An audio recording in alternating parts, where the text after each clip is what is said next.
Good morning, everyone. Once again, we are live at the Tournament of Champions 2022, brought to you by Partners Promoting Darts. I am Nick Dichiria, joined by none other than Will Stuart, everybody. Will, how are you feeling, buddy? Taking a little break from the camera angles and stepping behind the mic for just a few. It's been a thrill to be here. 3 impressive days of action from all our competitors in the field, and we got one more day, and it's a doozy. Well, we have the finale. The thing that we have been hyping up nonstop, as there's so much prize money on the line here. It is a blind draw format. These players only met last night. Yeah, that's the truth. They only saw who they drew last night as the bracket was released, probably around 6, 7 o'clock, I believe, is the time. So you were able to see, oh, who was that draw? And we've got some good draws in the field already for our Masters, our Pro, as well as our Elite bracket. So I'm looking forward to a good day of coverage. Me as well, my friends. With the Elite finales, there's over $20,000 for first, and that's $10,000 a player right there. Second place being $10,000, third place being $5,000, and the prizes go all the way down to last place. If you are in this event, you are making more money than your entry fees. So that is a unique thing for this tournament, is to have a blind draw format with $10,000 on the line for each individual. That's right, $20,000. And for our Masters, $10,000 on the line, so split, $5,000 for each. For our women, it's $8,000 split. For our Pro bracket, $2,500 for the men, $2,000 for the women. So money all the way around from our top levels to our lower levels. So looking forward to a good day. With that much money on the line, I think we should just go ahead and jump right into the action. Let's go ahead and meet our players and get right into it.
Well, welcome here, ladies and gentlemen, Kansas City, Missouri. We got John Pilgrim stepping up to the line. He was feeling really confident last night when we were talking to him. I am Sean Green, joined by Nick Dichiria in the comms booth. Nick, what do you got? Well, what I got for us in front of us is a great match. Jeremiah Millar, John Pilgrim, Matt Graff, Jeremiah Berger, the battle of the Mayas, if you will. Yeah, so this is actually an interesting scenario. You got 2 players from Michigan, 2 players from Wisconsin, and they are enemies of each other for this match. And it's going to be very interesting to see how today plays out.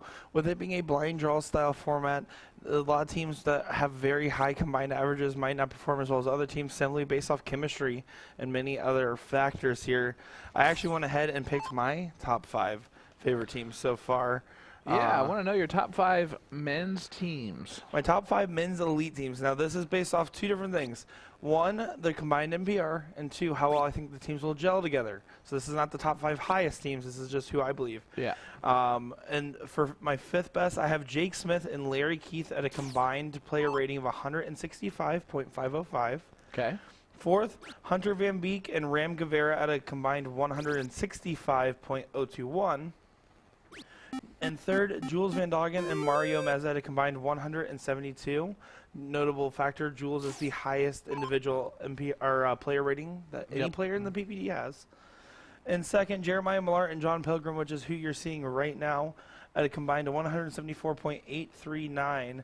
And then at first, I have Aaron Ham and Rick Kinsey at a combined 178.118. Yeah, I actually saw the Hinsey-Aaron Ham partnership earlier today, and immediately was like, ooh, that could be a good one. Well, and there's so many lethal teams in this bracket, and it's a tough one to be in. With that much money on the line, everyone's going to be giving it everything they have at every opportunity. Well, the other thing that I love about this format today is that we also get to see some of those women in the Elite Women's finale. Give me your top 3 teams in that one, and then I will throw in a dark horse pick for you. All right. Well, what I have right now, I of course have Chrissy Grimmel and Jerry Bray in third most likely position at a combined 129.074. Chrissy Grimmel being our ladies CSI champion from day one. Lisa Yee and Kelly Schwinn at a combined 126.203. I think Lisa Yee is looking to do some damage out there and wants a little bit more, I would almost want to say revenge after not doing as well as she would have liked in the CSI. And the number 1 here, this is a very tough team. Abby Spot and Hunter Smith at a combined 133 player rating. Yeah, Abby Spot and Hunter Smith is a crazy good team. They know each other very well on top of that, so they're going to work well together too. I'm interested to see how that pans out. The one dark horse team I have for you, it's Kaylee Morton and an indie player named Marcy Kirby, who is a very, very good female player in indie. So I can see them pairing up and doing quite some damage too. Well, I mean, Kaylee Morton, a personal friend of mine, of course, I am happy to hear that as one of your picks, as she's a lethal shot. I mean, she was a 3.8 around the same time I was throwing a 3.8, and let me just say, she and her competitive spirit beat me more often than I beat her. Well, there you go. But John Pilgrim, Jeremiah Millar, one of the teams that you picked, you're number 2. And that's for multiple reasons, but the main one, honestly, being John Pilgrim coming back here and saying, listen, me and Maya, we're going to gel together. We're going to do some work. And he just seems so excited at the opportunity that as long as it doesn't turn into nervousness, I think John Pilgrim's going to do great. And Jeremiah Millar, of course, capable of doing great things as well. Yeah, you're not wrong there. We got a long way to go, a lot of darts to be played, and a lot of great talent in the room. We probably missed a team in your top 5 that's not going to be in the top, or that's going to be in the top 4 when it comes down to the end. So this is really anything goes. Anything goes at this point. We did get a question earlier. Who did Leonard get? Leonard Gates actually at the top end of the bracket here and did win his first round as well. He has Mike Downing.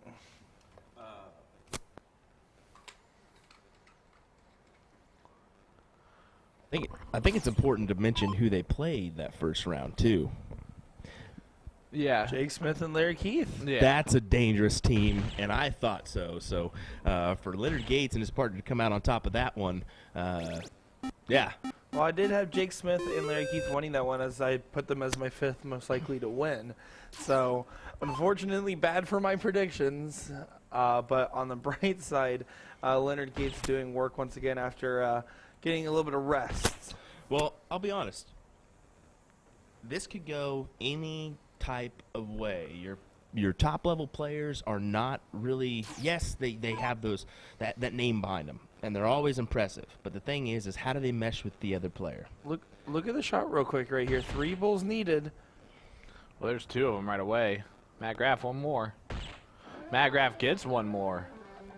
I'm pretty sure last time I looked up at that screen there, that was not supposed to be going the way of Matt Graff and Jeremiah Berger. I think they came back into a leg that was almost a far gone loss. Yeah, I would agree with that.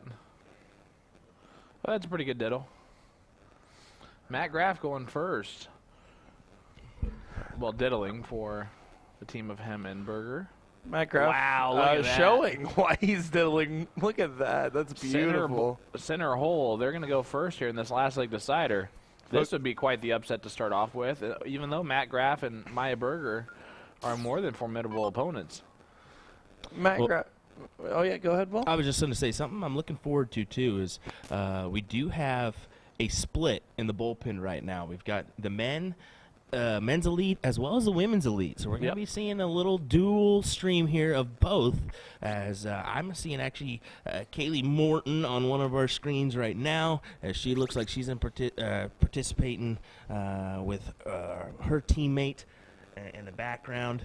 So we'll be splashing in between all these matches as we go along, kind of just popping in and out. Or at least we hope. It's Jeremiah Millard. I don't know how he caught that dart, but he did. Well, it's also going to be nice to get some ladies on the stream here. We did have the women's CSI day one, and the rest of the events that we covered other than the men's CSI, of course, were open events, but of course with the no cap and everything, we didn't get to see too many of our ladies. So now to get another day to highlight them, I'm excited to see what these girls can do. Yeah, Josh Rudin in the chat saying I should be there. I can play with these guys. Josh, I don't disagree with you, bud. You just got to get qualified, get your games in, and get there. He's an local indie guy who's up and coming. Going to be pretty good for quite a while. Ryan George saying, what in the name of Favre 3/4 release is Graf doing? Matt Graf has an interesting release, to say the least, when he throws. I do not recommend anyone doing this throw besides Matt Graf, but he just kind of turns his hand and uses his entire wrist to fling the dart towards the dartboard. It just works for him. And that shows like one of those fine subtleties of darts where everyone can do it just so differently. Just like how Jeremiah Millard brings his dart a lot lower than people typically would, and going right to his lips. Yeah, he almost kisses it. Yeah, you know, gives it good luck, I guess. Good luck kiss, and then straight to the board. You know whose throw I think I like the best here, though, just as far as like best for a view, is John Pilgrim. Man, it's just such a nice, snappy throw. It looks good, and it's one of those things that you just like to see. Yeah, we're definitely going to see the men's and the women's throughout this event going back and forth here. That's the beautiful thing about the setup that we have here at TOC 2022. Look at that firm, nice hard throw. He has brings it all the way back and almost only a forward action on his throw there. Well, only a 1 mark for him might come back to hurt. Matt Graf more than capable.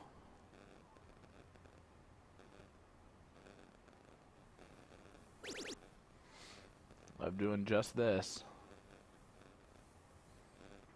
Yep, he did look down. He didn't want to look down, but he looked down.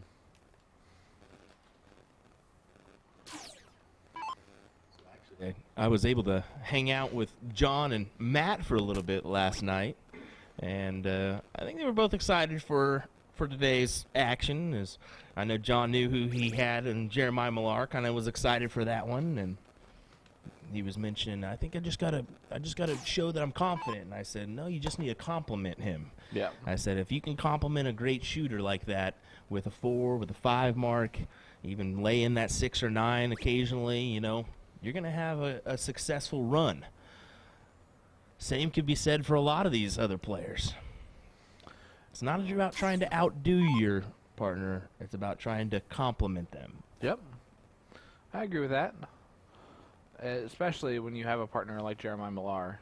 You don't have to be the one doing a whole bunch of work. You should have no pressure on you except for just to do what he's doing right here. 7 mark will always work. Oh, yeah, it will. Once again, folks, this is the last leg decider here on this one, correct? Yep, this is game 3. This is game 3 right here. Winner will keep moving on into the bracket. And the loser will also keep moving on, but they'll now be on the 1-loss side of the bracket. It is triple elimination. The winner of this will get to play Brandon Westover, Skylar Lepine, another phenomenal team. That's another good team. I mean, there's not really any team here that like that team's not going to be able to do it. It's just there's certain teams here that look especially well known, I guess, as far as name recognition. I think that's one of the reasons we're getting the reactions we are. Dario and Jules also doing pretty well out there. Now about to take out Mark Mears and Willie Walker.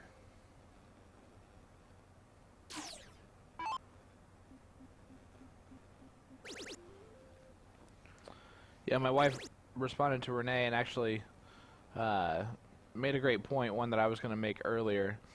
the men's elite finale is twice the size of the women's, twice the prize pool. Kind of makes sense there. Do you agree with that? Yeah, I mean, it adds up. It's one Still a lot of money. Yeah, at the end of the day, it's they try their best to share out the opportunities as much as possible, and it's also just to relative participation. There is also just a lot more men in the PPD program as well. Yep.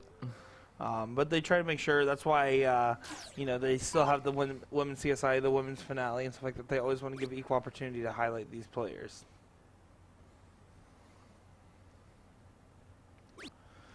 And Maya closes the 18s.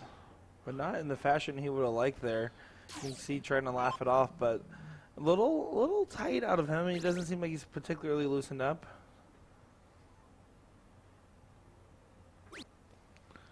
Jeremiah Berger from the Motor City Darts area. Yep.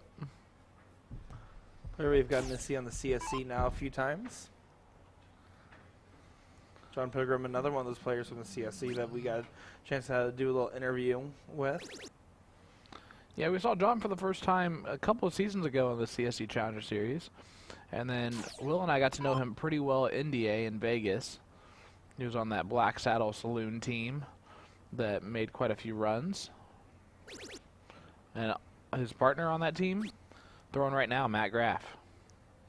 And Matt Graff, someone I have always heard the name of, got a chance to actually spend a lot of time talking with him when it was actually during the setup of the TOC. He was out there getting boards put up and doing his part, and very nice guy to talk to. Don't tell him I said it to his face, but...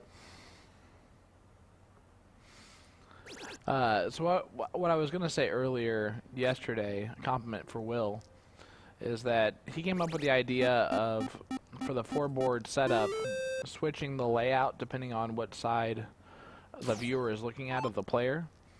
So if you're looking at the other side of the player here, which is half of our camera view, the board is switched to the other side, so it looks like it's still going towards the board.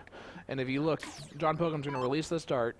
When the dart disappears on the player screen, it'll show up immediately on the board screen, which is just beautiful. Yeah, I mean, it's good setup from Will Stewart. It shows that he might know a thing or two about what he's doing, and the fact that he always wants to keep it escalating everything and growing his operation here. Right. And he does a great job with what he does.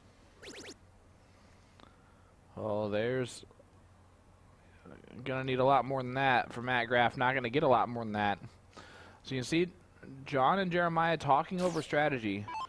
One of the things that I know Jeremiah likes to do is talk darts, talk strategy of darts, talk out options, ideas. He is analytical to a fault sometimes. I also just want to point out something in chat real quick, and correct me if I'm wrong here, Sean, but I see someone talking about how the differences in payouts, but there's actually no difference between the elites finales and payouts. Yeah. It's the Pro Masters is a slight discrepancy, and that is due to smaller brackets, but the elite, there's the first place team in the women's elite finale will get $20,000. Same thing with the men's. Well, there you go. So the payouts are the same for the elite finales, which is nice to see. It is. Well, here we go. John Pilgrim, that first one's in the bowl, counted as a single 3. He's going to go change that. You notice some of the segments don't work as well by the end of the tournament because these players are just so good at hitting them. I would stop working after a while, too, if you got to hitting me as much as these players have been hitting this bowl. See a lot of Let's Go Mayas in chat there. It's a pretty safe bet in this match because if you say it, sounds like you're cheering for either one. Yep.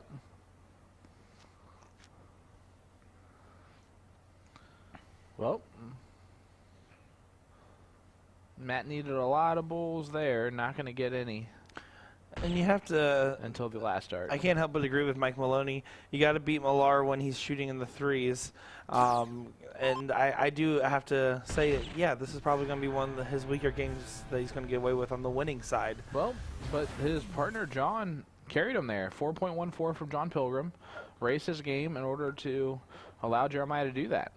Well, and again, it's a triple elimination format here, Yep. so these players can't be kicking themselves when losses come, when things happen. They just have to keep pushing forward.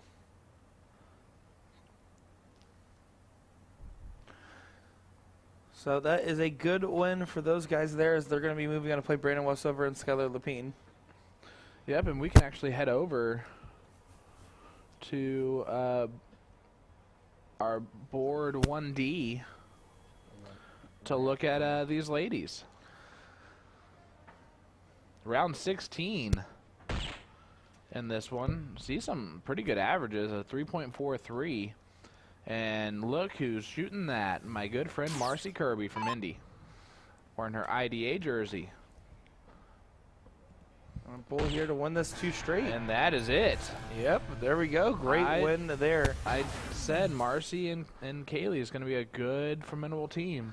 Oh, without a doubt. I mean, with any of these ladies, any of these men, it's going to be hard to pick favorites, but there are certain people that, you're right, they just sometimes have that X factor about them.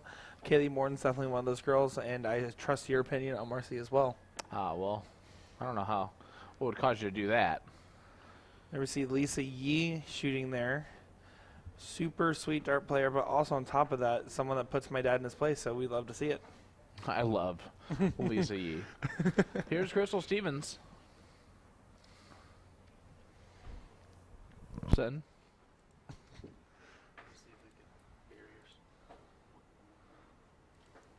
Kelly Schwinn up. Lisa E. Kelly Schwinn, of course, one of those 3 teams I picked for the ladies to win. Look at this, Sean. Do you know what this is? The last round. If she doesn't take this bull out here, there's an outside chance winning darts for the other team. Wow. This is round 20. Last shot. Lori Jackson needs to hit, right now, 2 bulls to close and 3 to get up. 5 bulls was needed, but it looks like it's not going to go. Nope.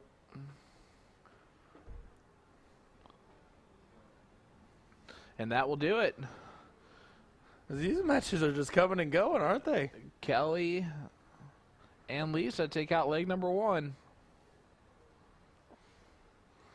Race to 2. This is the winner side. So it is all cricket. Crystal Stevenson's going to get the start here. And then in the first round, it looks like Kelly and Lisa beat out Caroline and Margaret. Okay.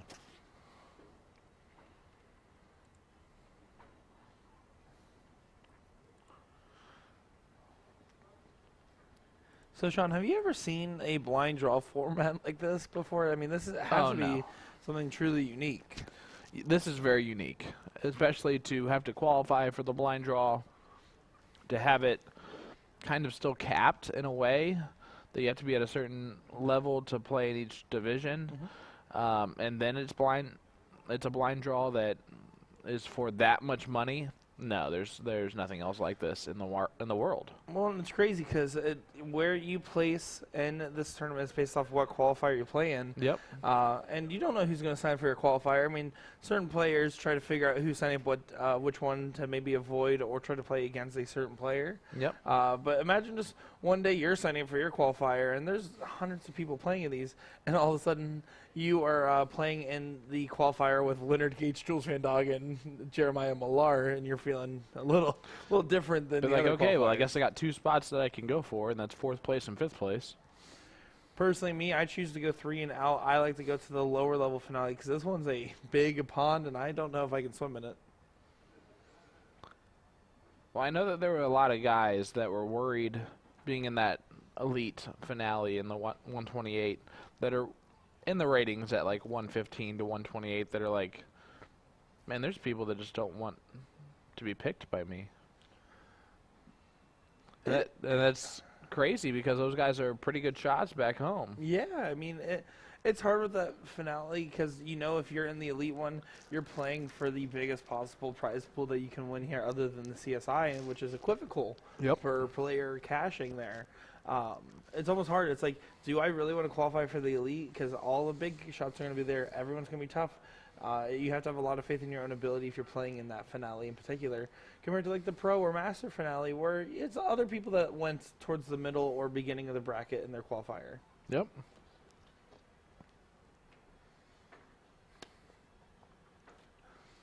Kasha Right. asking, how do you qualify? Qualifying for the PPD is based off playing in DRTs, which is daily remote tournaments, league play, and major tournaments such as our monthly All-Star Triples or quarterly nationals. So that's all based off participating in the Partners Throwing Darts TOC program. And then after that, you can earn vouchers from your individual vendors as well. Yeah, players become eligible for this event by playing in PPD leagues and daily remote tournaments, or DRTs. Leagues get started daily, so get involved by going to dartstoc.com and check out the map. The map will show any location with G3 boards within the PPD system. If you're not seeing anything in your area, have your vendor contact them on the website because they are always accepting new members. From there, players can sign up for leagues on the website. It doesn't take a ridiculous amount of games to be eligible either. Consistently playing one league a week will keep a player eligible for this event in the future. Again, go to dartstoc.com to get signed up today, so you can be at TOC 2023, which is going to be bigger and better than ever. Yeah, we can't give out any specifics yet, but from some of the things that we've been hearing, it looks like changes are coming in the best possible way, and more darting actions in store for North American darts in general across the next year, I would say. I had a talk with Jim Turrentine, had a little interview with him as Lisa's dancing back there. Look at her go. Having a good time. I had a chance to talk with Jim Turrentine, and while there's a lot of things I can't talk about yet, I just know PPD wants to kind of be in the forefront of some of the changes. Yeah, bigger things are going to be on the horizon, guys. The CSC Challenger Series, it's all good stuff. Does everyone who qualifies get to go to the finals and this tournament? Not necessarily. You do have to use a voucher to play in a TOC qualifying tournament for the finale. Depending on what bracket you're in, it could be 5 people from each bracket. They get moved on, but they fill up the entire thing. 128 players. Yep. So vouchers are passed down. So if certain players aren't going to play in their qualifiers, they do pass them down to the next player in their particular vendors, and so then they play in these remote qualifying tournaments to qualify for the finale. Well, the rest of these events out here were just based off participation in leagues to qualify and top averages for the CSIs. Well, you see Kelly and Lisa doing battle here on the dartboard. If you look at the board next to these ladies, you will see Matt Graff again, and you also see Brandon Neal over there. There's Brandon walking by. Do you know where Brandon Neal is from? Omaha.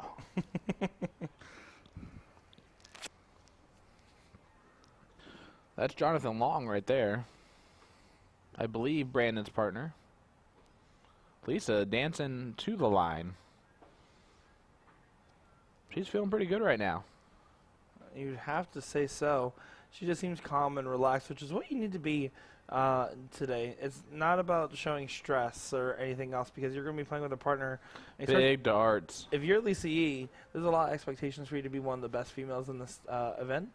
So you need to be calm. You need to be having fun because if your partner's laughing, having a good time, Yep.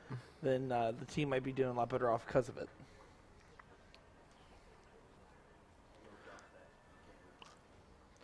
And then Justin Duke says, how does one receive a voucher? I believe it's based off the highest participants in PPD leagues amongst the individual vendor. The vendor will then go top down, if I'm not mistaken here. Yep. Patrick Baker is saying how many people qualified based on DRTs. Well, that's not the only thing that they're going to have to do to get qualified. DRTs do not give a ton of points, but they do give points for every game that you play. Usually what I would say is the rule of thumb is if you're only playing DRTs, you'll play, and you play a fair amount of them, you have enough to play the monthly All-Star Triples. But for the other major tournaments, they do require a lot more games. So unless you're playing multiple DRTs a day, eventually you'll have to play a league, which does give more points per match, I should say. There you go. Better check Brandon Neal's Facebook for his classic dart selfie. Well, I'm sure it's there. Yeah, did we get any bathroom selfie photos? I haven't been on Facebook too much as we've been really just in the booth. Been so busy doing all this stuff. Lori Jackson, a step up here, needs to get rid of those 20s at some points.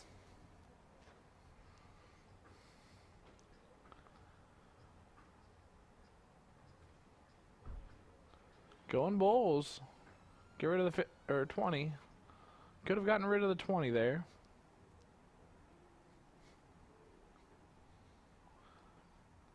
All right, let's see what Kelly can do.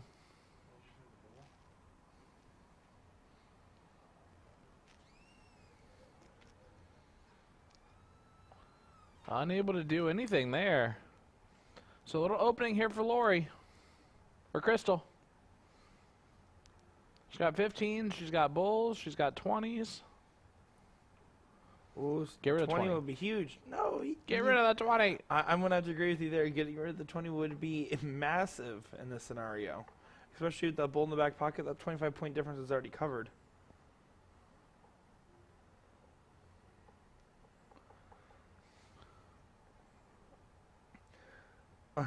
Joseph doing a callback on Mr. Brandon Neal there, saying he used to do dad jokes by Brandon that were better than selfies at the start of COVID. That's what he did. It was you'd put on like a dad wintry-esque outfit and read a dad joke out of a book. I like it.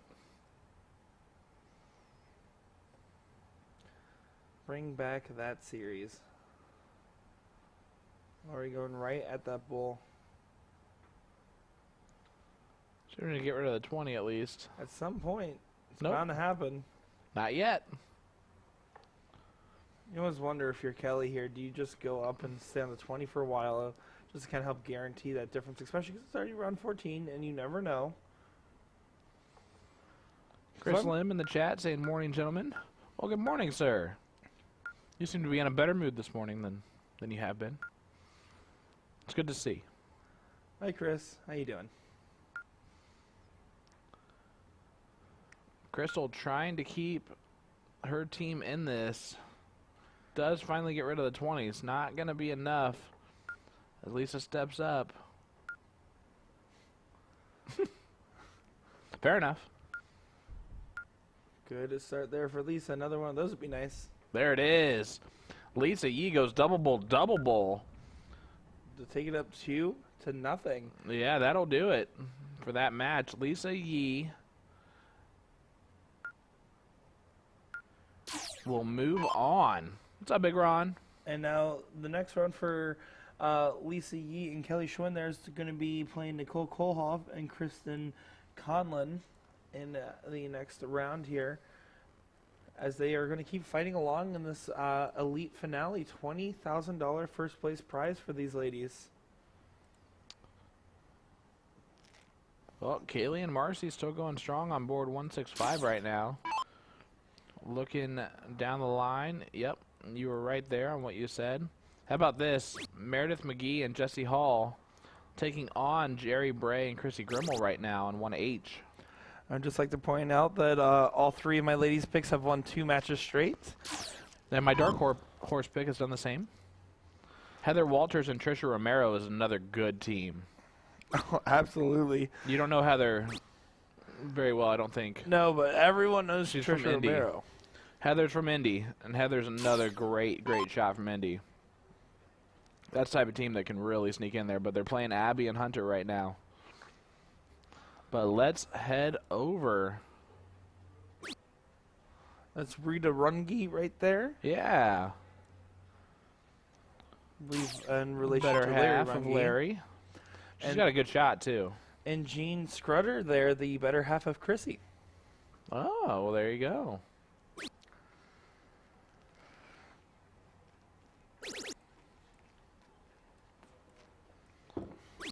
Just trying to find this match for you.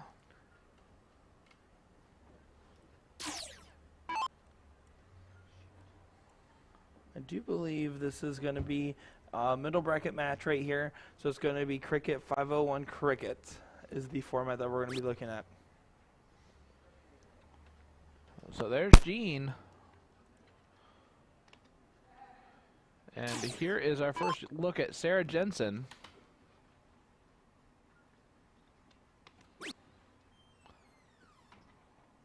Looking to point the 19s.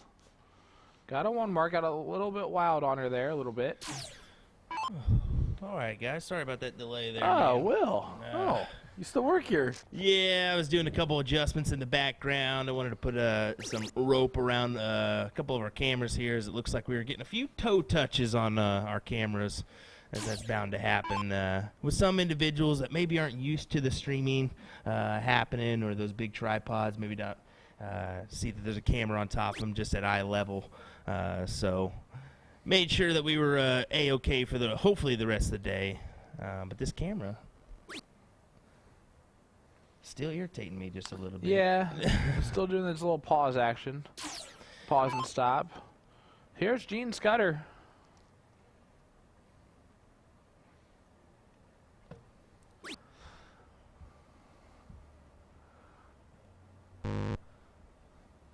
I don't know how that last start registered a miss. It looked a lot better than that, but Jean definitely having one of the more jumpy throws. yes.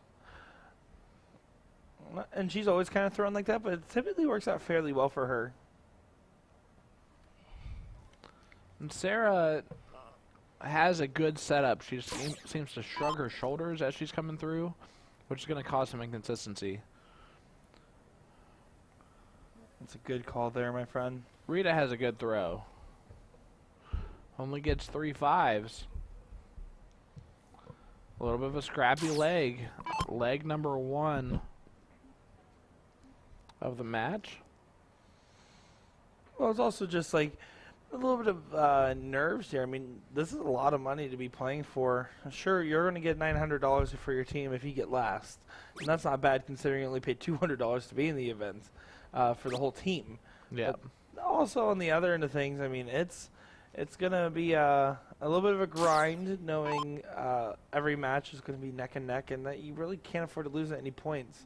Yes, it is triple elimination, but the sooner you take that loss, the harder it's going to be to come back at the end. Well, and then on the other side of that, they probably saw the camera move over to them. They probably know they're being filmed on the live stream now, and that adds a little bit extra to it. It does. There is a certain X factor-ness to it. That's a great first start from Sarah. I really like her throw.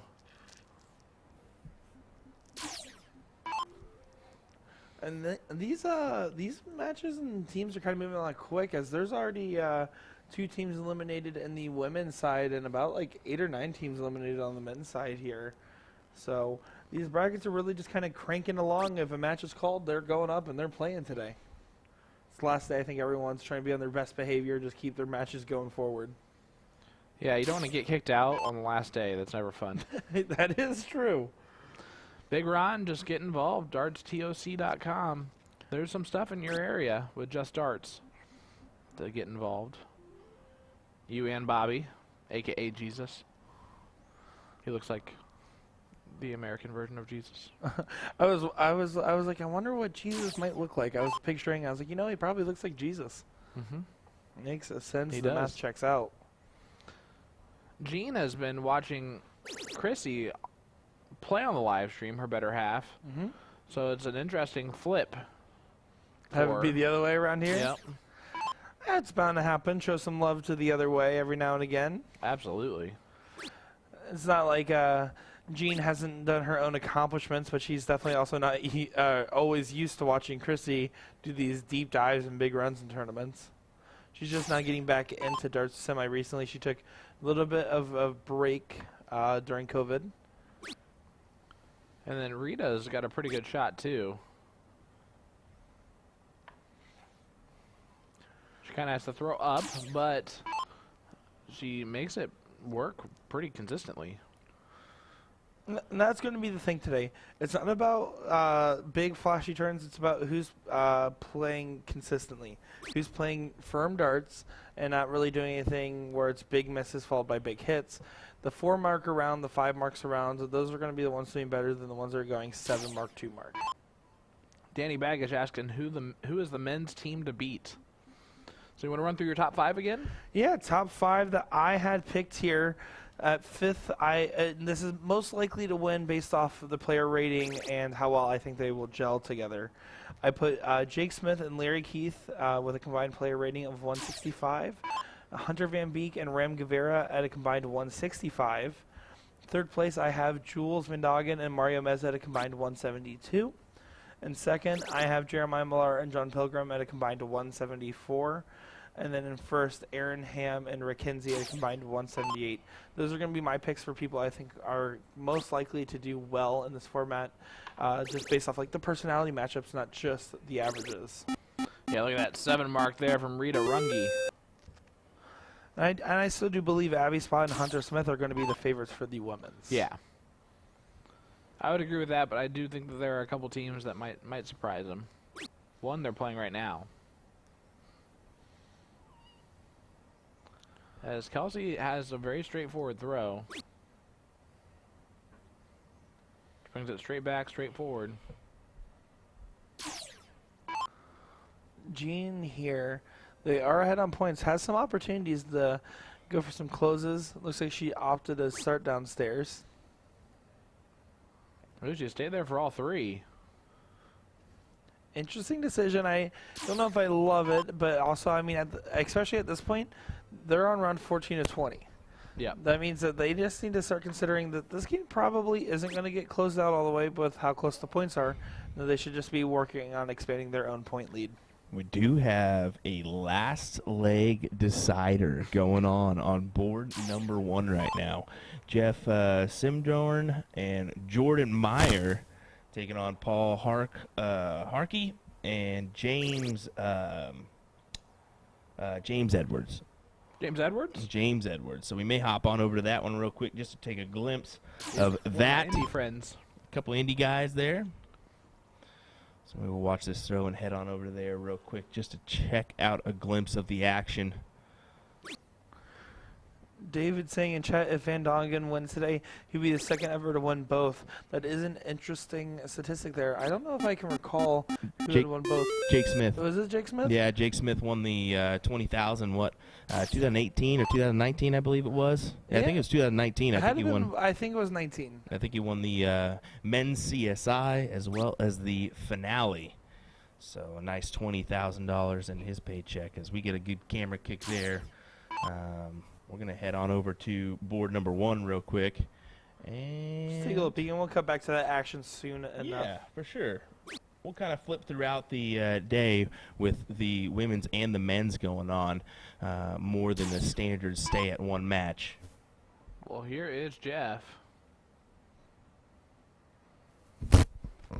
And here's our first look at James Edwards from Indy.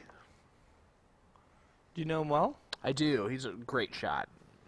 Real smooth throw. His throw leads to not too many misses. Been getting better. Getting better pretty quickly. Definitely surprising to see Jordan Meyer on the side of the bracket. He seems like he's been doing so close to some big wins and just falling a little shy of them. But he's, as someone in this interview coming off of it saying, listen, I'm not saying that I am bad, but I'm just saying I just keep ending up in these events with these big shots, and I keep qualifying for them, so I must belong there. Yep. That's exactly how he puts it. Well, look at this from Paul. Paul Hark. Playing phenomenal. 6.5 average from him. Yeah. That'll work in these last chance brackets. And he's probably thinking to himself, well, now's about the time I do this.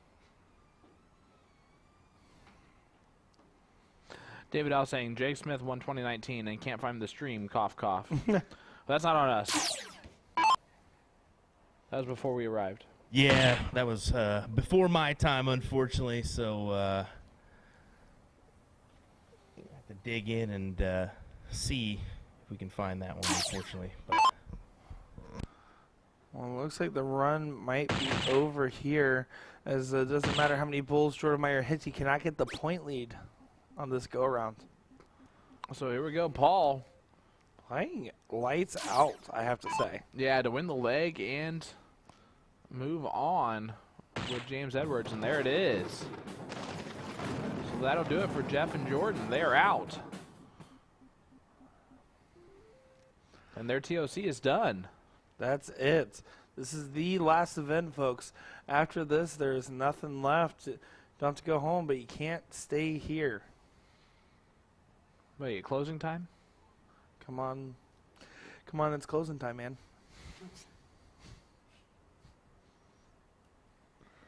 I'll just say weak effort on that one, sir. You know, I'm going to have to agree with you. I'll call it as I see it as well.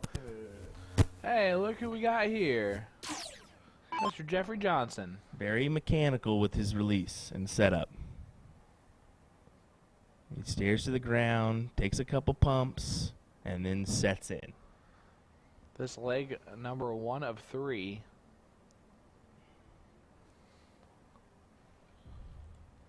I'm just pulling up where that is in the bracket here. I think we're all doing the exact same thing. Yeah.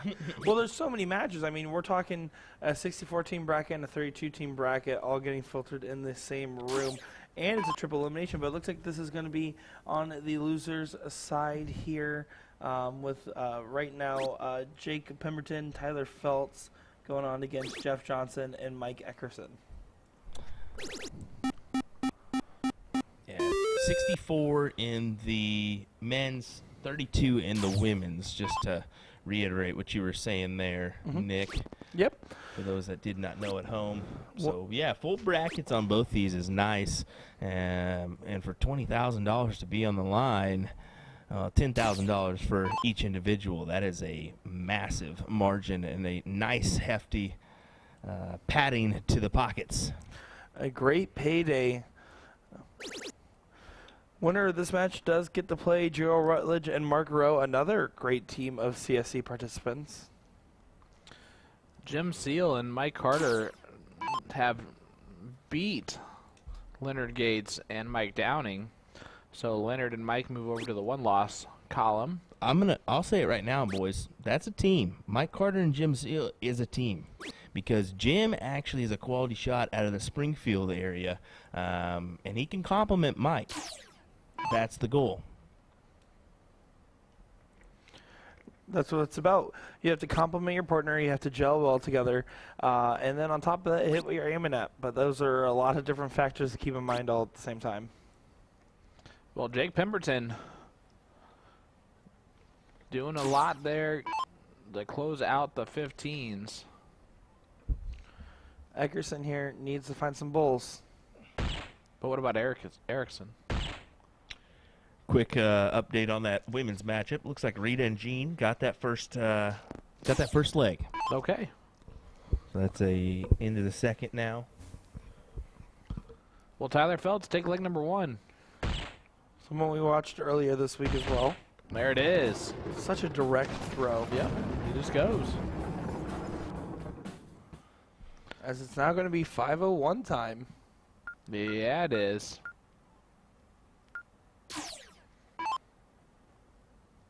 Here we go, 5:01.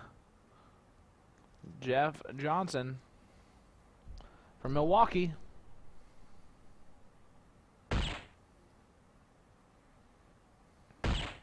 Are they playing freeze? Ooh, that's an interesting point. Is this going to be a freeze format? It's set up in league mode, so therefore, however the board is set up is how it's going to play.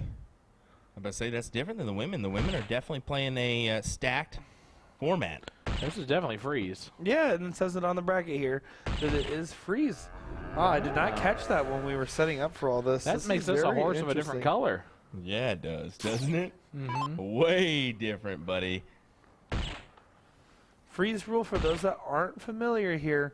If you, your partner's average is higher than the other team's total combined, you are frozen and cannot take out the game.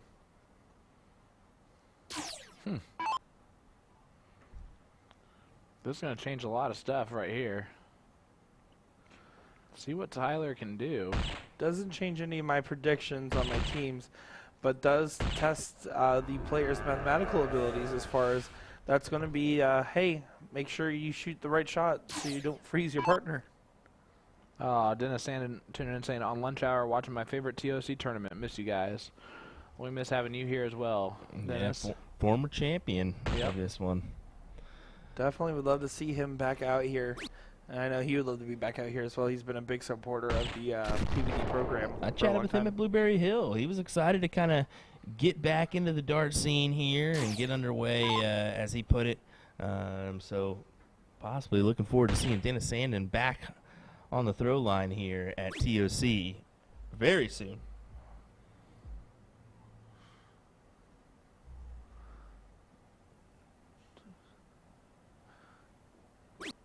Wow. Somebody in the chat saying double in, double out. Yeah. Yeah, it looks like they're fixing the dart here as that second dart registered at 20, but definitely was a bull. Myself, I always like the split bowl format. Mm-hmm. Can't beat that one, but How do you like playing me in a split bowl format? you know, when you go 60 left and you mess around and go double 10, double 10, double 10 just because. Well, you missed the first double 10, so you probably shouldn't have stayed there. Well, I said, alrighty, I'll go ahead and go double 15 then, and I missed outside. To give some context, Sean upset Will in a best of 3. So then I decided, I was like, Will, it's going to be okay. I'm going to cheer you up. So me and Will played Chris Watson and Sean Green, and let's just say it wasn't pretty. Yeah, you guys got it back. That's fine. But how about that no-look double 12? That was good. Hey, How about this? Tyler staying perfect. that women's match is going to a last league decider, so we'll kind of see how this one plays here and hop on over to that one as we keep Chris an eye. Boyd, we will tell you that the top team on the men's side that Nick is picking will be Rick Hensey and Aaron Ham. Jeremiah Millard, John Pilgrim up there as well, as is Jules and his partner as well. Rick Hinsey and Aaron Ham are on the losers' side. They are. now. They are. They're currently about to play Devin Hunter, Randy White. Who did they lose to? Let me pull it up here. So I have it pulled up in the bracket here. It is a huge bracket. So they actually beat out, in the first round, they beat out Chris Alexander and Eric Holmes, but lost to no other than Kenny Doyle and Ryan Anderson. Another tough team.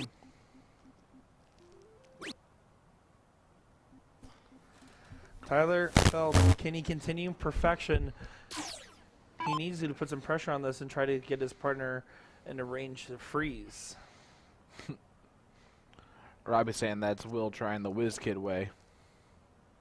The double, double, double. If I'm not mistaken here, a hat trick actually will freeze. Yeah, bull Oh, here. Hat trick will freeze. Which is what the math.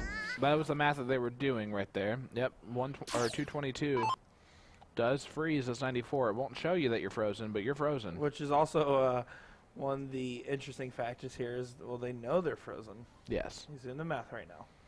Yeah, he knows.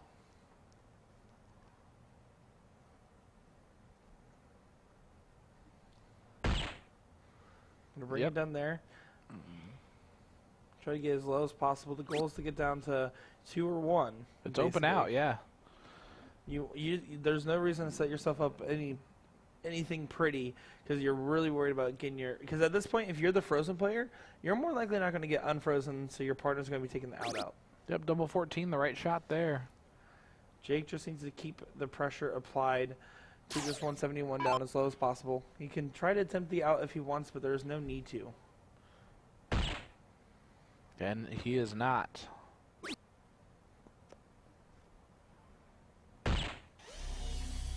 He did get a hat trick, though, instead of whatever it's saying. Yeah, it looks that he like got. there is some Bulls issues going on that board.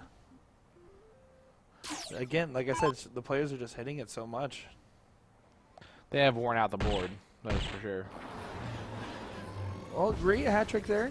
Brings it down to within range. Mike Erickson needs to get himself to an out and hope that Tyler misses. And Jake. Playing around that freeze rule as the way they did kind of basically says, listen, we're going to get 2 attempts to the out. You're going to get 0. Yep. So Tyler Felds, 51 for the perfect game. It's a little 10-darter right here. Perfection today is incredulous. It would be perfect. Boo. Anybody can hit a 12-darter. Tyler takes it out. That's all that really matters. They win the match. They send Jeff and his partner to the last chance bracket. Here is Rita. Yeah, back to this one. Last leg here. Needed some 19s, did not get them. So now Sarah Jensen being able to step up here can take out the 19s if she wants, can close out the 16s too. I like the 16 look. But now she's gonna go and try to close the 19s. I like the way she went about that route. There's nothing wrong with it. I do think you can point up a little bit more, give yourself more of a cushion in a third game situation. But there's nothing wrong with it per se. Jean needs a nice big first start triple. Did get the point lead back, but just by a scooch. We got a big old kick of the board. So much so that Will is just yelling. He's so angry. Look at him huffing and puffing out there. Huffing and puffing so much he almost blew the house down. Oh, man. Kelsey went for a double 19. Should have just stayed single, single. That's one of the situations. Just go single 19, single 19. I don't even look at doubles. I really don't. I know I harp on the fact of like doubles in cricket and how I hate them. I really do not even stare at them. You know, I usually tend to agree with you more often than I don't. And then last night, of course, I'm going for doubles in cricket as a player. Typically, if you're going for doubles in cricket, I think there is an argument for the 16s, 18s, and 20s. But 19s, 17s, and 15s are so rarely shot at in 01 that's like, why would you be going for those doubles in cricket then? Just personal belief. Of course, these ladies and men are all playing in a bigger event than we've ever played in. Yeah. So maybe that shows what do we really know. Well, that is for sure. Skylar Carpenter letting us know about Brandon Neal and Austin Braswell about to be playing against each other on board 1A. We're going to see the end of this match, I'm sure, and then probably head over there. And there's going to be so many great matches. We're going to try our best to catch every single one for you. But of course, I mean, when every match is just so stacked in talent and ability, Right. it's hard to pick. Well, here is Kelsey Goforth. Extending to the point lead first. Staying there. Staying there for all of them. Big darts. At a crucial time. And now Rita has to point a lot of 15s. Not going to. Only gets one there. Not going to be happy with that round. Sarah Jensen averaging a 3.25, which is nice solid. 3.25 and a 4.4 for this team right now. And clear control trying to finish up this leg.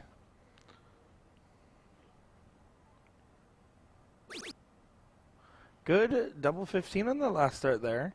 Does get the close. All right, stepping up here. Jeremy Michael asking, are you guys going to be in Batavia, New York again for the Western Shootout? That is my goal, to be at the Western New York Shootout in Batavia, New York. But we'll see. But I want to be in New York. Well, fight me. Well, now we've got, that's the problem. Now we've got two different streamers here. Well, No, I'm just kidding. well. Wow, wow, wow. Whoa. Kelsey trying to win this thing right here. Not going to do it in this round. She'll be back. Or her partner will take it out. Rita Runge needs to keep her team alive here. Another one of those will help. Got another one of those. The averages are pretty darn good in this leg. 3.2, 3.67 for Sarah and Kelsey. It's about finishing strong on these bowls. So far, not finishing strong on the bowls. Everyone in chat, let us know who you have today. We want to know your favorites of the bracket, who you're cheering for, who you're cheering against, and everything else in between. Make sure to leave a comment, like, and share it out, as there is so much money being made today. It is ridiculous if you're not here watching it with us. All right, Kelsey. 3 bowls.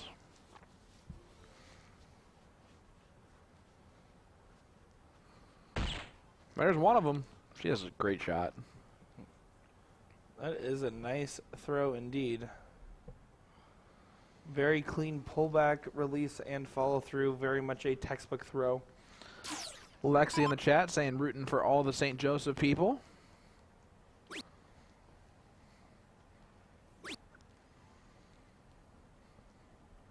Rita falls out into 2 16s.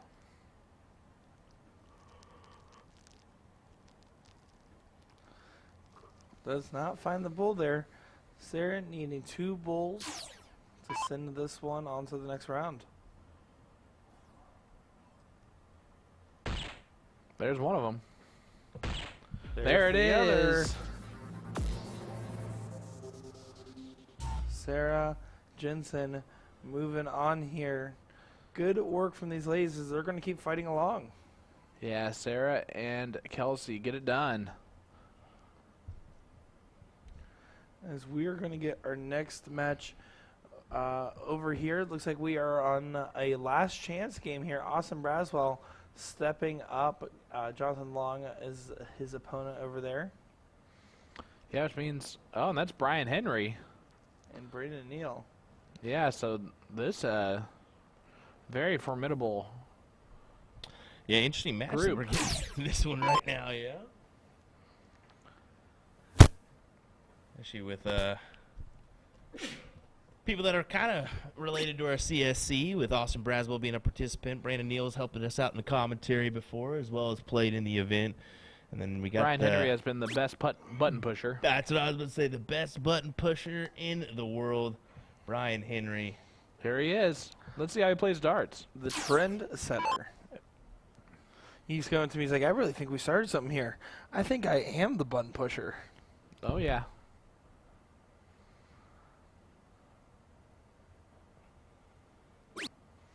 Well, I wouldn't tell him to stick. I wouldn't tell him to quit his day job. Wow. Button pushing after those Wow. 3 darts. I'm kidding. I Wow. did. Brian and I got to hang out a little bit the first day and got to chat and play some darts. It was a good time. Look at that from Jonathan Long. Boom goes the dynamite. Our first 9 mark. The Reaper getting it. And just looking at how fast this bracket is shaping along here. I mean, these players are competing for the first prize money change. A lot of players trying to get into the 33rd through 48th place section of the bracket. It does add an extra $100 as the payments will continue to increase throughout with each win. Guys, let us know in the chat where you're tuning in from. Who do you have in this match? Who do you have overall in the bracket? You can check that out on CompuSport.us. This is a last chance game. Brandon Neal and Jonathan Long taking on Brian Henry and Austin Braswell. And I want to be honest, if Brandon Neal, Jonathan Long seems like one of the teams that would be poised to do very well. So to kind of already see him in a last chance scenario is a little bit surprising for me.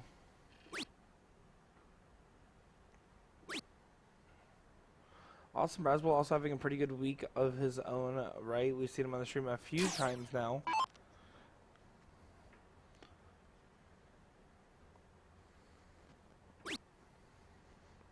Jonathan has a nice smooth stroke too. Jamie from Joplin, Missouri has jewels all day long today. Vanessa says Omaha. Tucson, Arizona, looking at Lisa Yee, Mike Carter. Sturgeon Bay, John and Maya. I love it. Elizabethtown, Kentucky. I'm going with Mr. Jonathan Long. Austin looking at a lot of 15s.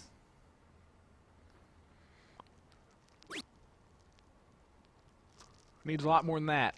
Not going to get a lot more than that, so Brandon Neal.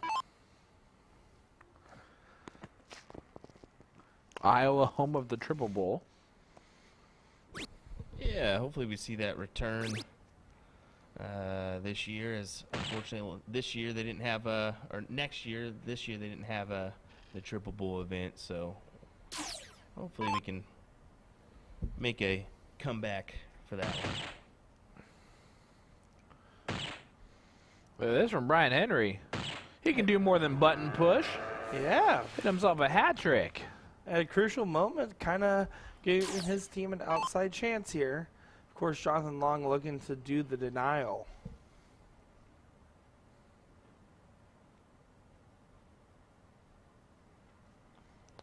Amanda McMillan's in the chat, rooting for Brandon and Tim from Boise, Idaho. We've got some New Yorkers. Austin Braswell needs to hit as many bulls as he could possibly hit here. Yeah, you don't even look away. There's no reason to. Leave your partner with the chance to shoot it next. Let's see, he actually did come back to let us know that it's actually an entire Disney sleeve that he's working on his right arm. His left arm is actually a whole bunch of villains. Oh my goodness, if that last over was a double, would be a game changer. Great hat trick there from Austin Braswell. But with a 45-point difference, Brandon Neal, after getting a triple, can go right at that bull. David Gott saying I'm getting casted up as we speak. What happened to you? And it looks like this one might be going right now. There it is. Takes it down. Jonathan Long, Brandon Neal. Taking out Austin Braswell and Brian Henry.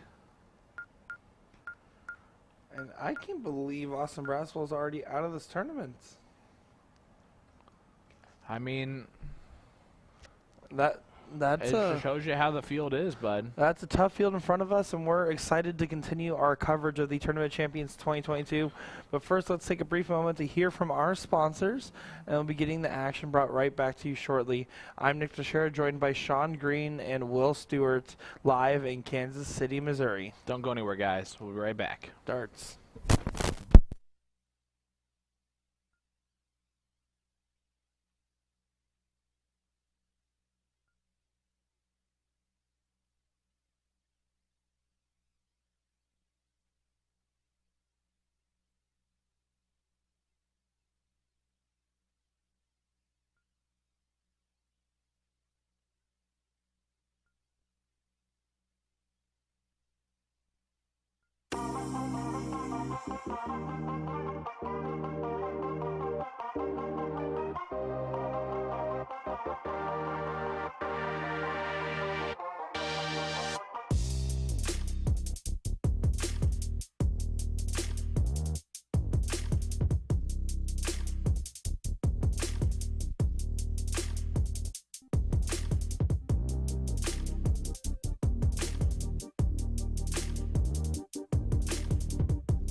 All right, guys, welcome back. We are back in action here at TOC 2022 Finale Day.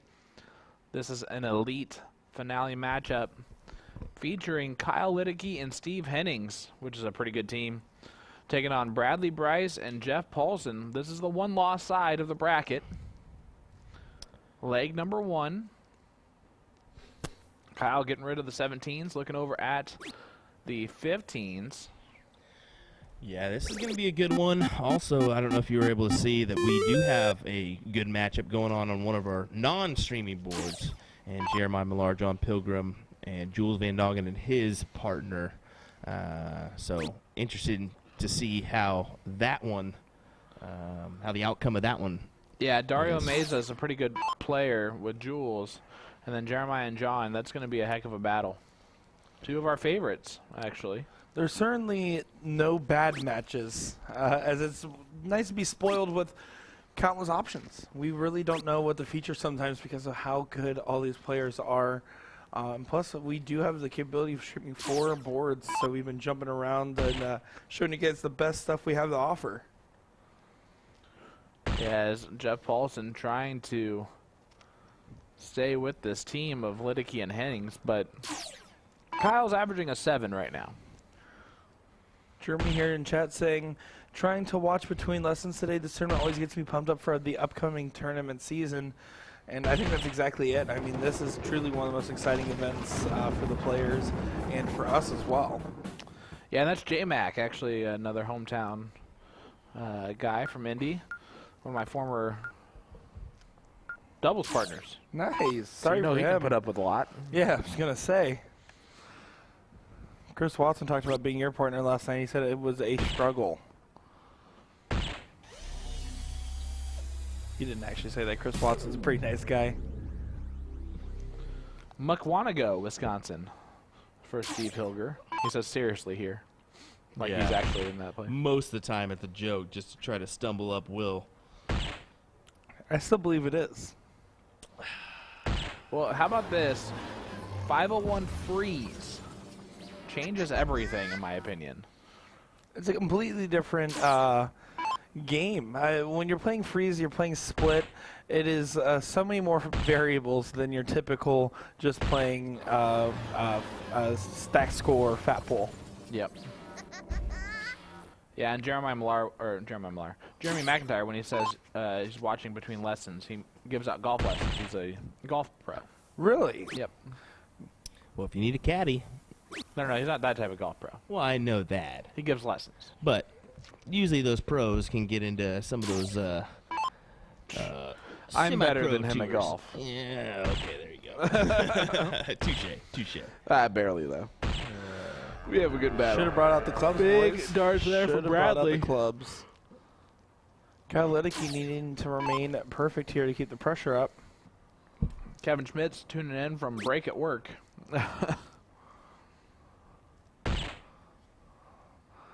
This Kyle, another one of those would help. It does help. Keeps him neck and neck. The A player matching the A player right now. If you're in Kyle's situation, you're worried if Steve Hennings doesn't perform on this next go round, but Paulson does. But I mean, honestly, this Kyle-Steve Hennings team could be a dangerous duo. When you think about it, they were both CSI participants. Allison saying, believe it or not, Steve Hilger might actually be in Mukwanago. But you're right. You never know when he's lying. That is true. Justin, watching from Oklahoma. Let us know, guys, in the chat where you're tuning in from. It's always great to see from what part of the country or world you might be watching. As you see Bradley Bryce throwing a low ton. He will be the first to the finish here. They're getting very close to Steve Hennings potentially freezing Kyle Liddicky here. He needs to definitely get himself back into the game. Kyle needs to be at 114, though. Yeah, he is at 114. All right. This is a big round for Jeff. If Jeff throws in a low ton or better, Steve's in trouble. Well, that's a good start to it. Yep, throws in a hat trick.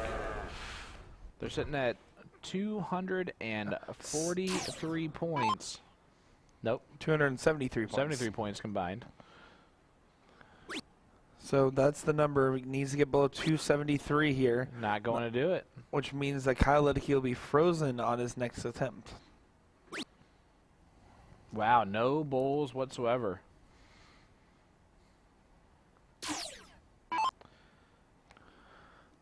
England, Arkansas. Tune in with us. Watertown, Wisconsin. St. Louis. Gordon Stewart saying hello from the big city of Goddard, Kansas. How's it going, good sir? Good old Goddard, Kansas. Kyle here Lawrence, can't go out. Kansas. He's just going to bring it down as low as he can. Trip 14? That's what I would have done. He Double went 20, that's fine. Double 20. There's between 4 and 2 at that point. It's not very much.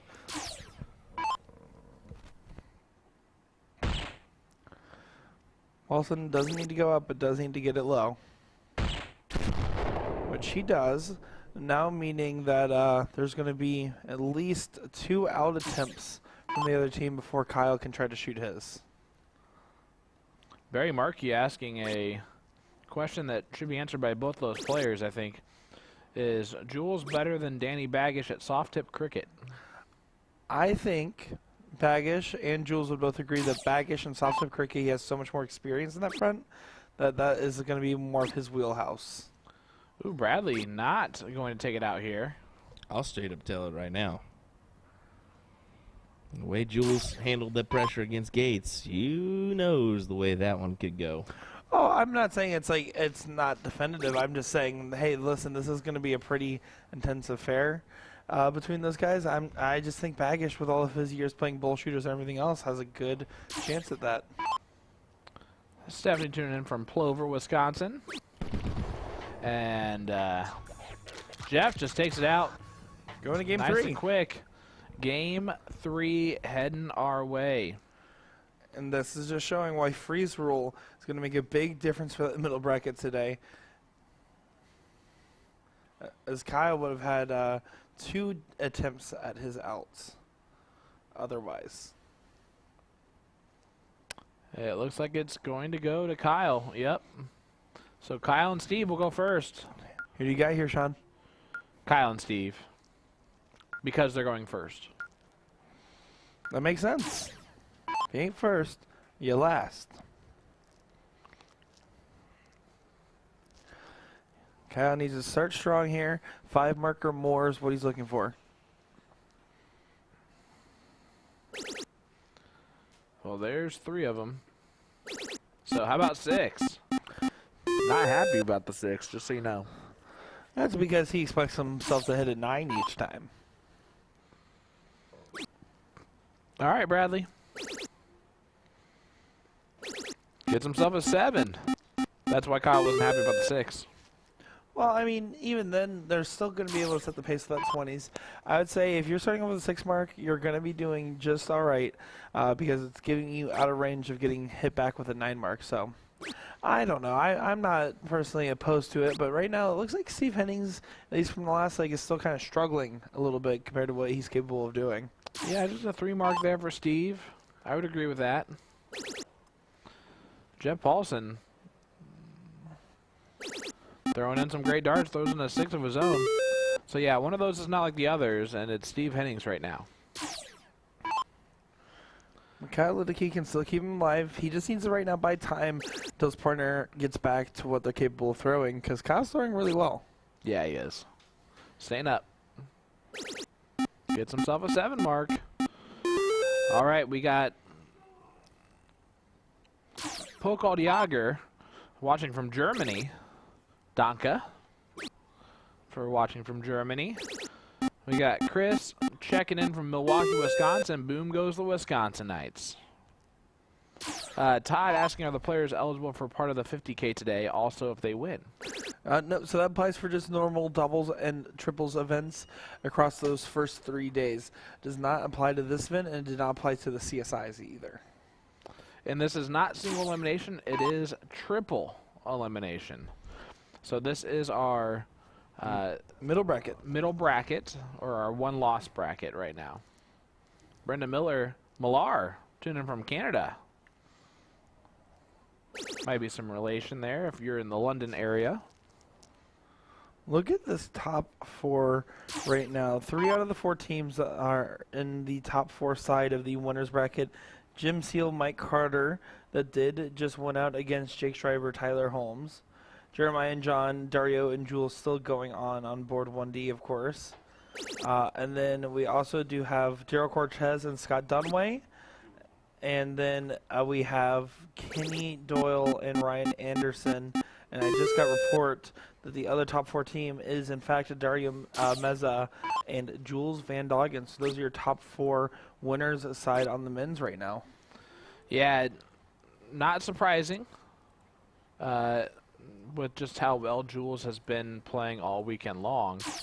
You almost expected it, but still to get past Jeremiah and John had to be a tough task. As a testament to show how much you can't predict brackets like this, the 5 teams I picked to be potential winners, only 1 is in the top 4. There you go.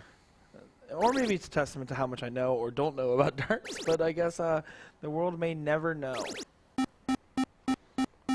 Well, and my team of Kaylee and Marcy are now on the 1-loss side. Kelly and Lisa playing in the top 4 spot. Jesse and Meredith beat Jerry and Chrissy. Wow.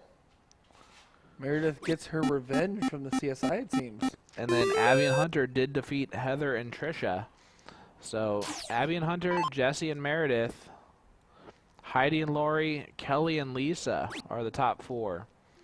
They're playing a race to 3. Look at the averages here, Sean. 4, 5, 6, 0, 6, 7, 5. Steve Hennings, though, at a 2.33. Yet I think Kyle's just so determined to play near perfect. It's kind of staving this off, but I feel like he needs Steve to wake up, and he is so close to waking up. Yeah, I think this is almost a good sign for Kyle and Steve that they're still in the lead of this match with Steve shooting the way that he is. Because he'll pick up that average. It's an average for a reason. He's bound to. At his ability level, he certainly can and will. Well, Kyle's going to have to open up a new wedge. What's he going to pick? 18s? 18s it is. Staying there. Not moving now. Found what he needed. Kyle's playing so well right now. It's truly impressive. Yeah, 6.6. This is round 9, so he's throwing 4 rounds his own. 5 rounds his own. 7 mark from Bradley. Single to get up in the point lead here, but you'd have to imagine he wants more than that. Yep, just stay there. He's so close to Only finding it, but you can 2. see that frustration in his eyes there. Yeah, we've all been there. I'm there all the time. That's where I live, actually.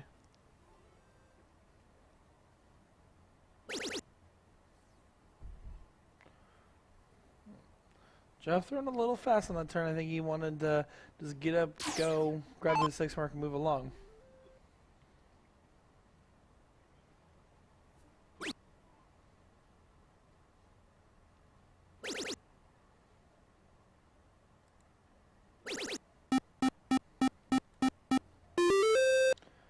And then another 7 mark from Kyle.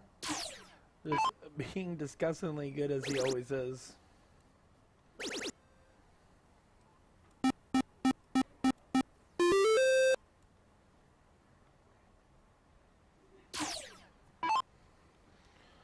Steve Hennings, what you got for us? Good Oh, that's a good first start.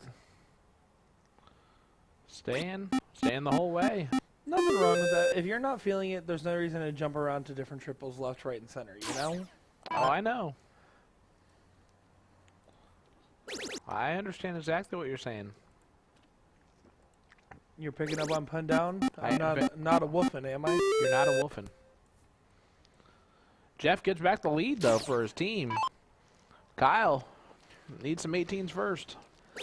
This has been back and forth, but Kyle's just playing near perfect. I'm surprised he even missed the dart there, as that was his first run. He hasn't hit a 6 mark or more in a while. Yeah, and Kyle's still throwing a 6.29 right now. Oh, Bradley takes the steal. 999 points to 998. All right, Steve, gonna look at the 16s, gets them closed. Has the option to close if he wants. Decides the point. Stays. Mike Molnar in chat saying, is this open division? So this is the finale, which means that these players played in qualifying tournaments to play at this level against these fine gentlemen they're playing against. But it is two different. There's a women's and a men's. Correct. Yes, for this one, rather than what we've been playing most of the week, other than our men's and women's CSI, which has been open brackets. Yep, absolutely correct. That's the lovely voice of none other than Will Stuart there. Ladies lining up outside the door as we speak. Nope. Sean, don't get jealous. Nope, not jealous. Definitely sounds as such. Just don't want him to get in trouble for something silly that you're saying. I was like, what? I didn't hear what you said. I know. I could tell. I was like, You what? were immediately non-defensive, and so I had to. Because he agrees the ladies are lining up for him. Oh my gosh. Get out of here. So I had to help you out there. But look at this, Jeff. Now, a chance to just close the 15s. Now they have control. What a way to come alive here. Oh my gosh! His partner was like, "Oh no, what are you doing?" Hit the big close and then did not add to it. Round 17. 6 marks a round average for Kyle. Does Kyle get rid of the 17s here? He's got to, right? Yep. Double bull here is huge. A single bull also very helpful.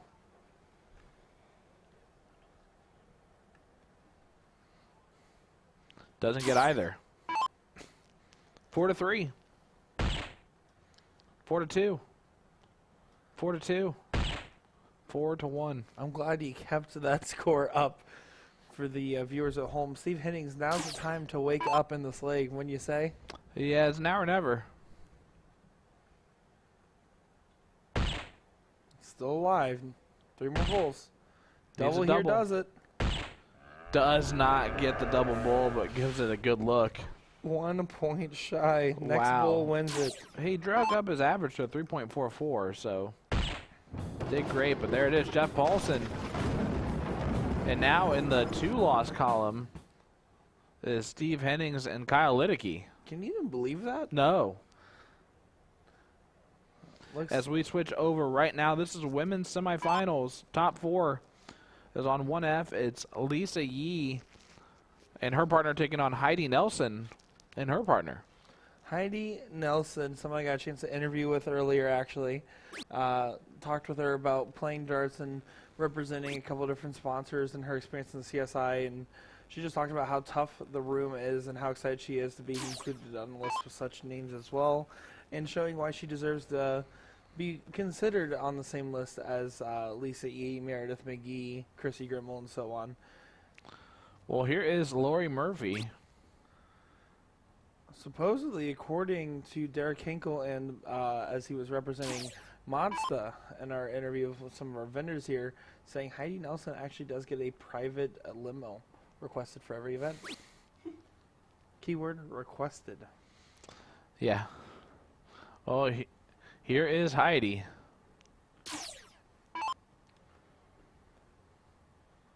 Talked to me earlier before we started. I was just kind of zoned out, and she goes, "Hey there." What'd you say? Hi. That makes sense. How you feeling? She said, good. Ready to have a fun day. And speaking of feeling good, 6 mark for Heidi Nelson.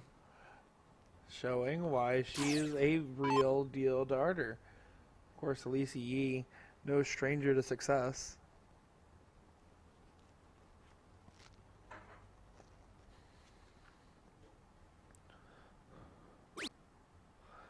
Needs to find it.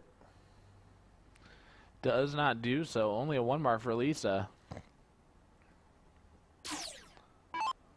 This is a race to 3, best 3 out of 5. This is game number 3. Do we know if it's 1-1 or 2-0? Do you happen to know? I do not know. And we do not have a will. Well, it will pop up after this game screen here, so we'll get a good idea Yep. of where they're at in this match. As we're going to be bringing this elite finale all day for you, ladies and gentlemen. As there's $20,000 for first place for the women and $20,000 for first place for the men here at the Tournament Champions in Kansas City, Missouri. Yeah, Heidi, a chance to look at the 17s. And I'll be right back.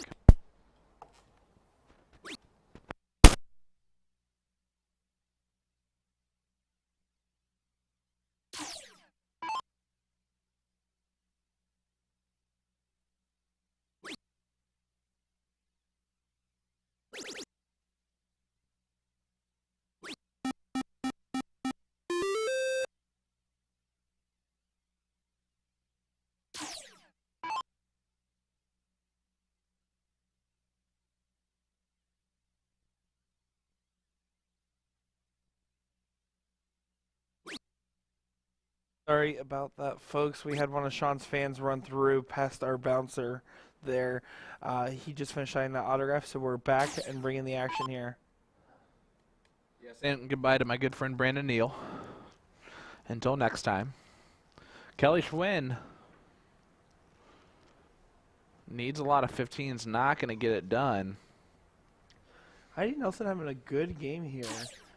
Really 4, 6, 7 is performing pretty when she top. needs to.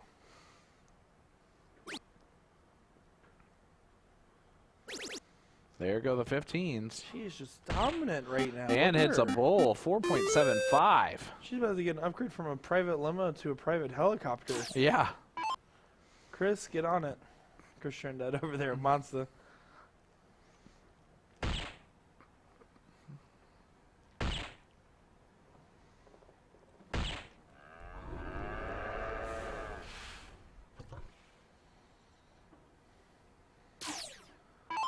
Lori Murphy here.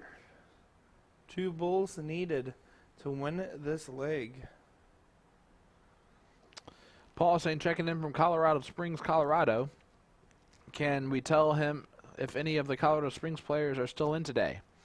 Unfortunately, I don't know who that would be to be able to tell you.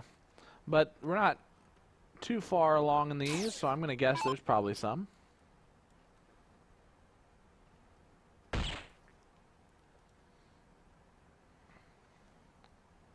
Yep, Jim Seal, Mike Carter, Dario and Jules, Daryl and Scott, and then Kenny and Ryan. Michael David Ewing Jr. in chat saying, I want a Sean Green autograph. Who doesn't? Look at that, by the way, from Heidi Nelson. 4.5 MPR here. She is playing lights out. Yeah, that's a great round there. 2-1 now, Heidi and Kelly. Nope. Nope. Lisa Yee and Kelly Schwinn and Heidi Nelson and her partner. So many Lori. different teams. Lori, there we go. Thank you. So here's Lisa. Gets a 1 mark.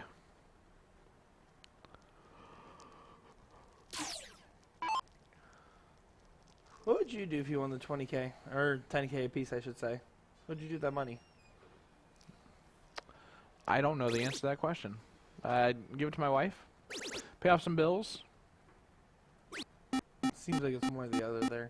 Either pay off all the bills or give it all to the wife. The correct answer is just give it all to Megan. Well, but she'd probably just pay off the bills too, or tell me to pay off the bills. That's true, but she's still in charge regardless. That's true.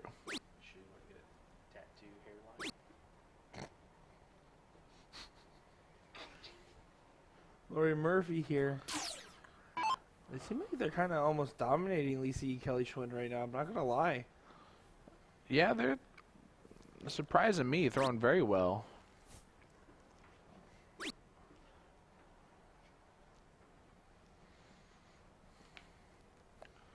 I mean, just Heidi Nelson seems kind of unstoppable right now. It seems like she's really feeling good.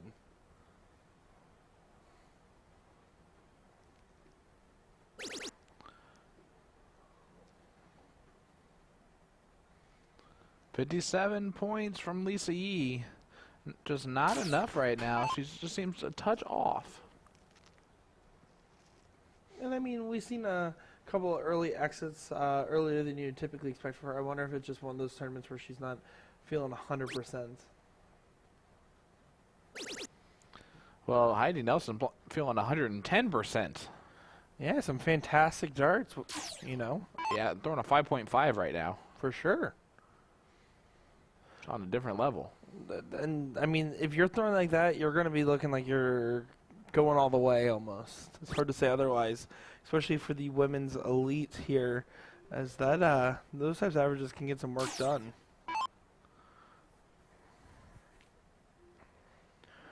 Just taking a peek at some of the other matches going on right now. I'm just in disbelief looking at some of these last chance teams. It's hard to imagine seeing any of these names being the last chance of this bracket, as they all have the potential to win it. Yeah, I agree with you. There's a lot of teams already down there that we weren't expecting to be down there. That's the beautiful thing about darts and the beautiful thing about this tournament. Anything can happen. Yep. Lisa just giggles to herself as she hits a 6 mark finally. Although Scott Hanish is in the last chance bracket, that one does make sense. No explanation needed. I just feel bad for Daryl Cortez in that scenario. Is Daryl his partner? That is. Here's a surprising team that's already out of the tournament. Nick Lepic, Jay Fouché. Knockdowns. That is a surprising team that's already out. Top 48 in a 64 team bracket. Wow.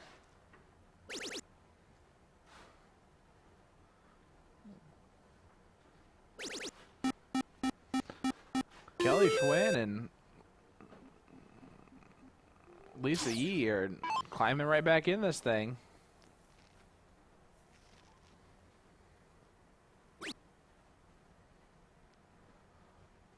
In the Master finale, I'm going to have to go with hoping that my dad does well out there. I think he's in the Master. He might be in the normal finale, so wishing luck to him out there, alongside with any of the other friends I have made. So yeah, he's in the Master finale on the middle bracket side over there. Run through it. Going against Ryan Sofa and Tim Hardy.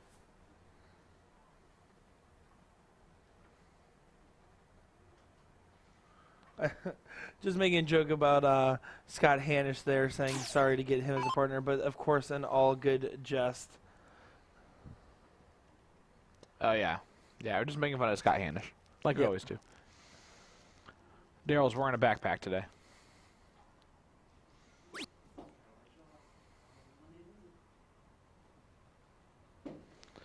Oh, only a 1 mark from Heidi Nelson.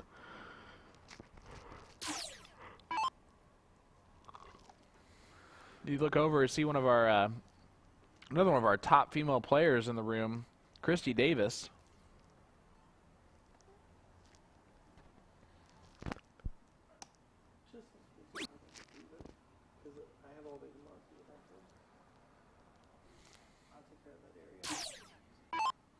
Just in case we want to be the winner, so you know, who knows?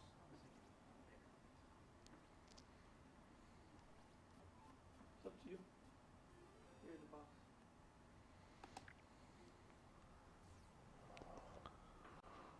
Ooh, Lori has an opening. She has some frustration on her face there. And Lisa's just saying, so you're giving me a chance. I thought she was putting on her sunglasses. That would be pretty cool if she was doing that. That would have been hilarious. So, I mean, it's a race to 3 right here. So Heidi Nelson and her, is on match point here. Her and Lori. Yeah, Lisa and Kelly need to win this leg just to stay in this thing. Not quite enough. Heidi in the 4s. It's a player that I wasn't super familiar with until this tournament, but now I've gotten a chance to talk with her for quite a while. And a super sweet person, but also on top of that, I mean, a lethal competitor. I mean, you're seeing it there. She's good. Oh. Throwing a 4.2.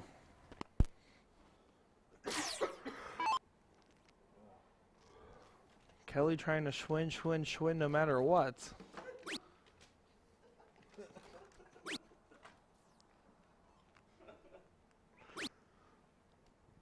Well, Soft Tip Central France is here, and now they're gone. That was good. How long have you had that in your back pocket? Off the dome, baby. Off the dome. Lori. Nope. Don't try it. You got your one good one for the day. You don't have to throw any more darts at that dartboard. She needs to get rid of those 17s, though. And she does. Good last start there from Lori. Lizzie playing a little lower than the average we would typically expect her at. I mean, she is easily a 4-0 shot. Yes. Just seems to be having an off leg here. In the background there, you can see Christy Davis. She came up to me and had a little chat, and I came up to her and I said it was a pleasure to stream her match. Everything else, I've had every single Star City player come up to me and say, "Really, Christy's your favorite? I mean, she's great and all, but like, what about us?" All I knew is it wasn't Johnny Lackey.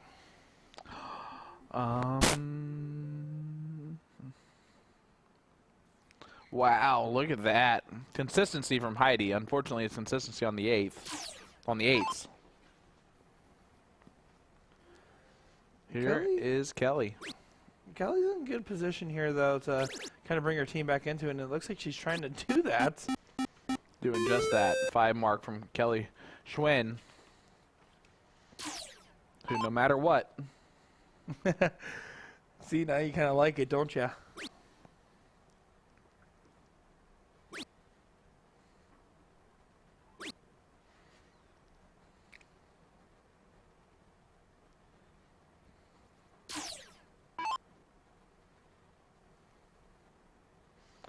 Soft Tip Central, like and share, done. Thank you. Cannot tell you how much we appreciate all of the support for all of our players throughout this Tournament Champions 2022.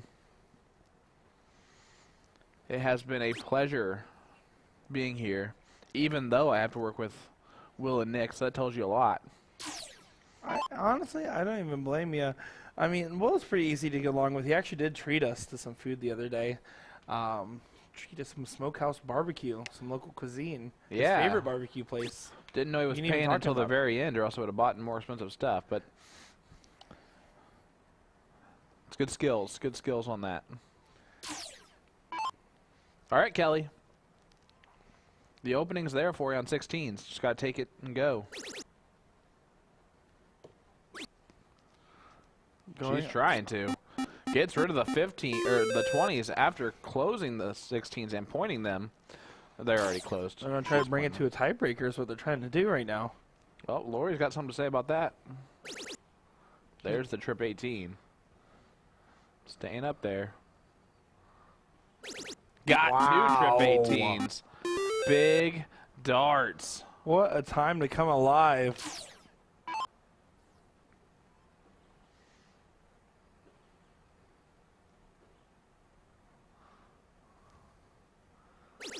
Lisa Yee, though.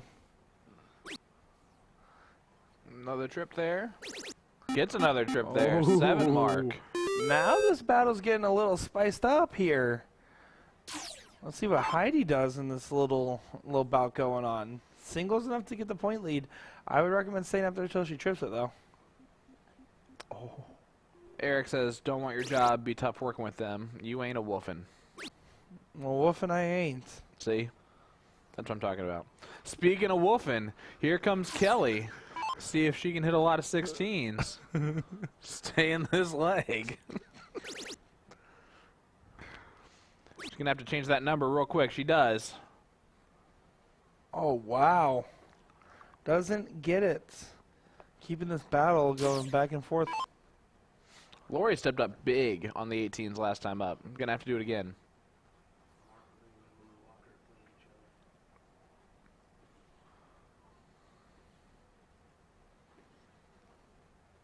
That's the other thing about this blind draw format that you really get a lot that is intriguing. You get partners having to play against partners, friends against friends, and it's for a lot of money. Apparently Mark Rowe and Willie Walker, 2 very close friends, are playing each other right now. You see those 2 lines on the floor there, the spotted yellowed ones? Yeah. Inside that box, there's no one there that is your friend. Outside the box, the whole room can be your friend. And that's what you're going to notice out of these players. Well, there you go. So that's where business time happens. Exactly. It's one of those times where unless you're turning around and talk to your partner, you're the only person there. You're the only person in the room, and all there is you and that board. Kelly Shorten coming alive this leg to keep herself and Lisa Yee on the winner side of this bracket. That's kind of impressive. As soon as you did that Schwinn joke, she's been on fire. She heard me. I don't know about all them apples, but How about all them apples? how about Big that glass. from Lori? She is doing great. She's like, hey, I'm hanging on by a thread here, throwing a 2-7-8. Lisa opting to start at the close. Now moving back over the points. It's a good switch.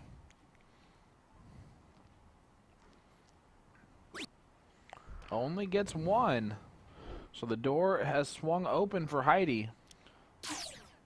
54-point difference that we're looking at here, meaning it takes at least the 4 mark on those 15s to get ahead. If you hit the 4 mark on the 15s, the first 2 darts, do you go for it? Personally, I do. I love the 15-16 switch and vice versa, the 16-15. I think it's just something that many people get comfortable with because owning both those numbers means that your opponent's usually shooting on the bull after that. Yeah. So I would take that switch there. But there's nothing wrong with staying on the point for all 3 darts, ever. There will never be an issue with that shot. Well, Kelly also only gets 1 mark. Oh, wow. So Great. back-to-back ones. Great. I didn't even notice that. Colby Dries is right. This is last round. This is the very last shot. If Lori gets a point lead, they win the leg right now. Wow. Lori has stepped up huge. This for the match. Oh, my. She needs to hit this right here. Double or triple. Oh, does not do so. Kelly and Lisa get to wipe the sweat off the brow as it's going to go to a diddle for this last leg decider. Wow, wow, wow. Willie Walker and Mark Mears seems to have won their match against Mark Rowe and Gerald Rutledge. Wow. Wow, wow, wow. Speaking of that, not a bad diddle. And other things that are not bad, my fantasy football team won yesterday, by the way. Just wanted to let everyone know that I do know some sports, as I'm 3-1 this season. The only team I lost to, last place in our league. Well, I'll tell you what. Go on. I'm undefeated in fantasy football in one of my leagues. Well, you're kind of a big deal, not only with keeping up with fantasy, but just in the dart hall too. You actually, my dad has a signed jersey from you now. Is that correct? He does. He does. Yes. He asked for it, wanted it. I decided to give it to him.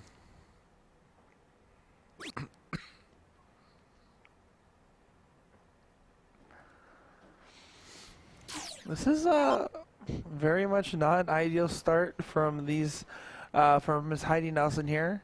Now Lisa Yee needs to capitalize, start off strong on those 20s. Dan DJ Johnston asking how many players are from Wisconsin are in the men's bracket. A lot. That's the best I can give you. Quite a few. Statistically true. There's a lot of good representation from the best players from each area almost. Yeah. As we even were talking with Chris Watson last night, he's like, yeah, I'm trying to get a state battle going. I want to get some Phoenix people going against some Arizona people and so on. So there's a little bit of state rivalry going on out there. Star City claims to have the biggest amount of support for their players this year. And we saw them in there. Whenever a Star City player was making it to the end of a finals for the major events, the room would be full of those jerseys. Yep. Yeah, they were behind their players. Kelly plays at All Season Sports Pub in Washington. Gets 2 20s. This a last leg decider to see who gets to the queen seat. It's all about starting off that first arch strong and then just following it up. Triple here would be important. Heidi gets 3 marks. But is it enough? Lisa Yee is lethal when she gets going here. She's someone I don't want to play long formats, long matches against. I want to beat her quick before she heats up. Well, too late now.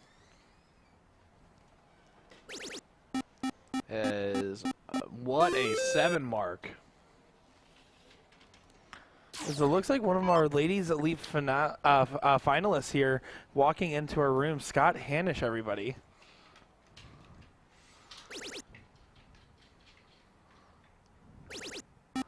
I'm just happy that Scott has made a bigger enemy than you, or than me.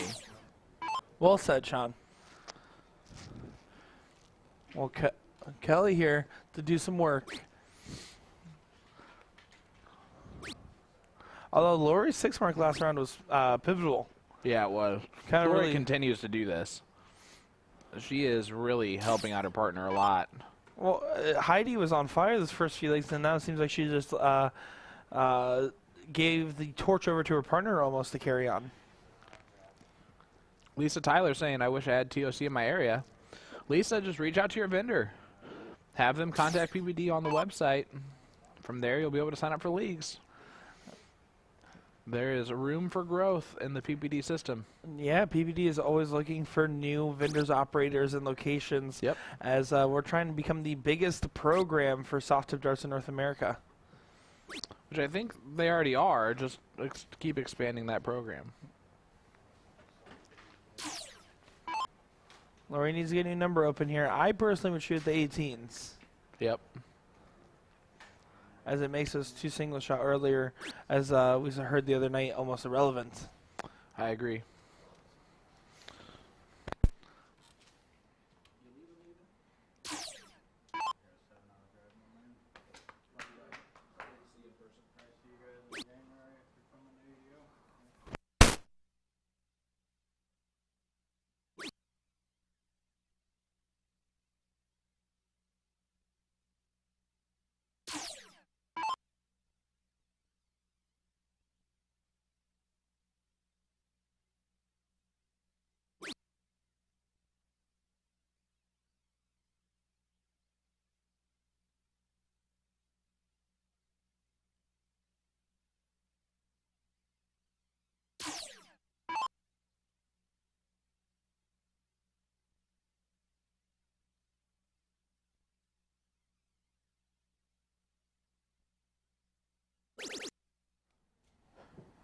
Sorry, someone who claims to not like us. Scott Hanish came back to say bye.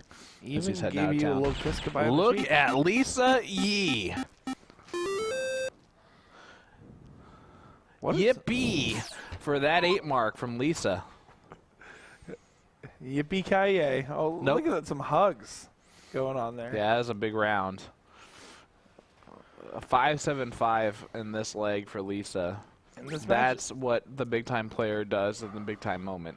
and this is looking like this match is all but over here, as they're going to kind of guarantee themselves a shot in this King Seats matchup. Yeah, they will move on to the queen seat if Kelly can get 1 bowl.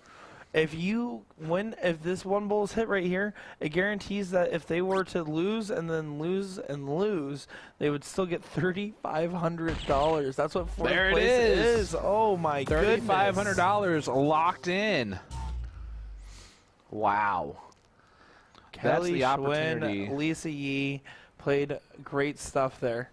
Those are the opportunities that we are getting for our players here at Tournament of Champions 2022 on TOC Finale Day. And we're going to keep having these great matches, this money being won, and some huge celebrations. And now let's take a moment to hear from our sponsors. I'm Nick Dichiria, joined by Sean Green and Will Stuart, coming back shortly. Darts.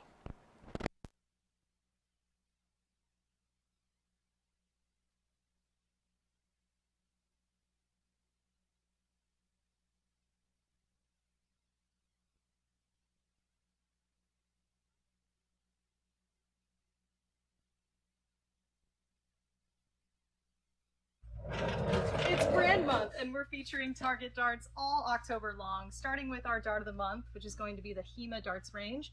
Purchase any Target HEMA barrel, and you're going to receive a free gift consisting of select assortment of 3 Target flights.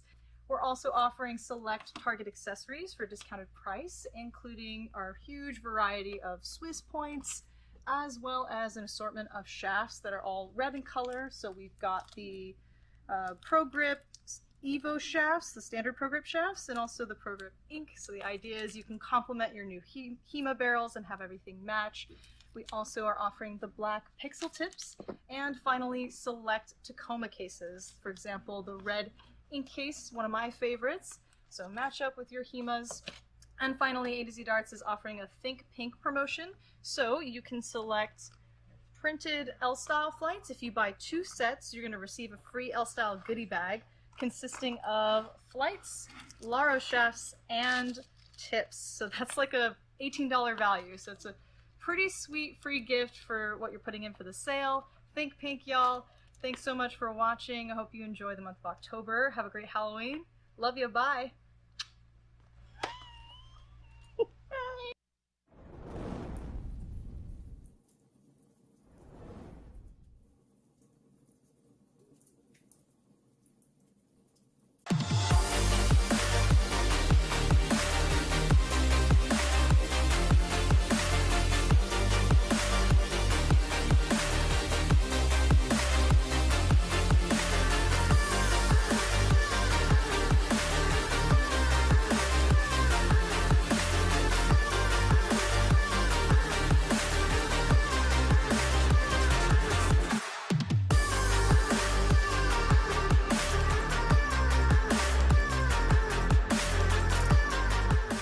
Now there are 5 total options in the HEMA range, 3 steel tip labeled 01 through 03, and 2 soft tip variants labeled 10 and 11, with multiple barrel weights for each option.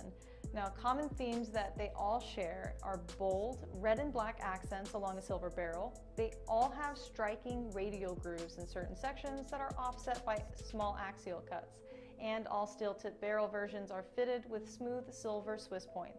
You can purchase these barrels on our website, a2zdarts.com. Just look for the link in the description, and I hope you enjoyed this review as well as the rest of the 2021 launch. We've reviewed it all, so be sure to subscribe to our YouTube channel so you don't miss out on future range reviews, as well as our review of the new Target dartboard. Thanks for watching.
month, and we're featuring target darts all October long, starting with our dart of the month, which is going to be the HEMA darts range.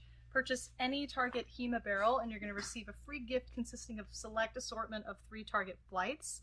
We're also offering select target accessories for a discounted price, including our huge variety of Swiss points, as well as an assortment of shafts that are all red in color. So we've got the Pro Grip Evo shafts, the standard Pro Grip shafts, and also the Pro Grip Ink. So the idea is you can complement your new HEMA barrels and have everything match.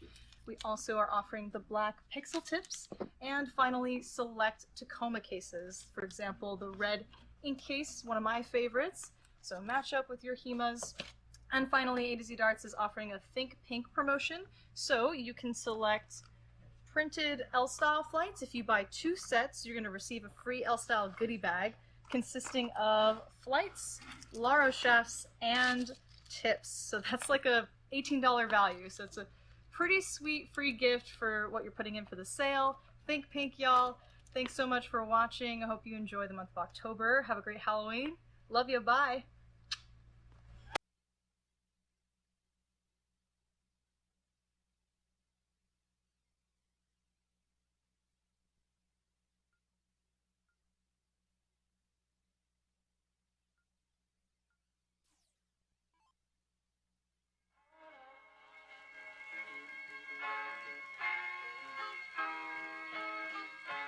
I'm so in love with you.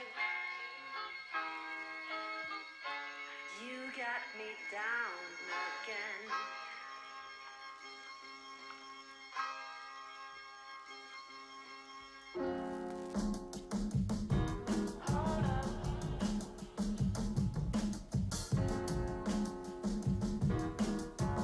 I'm so in love with you. You got me down again.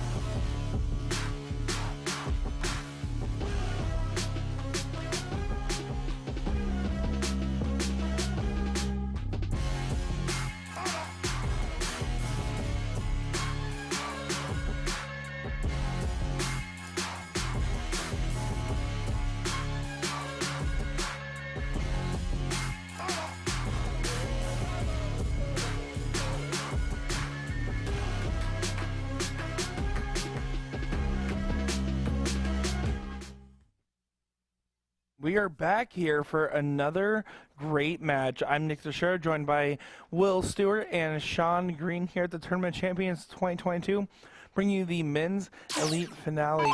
Here we have a one-game situation here. They're in the last chance bracket. It's either win this leg or you are eliminated. Will, how are you? Hey, doing well. Can't complain as we get underway here with our action. It does look like we may get our king seat match on board 1F. So we'll have that one coming up here momentarily, I would imagine. This bracket's flying by for us. It really is. I'm surprised how quickly it's flying by, as honestly, I didn't anticipate this happening.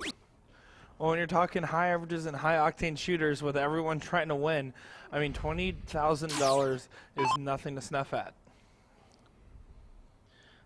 Looks like we got Jules and his partner and Daryl Cortez on that board as well. Should be a good one. Daryl Cortez, of course, runner-up in the CSC Challenger Series. Division 2, right? Division 2, that is correct. He got beat out by none other than Chris Watson. And then, of course, Dario, we saw on the stream yesterday. Jules, I've heard of him. And then Scott Dunaway, someone I'm not as familiar with. But obviously complementing the Daryl Cortez style of play really, really well.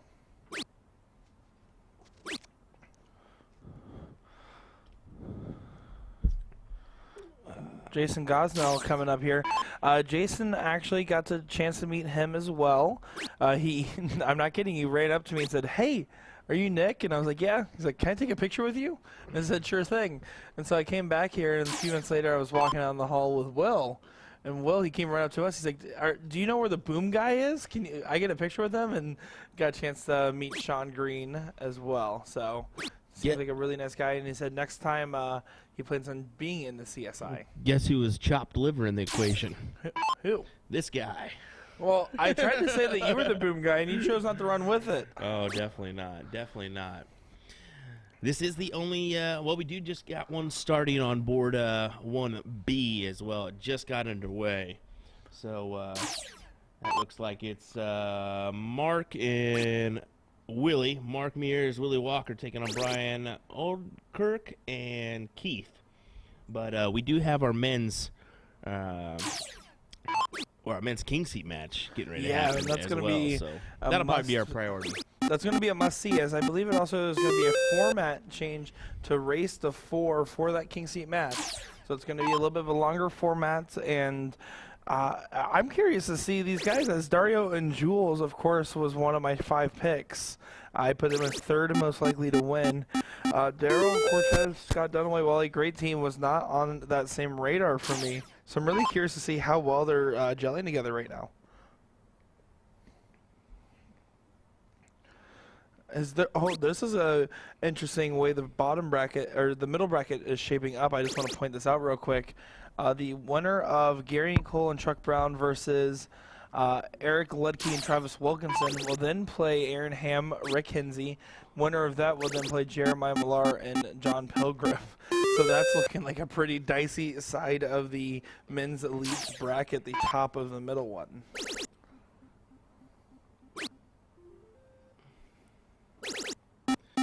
Nice 7 there. Randy White, no stranger to the CSC, of course. Needs a couple more of those. Randy still looking for a finale berth in this CSC Division 2. He hit a beautiful round of 9. Matt Music up to the line here, looking to try to win the tide back. First Star gets in the point lead. And he opted to stay there all 3. This is getting pretty intense as all these players are starting to pick it up, knowing that they don't want to go home. They want to go for more money. Devin Hunter, I don't know if I love the shot shooting at that direction. Shooting at the 19 second dart there while behind seemed to be a wasted dart in my opinion.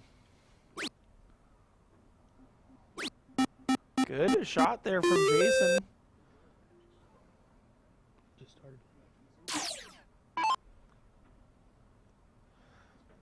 This is back and forth, back and forth.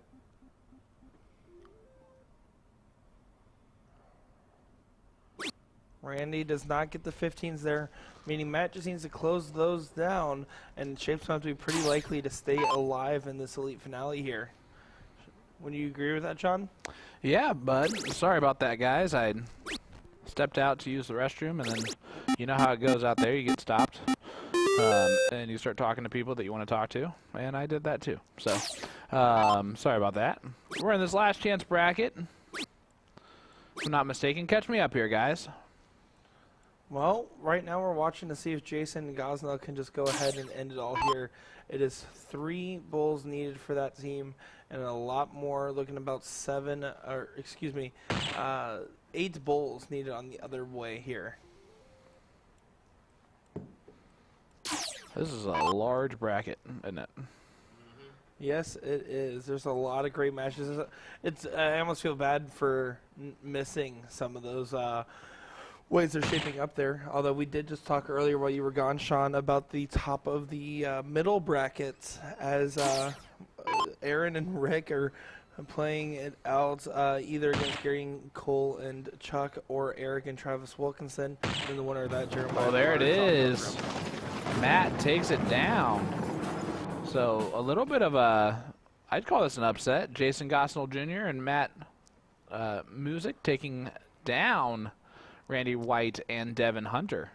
Yeah, They're out. That is a big win without a doubt in my mind here, as I think we're about to get over to the Jules match in just a moment to see how this king seat pans out and see who guarantees themselves at least $3,500. Yeah, I can't wait for that, bud. It's Dario and Jules taking on Daryl Cortez and Scott Dunaway. I'm really curious to see what Scott Dunaway is going to do for us, as he's a player I'm not familiar with, and so I always am excited to see these new shots throw. Well, obviously, not obviously, what has happened here, we're having a little bit of technical difficulties on that other stream. There we go. That's why Will Stewart's on production, because he just knows what he is doing. Able to get that fixed up real quick.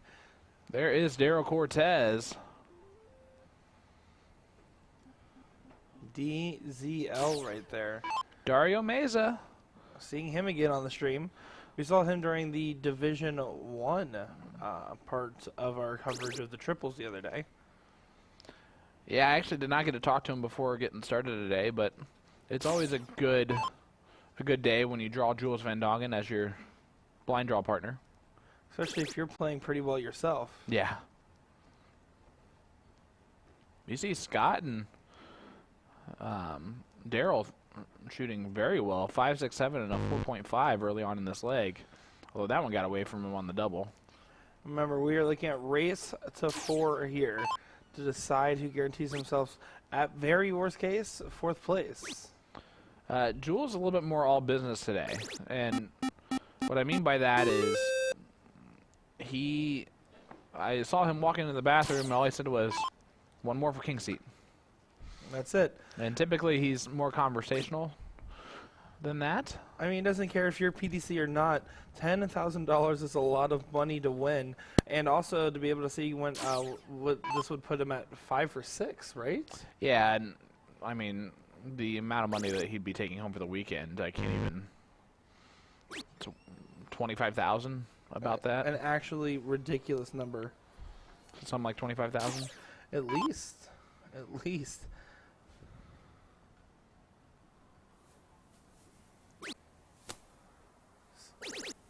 Scott does get the point lead there. Decides to stay down. Just trying to set up Daryl as much as he can. Yeah, you got Jules following you. Point. Yep. He made that mistake last time he was up. Because Jules can do this. Oh. Jules tried to go double-double. Not going to look back up. Nope, he's going to close the 19s instead. I think that's an okay shot. I'm not absolutely in love with it, but it does leave Daryl with a good opportunity to punish here. But it does keep the game momentum moving forward. It's game 1 in the series. I think he can afford to do that shot. And Daryl only gets a 3. He was smiling before he got up to the line. I like the way Daryl plays. He plays a nice looseness to him. He has a cool, confident cadence about him. And Dario Only does finds 3. Yeah, I'd say that's okay. They broke even. I still do believe this team of Jules and Dario is very likely to do well in this event, as they already have been so far. Daryl Cortez and Scott Dunaway are no slouches, though, in their own right. That's a good last start there from Scott. Yeah, you mentioned this. If whoever loses this match, the worst they can do is what? How much money? So I believe, yeah, whoever loses this match is going to go to the top of the middle bracket there, which means that if that person, if a team that we're watching right now were to lose their next 3 matches, put them still guaranteed 4th place. $3,500. So $1,750 a piece. That's a lot. That is a lot of money. More than I've ever won. Well, it's more than I've. Yeah, definitely more than I've ever won. As Dario not able to get the point lead back. So Scott might say goodbye to the 18s here. Yep. And 16s, Big trip Good 16. last. That's a huge last start with Jules behind you. It expands that lead just enough where you can't have a 9 mark and instantly flip it back. Yep, leg number 1 here of a race to 4 in the king seat match. On the men's side, the elite finale. I don't like that shot from Jules there. Going Nope. for that close is way too risky. Even if you do hit it, I don't think that it actually increases your position that much. Daryl Cortez is not going to miss a 3 mark at the close, so why try to force him into that corner? Yeah, I would agree with you there. It was unnecessary. If Jules would have gone trip 15 on the last 2 darts, they would have had the point lead. But it gives Daryl, free reign to do just that. And that Daryl accomplished what he needed to accomplish there. It was a phenomenal round and makes him a good favorite to go 1-0 in this series. Dario gets 2 double bowls there, but not enough for the point lead. 2 bowls. 1-0 lead for Scott. And Daryl. There it is. Good stuff there, Scott Dunaway. He's a very solid shooter that leg. While he did have only one of the middle averages, his consistency really shined through. All right. Jules going to get us started here on leg number 2.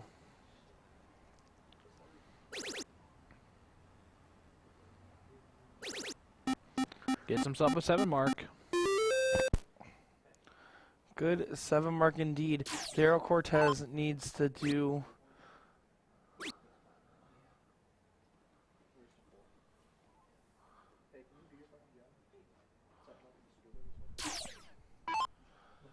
Dario just needs to keep up some momentum here.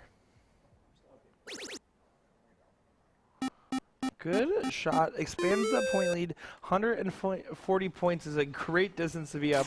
And getting the close on the 18th as well. Solid start coming out of the gate running to try to make this a 1-all series. I bet Scott shoots all of his darts at the 19s. This is going to be the king seat match for the men's elite finale that we're watching at here. Yeah, sorry. We'll try and get you a scoreboard on the screen, guys.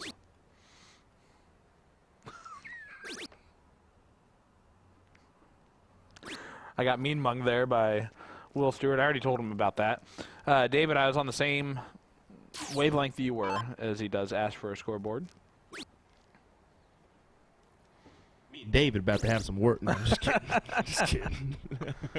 Yeah, sorry.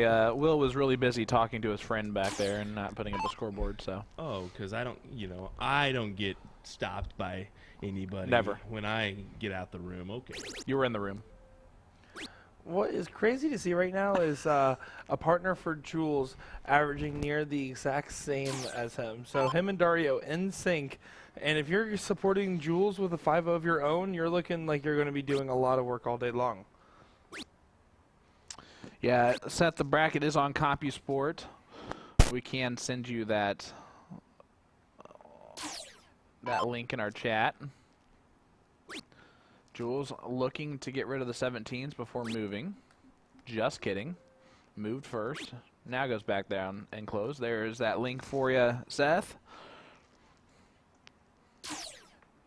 And see where everyone is at in the bracket. This is our king seat match. 1-0 lead for Daryl and his partner, Scott. But look at Dario. He even looked to close down the 15s. Doesn't get it done. All right, Scott. Scott's still playing very solid. I'm kind of happy with his play. His throw is looking good. Big 7 mark from him. I think he is showing why him and Daryl are doing so well, as I think they're both very equivocal shooters. Well, why didn't you pick those 2 guys to perform well in this tournament? Here's the thing. There's 64 teams where all of them have a chance to win it, and I really do believe that. I only had a quick moment to browse through and pick a few, and I still stay with the picks that I have here as being some good deep run teams. Yeah, whatever. Okay, fair enough.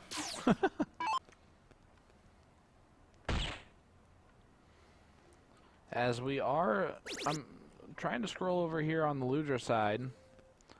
Wow, how about this? Aaron Hamm and Rick Hensey are playing against Eric Ludke and Travis Wilkinson. Whoever wins that one then has to play Jeremiah Millar and John Pilgrim. So one of our top 2 choice picks will be in the last chance bracket in about 15 minutes time. How about them apples? I feel like a Mel Kiper right now with my draft predictions. How wrong they are? Yeah. What does Mel Kiper know anyway? Jules a 4.07. Pretty off game for him, all things considered. I mean, you really don't ever see him shoot below a 5. So, I think that means that Daryl Cortez, Scott Dunaway need to capitalize very quickly because Jules is not going to stay in that 4 range for very long. Kyle Shaw, yeah, Brandon is correct with his prediction there. Sean Phillips asking, do we have a stat on the king seat and winning? Seems like the king seat is probably the final winner 80% to 90% of the time. I'd probably agree with that because they'd have to get triple dipped. I would agree at the top level. Now, if you're talking Masters finale, Pro finale, or just some of the normal doubles and triples events, I think the dips can happen a lot more often. There's a lot more momentum swings. But you're right. At the top level, 80-90% is a fair take there. Yep. And Seth saying, crazy to think a 4.7 is an off game. It is for Jules. Jules has a rating. 4.07. It was a 4.07, which is definitely an off leg. But even a 4.7 is an off leg for Jules. That's a fair point. And Jules' average is about 1.0 above that. You see Jules on his first run through a 7 mark there, so we expect to see him kind of maintain this higher range average here. Yeah, I don't know. You guys not being able to sit in the room with everyone else that's there spectating, but it is just a symphony of doos. Literally nonstop. 8 boards, all of them doing that. Crazy. Justin Boyd saying, just now joining, how far along are we in this event? I'd say we're just about halfway nearly, as this is a king seat match. But of course, triple elimination bracket means that there are still plenty of teams left. As we're now starting to see players get eliminated in that 17th to 32nd position. So about halfway through. Yep. And look at that from Dario, closing it out. Dario's doing everything in his power to be a perfect teammate to Jules. Throwing a 6.0. Can't do much better than that. Daryl Cortez is just doing work right now. 5.33 average for him. His partner's averaging a 4.0. I'm scared knowing how well Dario is doing right now and how well Jules has done. Jules stayed there and hit a 6 mark on the 20s. I like that. Sorry, keep going. No, I was just going to say, I feel like it's hard to not say Jules and Dario, if they win this match, are going to be almost impossible to beat in a triple elimination format. Yeah, I would say they have probably a 95% chance of winning. And it really does depend on who comes through, and if that team that comes through only has 1 loss. Well, one of the things we saw with the CSI is it was an all-or-nothing type of fair. Mm-hmm. This is not the case here. Second place is not a shabby position to be at with $5,000 a person, $10,000 in total, and then third place being $5,000 and so on. I mean, there's some good prizes left. Yeah, the worst that one of these teams can finish is what? 4th or 3rd? Say again? Oh yeah, the worst of the team here, if they didn't win a single other match, they would be guaranteed, I believe, 4th place here. Yep, 4th place indeed. Yeah, so they're still walking out with almost $2,000 already at this point. Mm-hmm. And that middle bracket's already kind of getting pretty far along on the other side of it as well, as it's kind of just cruising and cruising. I'm going to take a little peek here at our women's finale bracket because I kind of want to see how those girls are doing. Trisha Romero already knocked out in the 13th, 14th position slot. Wow. With her partner Heather Walters. Well, good thing I called that one as a potential upsettable team. They were upset, but at their finish. Kelly Mears is already knocked out as well. Terry Johnson, a couple of other ladies that we have seen in the women's CSI. Rita Runge, Jean Scudder, and our first match that we covered on the ladies already getting knocked out as well. Well, Jules trying to make it a 2-1 lead. There it is, 2-1 lead. The Dutch Dragon back to throwing fire. And look at that scoreboard. It looks beautiful. Well done, Will Stewart. I do have to toot my own horn. For my top 3 picks of the ladies, 2 of my top 3 picks are playing in the King Seat match right now. Kelly Schwinn, Lisa Yee against Abby Spot and Hunter Smith. Now they are playing on the main hall, so we won't be able to get you any footage of that one. But good luck to some of those ladies there. And then, of course, the other pick I had, Jerry and Chrissy going on board 1H against Deborah Adams and Tammy Mallory. All right. Scott has to do some work here. It is a race to 4. So Jules and Dario are only halfway there. Whoa. Living on a prayer. All right. Dario gets himself a 4 mark. That was really bad for us. Sorry for all the ears of the people listening along, as there is over 874 people. Who just heard that? Uh-huh. All right, Jules, looking for a 9. Good first start there. Jules looking for a 9. Oh, just shy. wires it. 7 mark for him. Excellent attempt. 1 wire short. Just to reiterate, this is the men's winner side. The women's winner side is out in the hall. We do not have access to that streaming board, so unfortunately, this is going to be the priority for us right now. But we will try to get as many matches as we Updates, can, yeah. meaningful matches in here as we can.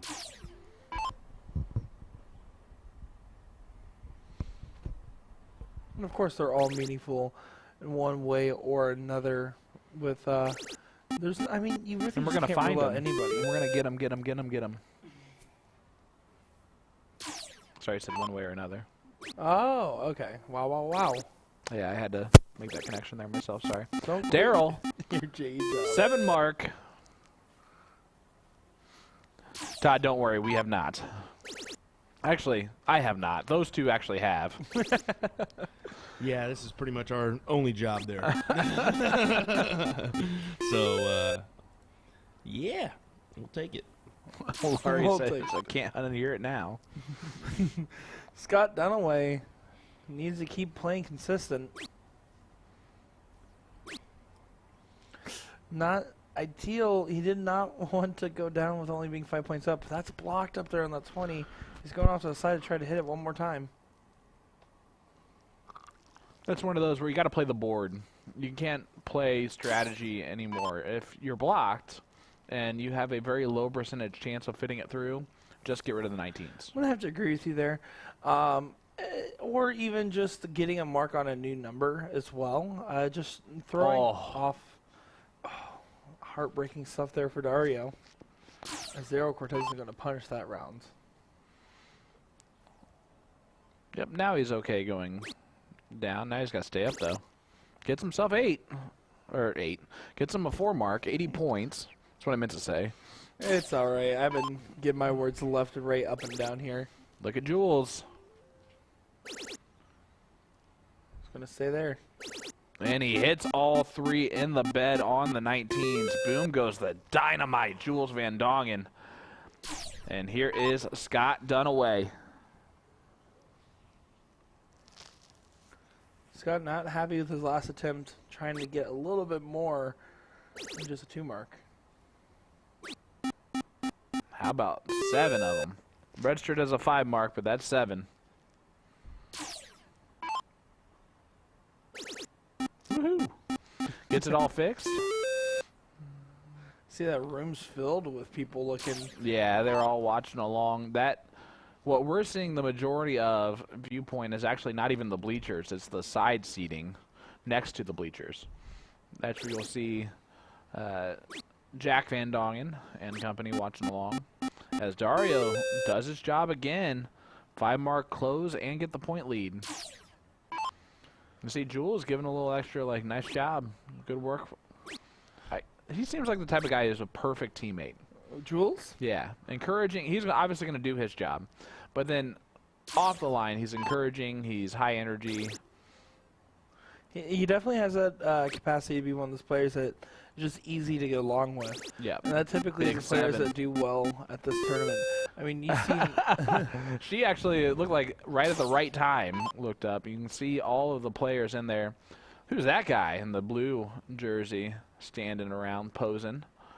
Is that Dominic Dichiria? Wouldn't put it past him. The legend himself. Scott. You autographed his jersey. That's without a doubt a fact. It is without a doubt a fact.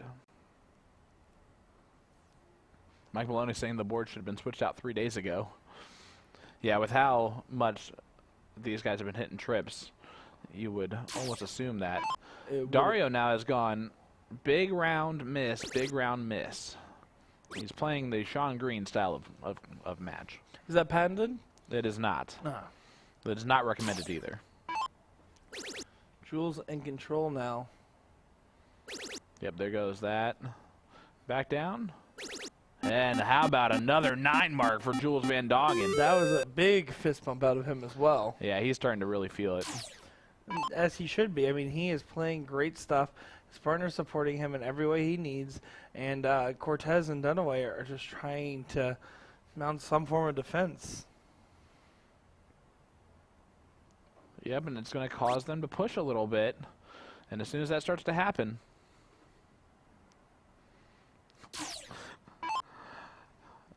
Vaughn and Alex are tagging Dom in the post. Look at that from Dario. He goes 0-mark last round, and then nonchalantly try to go trip 16, double bowl, trip 15. Ashley Ritchie seeing Kaylee Beard back there. Yep, absolutely. Big 3 in the bed from Daryl. It's not over with yet, says the Texan. Daryl's doing some amazing things on the Aki here. Jules missed that so far inside for him that he actually did an eyebrow raise, but gets the leg completed. He only threw a 7.0. Just a 7.0. Nothing notable, crazy, or insane. 900 points. He throws a 7.0 in the leg. Wow. 3-1 score line for Jules and Dario. Look at Daryl. He just kind of laughs and says, what else was I supposed to do there? Nothing.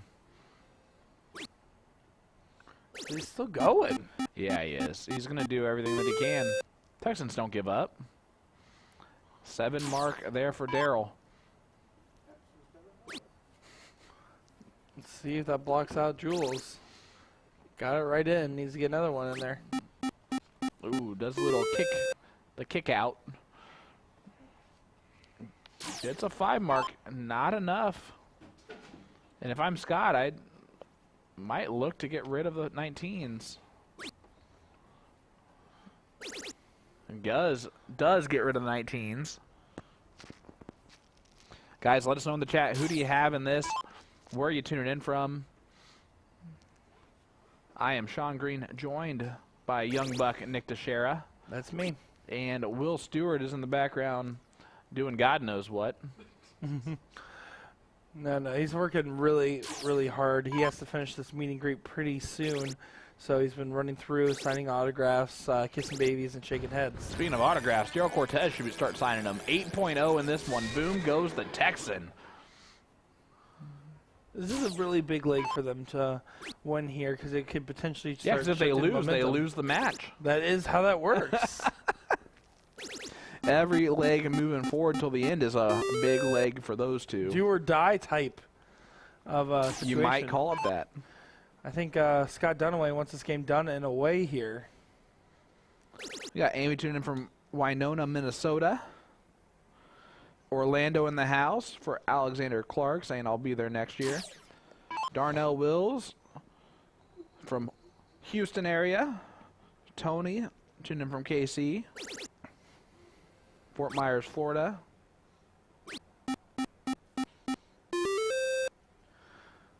Mike Maloney saying wasn't playing league until 6 weeks ago. Really excited to see what that means for the rest of the PPD major events with Mike Maloney back in the mix. Last time we saw him, of course, was the CSC Challenger Series where he was grandfathered in with all the other pre-COVID people that qualified. Yep. Wanted to mention about that Fort Myers, Florida. Hopefully, Matt, you're doing all right.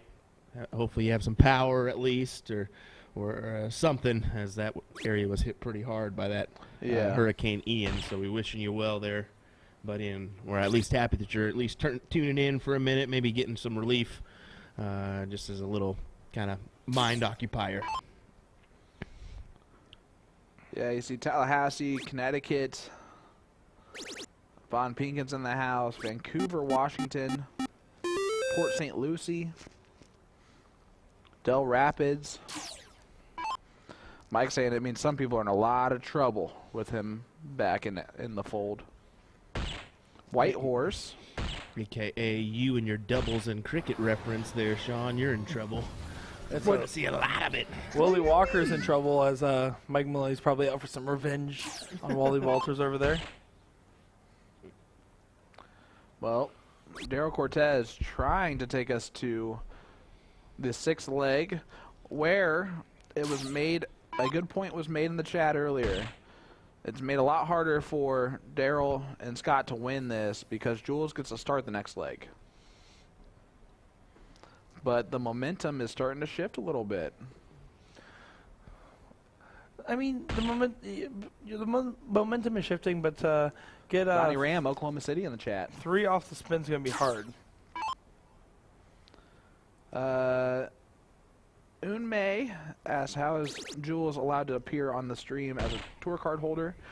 He did get permission from the PDC in order to do so. Yeah, they go through an extensive email process in order to make that happen, and Jules has been doing that a lot because he plays a lot on the North American circuit, I would say, or North American tournaments. PBD is not unfamiliar with working towards PDC events, as they used to have the Extreme League, where it was a league where you had to pay slightly higher than average league fees, and the top winner of the Extreme League got fully paid for sponsorship by the PPD to go play in the U.S. Masters in Vegas back in 2018. There you go. That was Nick Slepik and Kenny Doyle, I believe, were the 2 players that got picked last time that happens. Lexi Sue in the chat saying they received permission from the PDC. Yep, that is correct.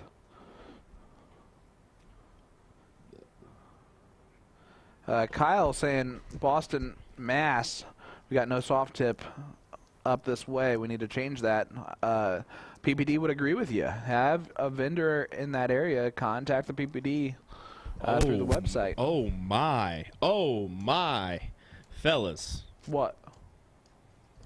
I'm gonna go ahead and take this away because I just realized something. You know who's standing there? Wow.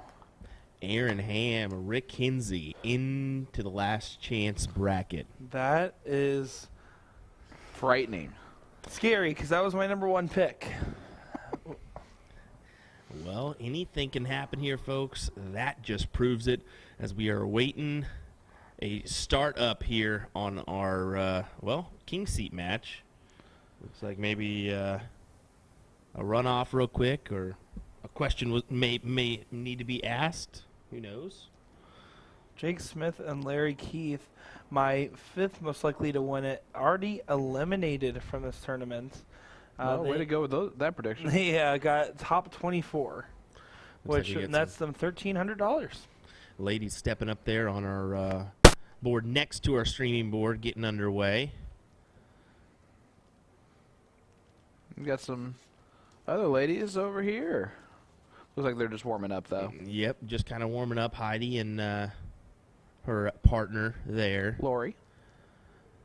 So bear with us here as we took an unexpected short break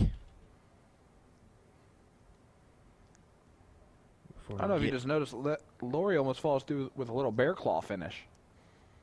Like she kind of finishes like here. Little bear claw action. Way to notice that one. Great. So excited to see who's coming in now. Boom goes the. Oh, we're not even live, are we? We are. Hard facts live right now. You just ruined the whole thing. Well, I'm going to turn off my mic real quick while Dom's in here.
All right, and back in the action here, Daryl Cortez is stepping up. Jules just hitting a 5 mark on his previous go-around, as it is 3-2 in this race to 4 to see who guarantees himself a top 4 position and who guarantees himself a second place in the men's elite finale with over $20,000 for first place and $10,000 for second. There's a lot of money to be made here, and I'm curious to see how this one wraps up. Well, the king seat definitely has a distinct advantage. Already guaranteed a good chunk of money. Let's see how this one ends up. What do you say? Jules and his partner Dario are just one leg away from securing that king seat. And at least, what, $5,000 apiece? It'd be $5,000 Yeah. apiece, $10,000 for second place, and the other thing is, as we mentioned, it's at least a 70% chance or higher for whoever wins this match to win it all, as of how hard it will be to get triple digits in this format. Yeah, and those are statistics that we're literally making up on the spot. 50% of the time, they're right every time, Sean. Yep. Hey, you know? Daryl does find that last hard triple and gets the point lead, but Dario doing everything he needs to be doing and then some as a support player. And I say support player, he's averaging a 5-0. I'd say that's pretty good support. But so is everybody else. 3 players averaging a 5-0, 1 player averaging a 6-0. I don't expect any slouches from these guys, especially if they made it to this point in the bracket. That's actually a really interesting time to use the bathroom with a 3-2 score line and a race to 4. Would you agree with that? Like, that had to be like a dire emergency type of situation. Yeah, I mean, you would think so. You don't want your momentum to be broken and to just kind of ice yourself almost. And, well, as well as the other team, I guess both teams must have agreed that it was a good time to go, though, I guess. Listen, I bet Jules was just like, I'm going to go to the bathroom. And they were all like, okay. I'll be honest. I'll be the first player to tell him, no, you ain't. You're staying right here and you're finishing this game. That's what you're going to do. Mike Maloney says, old folks, small bladders. I'm not sure who he is referring to in that scenario. It is not. It is none of our 4 gentlemen that are playing. Shiloh Evans asking how much money has Jules banked already. He's well over $10,000 and some change right now. So I believe, as Sean said earlier, this will put him close to $25,000 if he can come out on first in this event. Yeah. Yeah, he is not in the supercharger, but that's actually a good benefit for everyone else who's in the supercharger. On top of that, you notice it's a commonality for players that are in the supercharger to share with their partners that are not in the supercharger, as it is a team effort for every event. You know, Will, I'm going to be the first to congratulate you, bud, because this weekend is the first weekend where we've seen a lot more, like, haters in our YouTube, like, chat than we're used to seeing. That's a good thing. That means we're moving on up. Hey, haters gonna hate. That's just how it is, buddy. And ain'ters are going to ain't.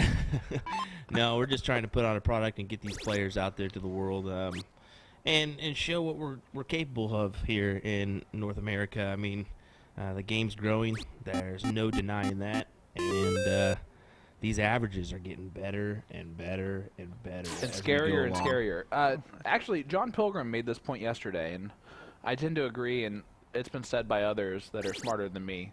A 4.0 average used to mean something. It used to mean a lot. It used to mean that in you this were one sport. of the best players in the room, if Yep. not in your area. And now 4.0 is nothing to scoff at. No, but it's nothing to be writing home about. It's not going to either. make someone double check anymore either. There's no discount double check. Yeah, I mean, there's basically 2 4.0 players at the commentary desk, and you're here too, Sean. And I believe I am undefeated against both y'all. So, what does that say about you guys right now? Saying that we thought you needed the win, as Jules needs to find that 16. Look at that. It's a good shot there when it matters most. And looks back at his support system as he hits that. I think he's expecting a bigger reaction out of mom, dad, and wife than he got. Pretty much non-existent. Dad was watching his phone during that 9 mark. I feel like maybe they're almost nervous if he does win, as his wife said, "No more cars, Jules," as Jules wants to get another car after winning these events. The hometown hero, as we've been calling him, playing 10 minutes from where he lives. Look at the big fist Yep. pump back there from him He's as well. feeling this. Cheering on his partner, Yep. saying, "Come on." That's It's a good partnership there, and it's cool to see. You don't get to see that very often out of PDC professionals, where they're playing an actual like doubles event with someone who's also not at that Right. same skill set and level. And that's putting nothing against Dario, who's a way better dart player than I can be. But it's got to be really cool to have the support of your partner that's doing that. And there it is, points back at Dario too. big win there for Jules Van Doggen and Dario Meza, as they are now our king seat, guaranteed to have their spot in the finals now. Daryl Cortez and his partner Scott Dunaway are not done away with yet. There's plenty of darts left for them in this triple elimination formats. Somebody come grab Nick before we throw him out, please. Oh, that is good. As we We have are some gonna- rookies back here. as The phone's on extra loud. As we are going to keep bringing you the action here. Looking around the room, you can see our room is full. Our players are still going, and we're not going anywhere, folks. Paul Schwindeman saying, "Don't you wish the Colts are undefeated?" Yep. Thanks for bringing that up again. Appreciate that. Scott Hanish is having a rager of a drive home currently. Ashley saying, "Leave my Nick alone." Thank you, Ashley. Jerry Bray and Chrissy Grimmel, one of my teams I picked as a favorite for this event. I know that they are in the one-loss bracket right now, so they are fighting through the middle. As my 3 picks, 2 out of the 3 were playing in the king seat match as we speak, or queen seat match, if you will. I will. Okay, then you shall. Okay. That was way too easy. So, Jerry and Chrissy, Heidi and Lori. You said you're picking Jerry and Chrissy? Jerry and Chrissy were one of my top 3 picks for this entire tournament, so I'm going to take them to shine on through here.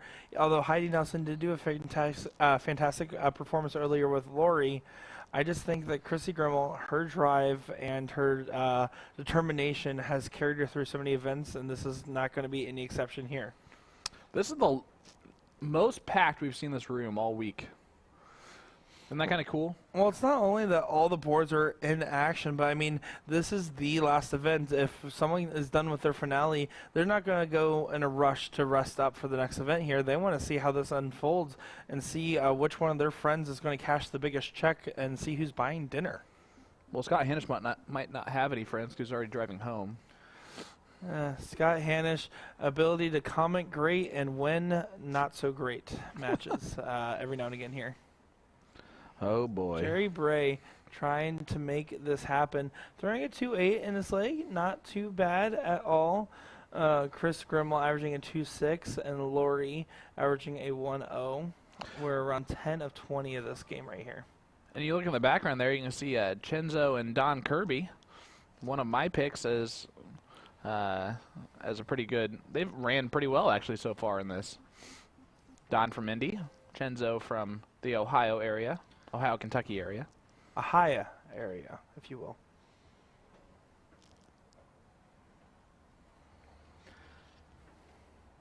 Chrissy, kick him in the ding-ding Grimmel.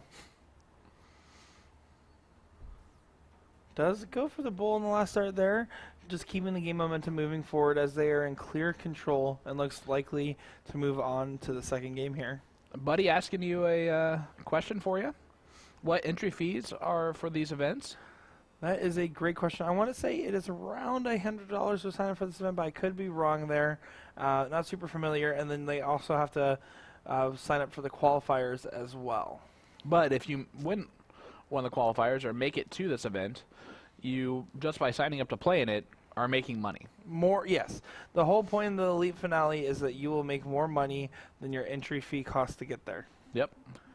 So even if you go 3 and out.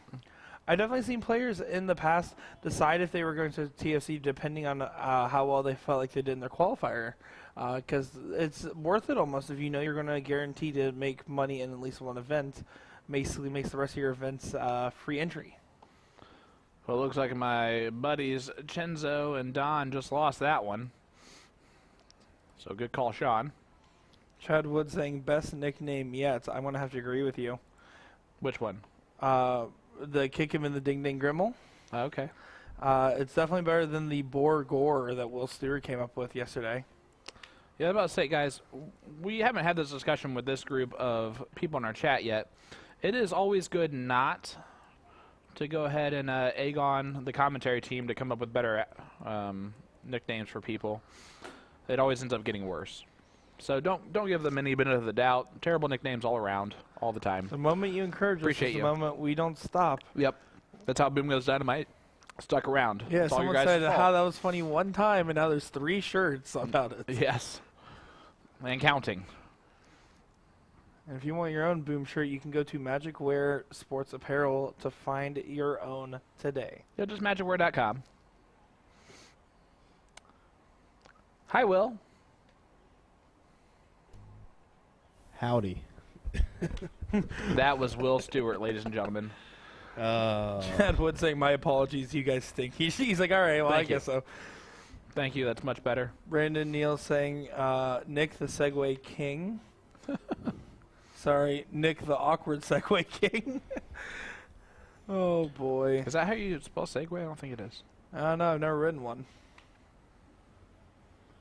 Ryan Westover, Division 12 runner-up, saying more Will, less Nick. I couldn't agree more with you, Ryan. Oh, man. Couldn't agree more. Ron Otto, did Millar get John Pilgrim? Yes. Just tuning in here from Michigan, enjoying the commentary you guys are bringing. Well, that surprises me, I'm going to be honest with you, Ron, but thank you for that nice compliment. Leg number 1 went to Chrissy. Difference in format here. You'll notice that it's going to be Fat Bull Open out for the ladies here. And this is one of those where anything can happen, but Heidi Nelson, hat trick, gets us started. Yeah, different from the men's format is we saw that the freeze on the men's side. We're not getting that freeze on with the ladies, so something to think about. See, I would actually prefer, instead of going to 501 stack, to do just a 301 freeze for the ladies instead. Do a 301 instead. Yeah, 301 freeze. I could see that. I could see that being the case. It would be a good idea too. I mean, but at the same time, maybe they're trying to speed things up a little bit, because that freeze game could be one of those ones that it takes a little bit. You could be frozen afterwards.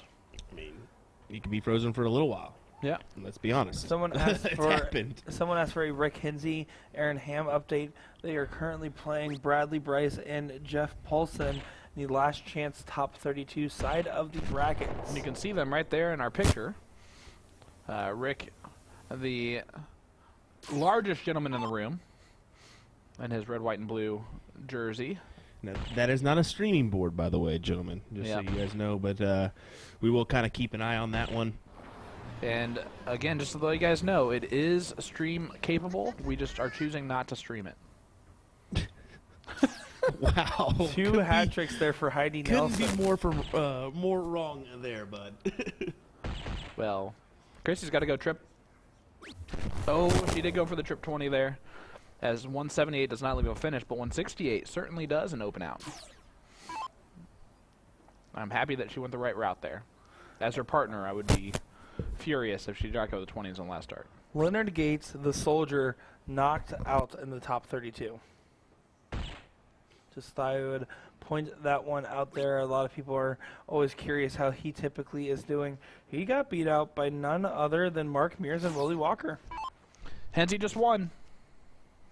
And the fans are going wild. Josh Hensey, Hill letting Hensey, everyone know. Hensey. That was actually just you repeating the word Hensey, and not the fans. You know, if you didn't say anything, I don't think the audience could have told. Well, Great Jerry last left a start. finish. This is where you walk back to your partner and you say, well, there's a finish there. That's Hi- exactly what she's doing. Heidi Nelson, if she hits this, remains perfect. And she does a 50.00 average for Heidi Nelson. A perfect leg of darts. The one person you probably did not want to see come up with the 180 chance is Chris Grimmel. Another case of the team going first typically wins that Fat Bull stack score format. Yeah. Is everything okay, Sean? Just you, and you're always like, this is going to go to the third leg every time. And is it just tiring because I'm right? You keep or- pointing it out. Just beating a dead horse with a stick. That's one hole in the bowl, so let's see if Heidi can best that one.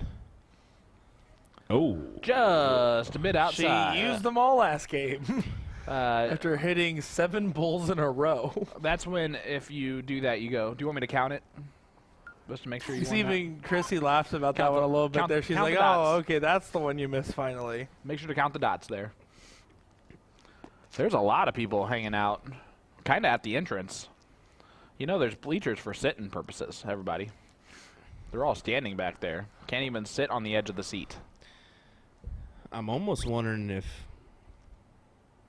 what's going on here, because we're getting a little bit of more of that that glitch issue than normal. As once you get a packed place in here. Well, when your production team is what it is. I mean, I guess that too. And they let just anybody do it. No, I'm sure that there are more phones in the room where there are more people. That's probably a pretty good possibility. Kyle, we can post a link to the bracket in just 1 second. We'll get that for you. Already did it. Look at that. USA Darts posting it in there. Dan Foreman saying, shut off the Wi-Fi for everyone else. We agree. We're making that announcement to everyone in the room. You know what I like? If you're looking back there behind, obviously there is one thing that is sticking out to me, and it is those pants that gentleman is wearing with the purple shirt. I just want to say well done. Well done to him. I'm sure he appreciates it. Because you know what happened, right? Wow, amazing round of 8 there, excuse me. Lori from Lori. Murphy. Big darts. And a big celebration with it, too. You can hear it from here. and needed to bring that big celebration. That was huge. Chrissy looking to respond, and she 19s. very well might. Anything you can do, I can do better. Chrissy Grimmel with a 9. Boom goes the dynamite, Chrissy Grimmel. And, all right, Heidi. No pressure, but you'd ruin the 9. Ah, can't get another one in the trip? Useless. You say that, but I also know for a fact that she could beat you in a best of 3. I mean, she threw a 50 average in the last leg. A 50. As in 50.00. Luke Payne saying he needs a Boom Goes to Wisconsinite jersey with them pants. And I agree. Those are the perfect pants for that Boom Goes to Wisconsinite jersey. You know, that's actually my dad's favorite jersey to wear. I heard. It's comfy. Go Pack a Go, as he was saying earlier. Yep. Jerry Bray, an open round. Not going to help. Lori, the 8 Mark Murphy. Is that because she hit an 8 mark earlier? Bingo, bango, bongo. As that triple falls. Ooh. Goes right for the 17s, probably looking back over at those 19s now. Nothing wrong with getting some more points. As you've said a couple times, you can't lose with more points. Ideally, you want more. Dustin Holtz, the nickname that we have for you, we actually can't say out loud, unfortunately. Happy to send you a message about it later. Chrissy Grimmel kind of struggling a little bit. I mean, she's averaging a 4.67, but overall just not hitting some of those more key darts that we're used to seeing out of her. Hey, that's just a typical after 9 mark mess up. Happens to every normal human being. It's about time it happened to Chrissy. Not everyone can follow a 9 with a 9. Raz in there saying playing for a round out is shameless. That's his hot take for the day. Raz, I'm going to be honest. I understand where you're coming from, but at the end of the day, in this format, in a 20-round situation, playing a round of the round out is something that's almost inevitable if everyone's playing even keel.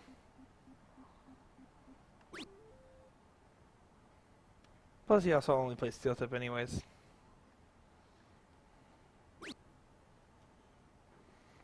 Lori gets the point lead back, which she had anyway. Extends the point lead. That's what I meant to say. Chrissy going to step up on the 17, see how many she can hit. Yeah, I'm going to say she does have that mark on the 18 there, but she just typically doesn't love that number very much. So I don't see her shooting more than she has to at it. Looking pretty decent. Gets the 6 mark done. And now Heidi behind in points. Not anymore. Heidi Nelson. Very consistent. She's been having multiple solid attempts each go around at the board here.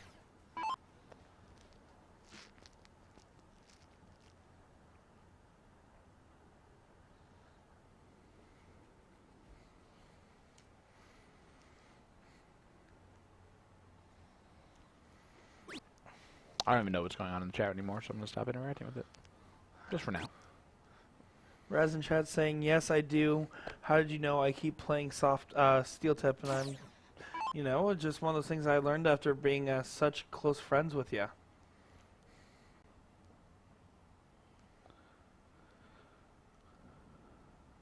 All right, Lori. Trip here goes a long way. Not going to get it. The pressure's starting to mount. The more matches that happen, the further teams go, the more the pressure is going to mount, the more money is at stake in each dart that you throw. And it's also going to be one of those things where we're going to see players take less risks because each win adds so much extra money to the pocket, especially on those top 2 sides of the bracket. Chrissy only a 1 mark there. Opens up the door for Heidi. If you're Heidi, at some point you're going to take that risk to try to move this game along, as Chrissy Grimmel is a sleeping giant. No, she trips the 19. Gets 76-point lead. It forces Jerry to hit at least 5 17s. I wonder if at some point she does take a look at the 18s and kind of get that second playground up and running. Definitely think first start should go to 17 though. See, with a block like that second dart where flick to the side, kind of bent over the flight path that you would typically go on, I think the 18 was a good switch there for her. Doug asking a very fun question. Does Chrissy hold 4 darts in her hand? I don't believe she does, although she does do the phantom dart throw every now and again. She has She 4 does darts hold. in her hand. She has 4 darts in her hand. She actually does that frequently. Something I've never Are really you picked supposed to be up a on. friend of hers? Yeah, Yeah. check it Didn't we out. bring you along just for that reason? Gosh. Well, now I guess it shows that I've been lying this whole time. I'm just a fan. But that was a good catch to see that she does hold 4 darts in her hand. Well, you said you've seen that often out of her? I've seen it frequently when I've streamed her in the past. She tends to hold on to that one, and because if she drops it, she just picks up the other one and throws. That's the reasoning for it, because I've asked her about it in the past. Okay. But that's common with like your Canadians as well. A lot of Canadian players hold a piece of chalk in their hand, an expo Yes, marker. I've I've seen never that. really caught on to that one, huh? Very common, because they strictly use a lot of chalk up there and expo. They hold it in their hand. Paula Murphy does the same, 4 darts. Yep. So that's just how they sell an extra dart. Why buy 1 sets when you can get 2, I guess? Yep. Yeah, Patrick Baker says noticed her drop a few and doesn't have to pick it up. Raz using your birth given name there. Chris Grimmel here. Gonna stay at those 17s all day long. She's gonna try and save this match. She's gonna need some big rounds. It's gonna be a very important match for her to win.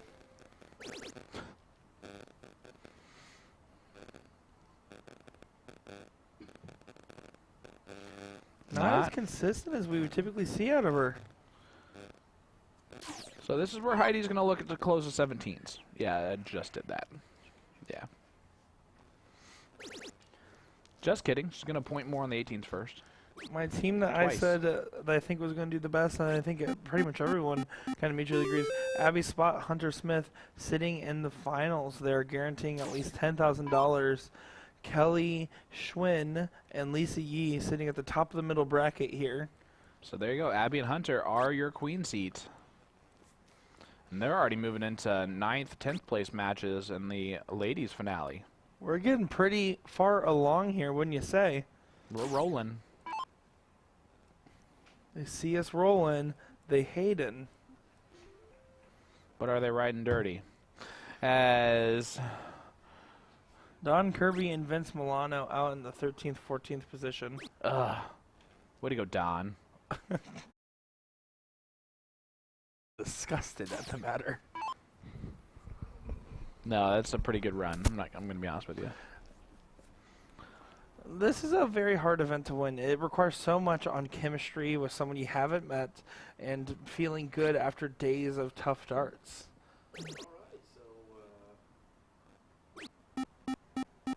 What?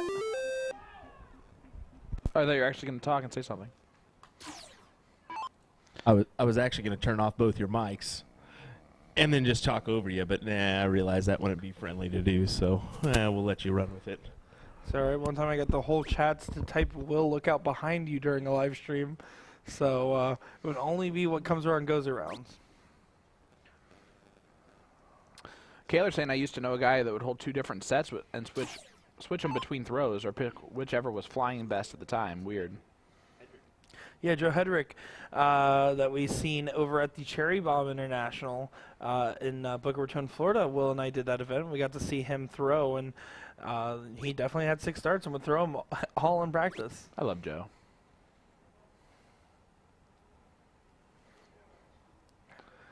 Yeah, this is looking a little round out-ish here in game number 3. Is that a real word?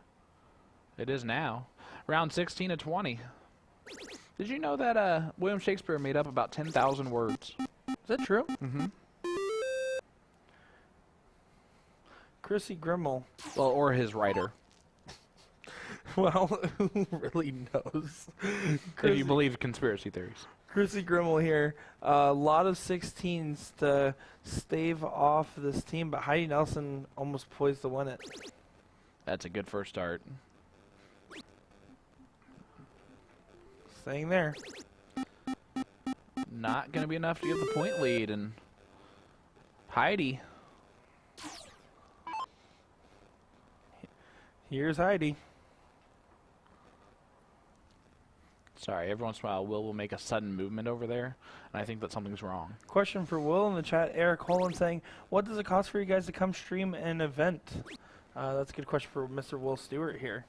At least $5. It just depends on the length of the event, where it's at, and how much it costs us to get there, that kind of thing. So if you're interested in having us come to your event, just reach out to us at usadarts.live, and you can get a free quote today, or To the point streaming. just message me on Messenger. Just message me on Messenger. Don't go to the point. No, I'm just kidding. Sean does have his To the Point streaming service. If you're looking for something kidding. around the Indy area or maybe somewhere in the Midwest. If you're okay with the great value version of dart streaming, Sean is available. I'm making him say that now. That's the best part. That awkwardness worked out perfectly. All right. Round 18 over. 2 rounds left. It's now or never. Chrissy needs to fill the bed on the 16s to do her best shot at getting this done. That is See true. what happens. If you do hit everything, you have a better shot. I hate your face. Chrissy gets the first one. A triple will not get the point lead, but it gets them within 2. Certainly does help. Heidi Nelson now needs to just get as much points as possible, knowing that this is her last attempt at the board.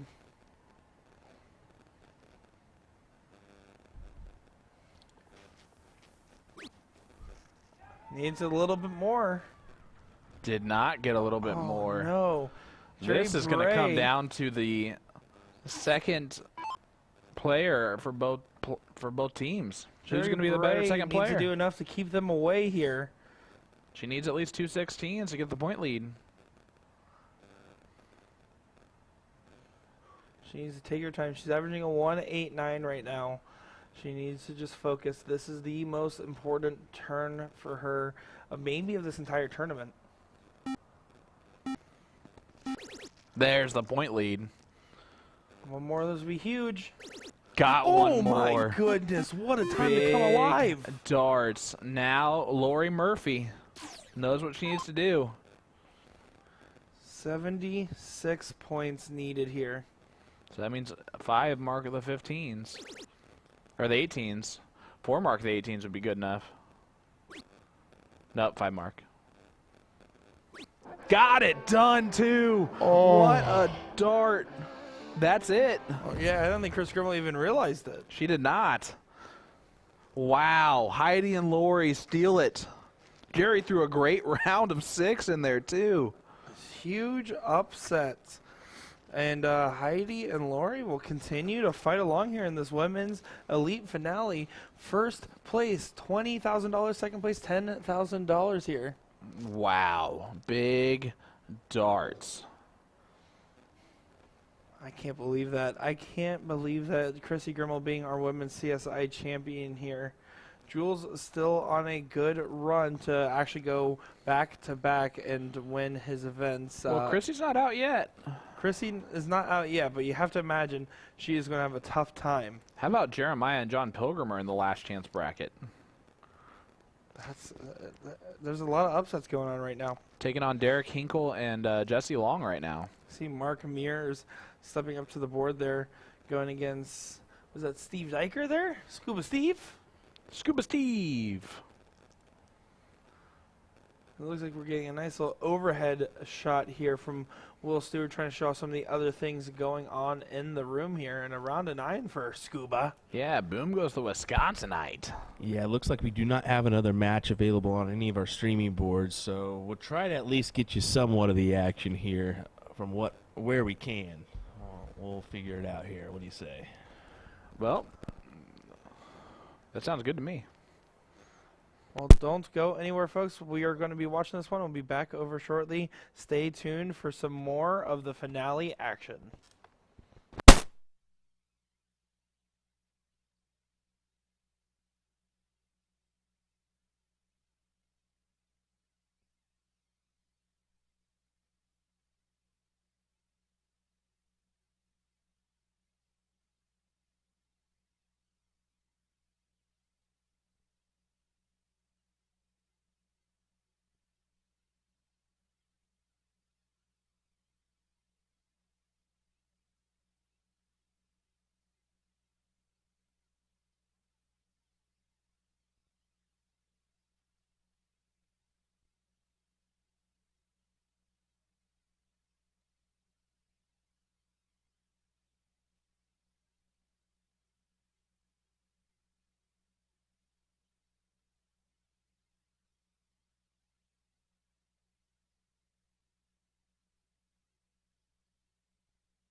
I'm so in love with you. You got me down again.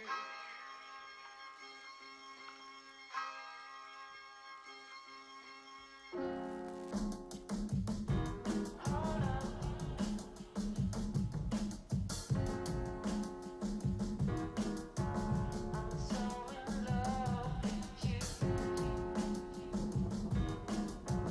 You got me down again.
Alrighty, back here for another match. Mark Rowe, Gerald Rutledge taking on Matt Graff and Jeremiah Berger. Should be a good match here, I believe. Let me check This here. is going to be an 11th-12th place match. $1,800 for this part of the brackets. Does not go up again until the 8th place area, where it adds another $400. Alrighty. And this is just a last leg decider here. Well, last leg is just a one leg decider, I should say. No. As, we'll see how this one ends up here. No strangers to our stream on this one, as we have 3 CSE players, and Matt Graff was someone that actually helped set up the cameras for the CSE, so no strangers here. Matt Graff has actually helped the PPD put everything together this weekend as well, or this week. He kind of comes in early and puts stuff as well as like the boards together and whatnot, so big shout out to him for doing so. Takes a lot of work to do that. He's also a pretty cool guy in general. Very much helped us during the women's CSI walk-on, as I said, hey, I need a security guard to make sure no one else runs through this door real quick. And, of course, he was the only guy there, so he was our security guard. Well, don't let him hear you say that he's a nice guy. He won't like that. No, I'm just kidding. I'm just kidding. He is rocking that USA Darts patch.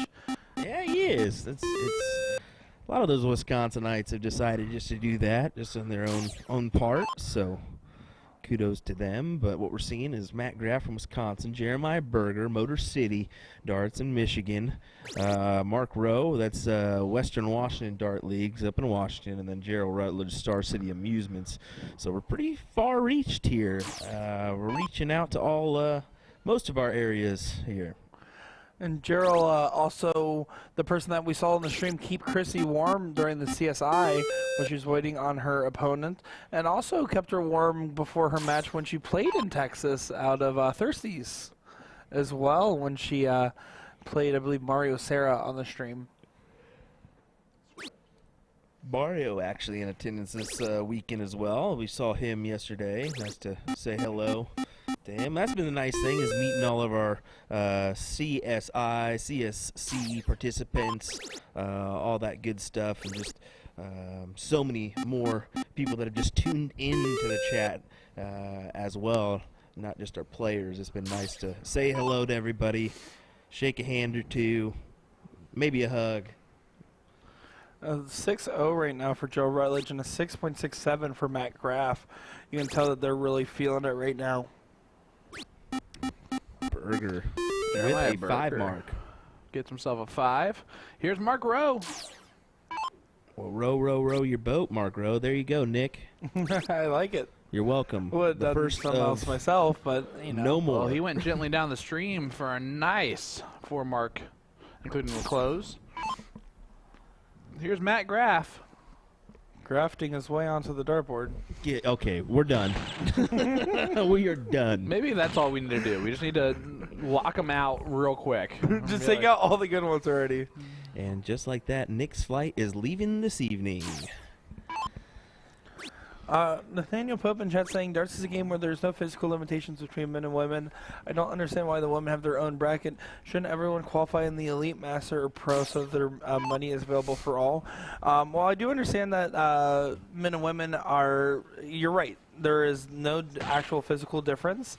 Just more so about the pool and the number of players. There's a lot more men than women shooters. And although this event, the elite finale for the men's and women's, is not only equal payouts, but actually favors that there's only a 32 team bracket rather than a 64 team bracket that we're seeing in the men's. Yep. Well, the whole thing hasn't been really biased by any means. It's been open brackets in the doubles and the triples events, so most of our brackets are literally for everybody. They just split this up to kind of have the money go to everybody because everybody's a winner today. Everybody's getting a little bit of money. Matt Graff, if he hit trip that 17, would have won it right there. Joe Rutledge. Looks like he's going to load it up. Does obviously go to the bull last one. This is back and forth, back and forth. 3 bulls needed for Berger before he can look at those 17s now. Yeah, but winning darts in his hand.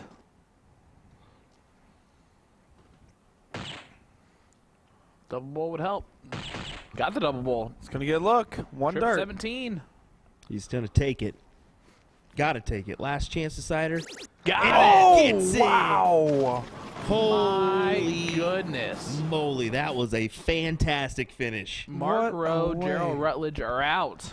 Jeremiah Berger, Matt Graff stay in. What a way to save a leg there. Fantastic shooting from everyone involved. Hey, you know who I said bye to on the way out Who? when I was coming back in? Who? Rick Hensey, because they're out. That was actually my number 1 pick to win it all today. Yeah, Rick they're Hensey. out. Rick Hensey, tough shot, playing with Aaron Ham. That is a huge upset. They're some of the top players in both divisions of the CSE. Looks like we're going to be getting a women's side match there. This is going to be in the middle bracket. Loser, Jesse Hall, one Meredith loss. McGee, Lynn Sampin, and Michelle Weister.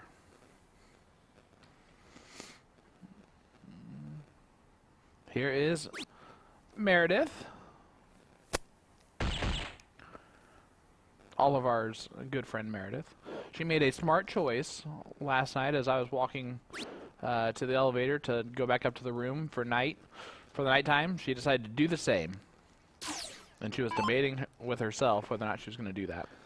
Good call indeed. Getting some rest to make sure you're ready for today is one of the big difference makers in what makes someone more tournament experienced or not. Knowing when to just say, hey, I need to go lay down. I need to take care of myself here. Mm-hmm. This is our first look at Lynn.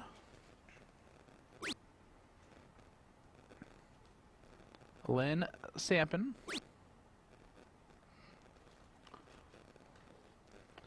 And then here's Jesse.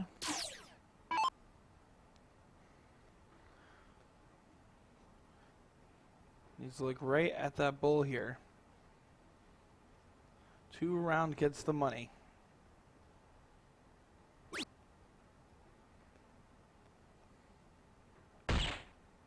All more of those would be very nice. All right. Gets a bull in there. And Michelle stepping up.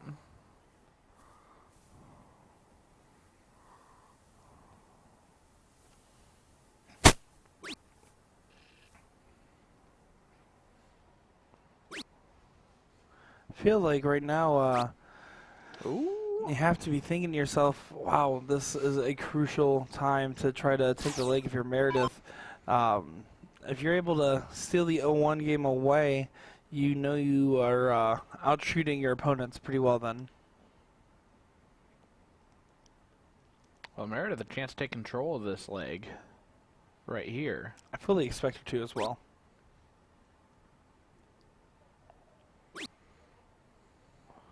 One bull here, super important, or any triple, but I feel like the bull's still open. You need to stay there.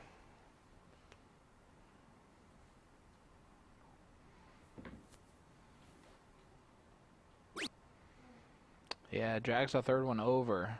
Unable to take control. Commentator's curse. Call it what it is. It's your fault. Well, who else to blame except for us?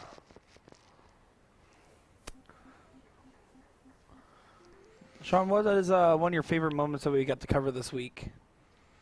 Oh, that's a good question. Come back to me. All right. Will, what's one of your favorite moments you got to cover this week?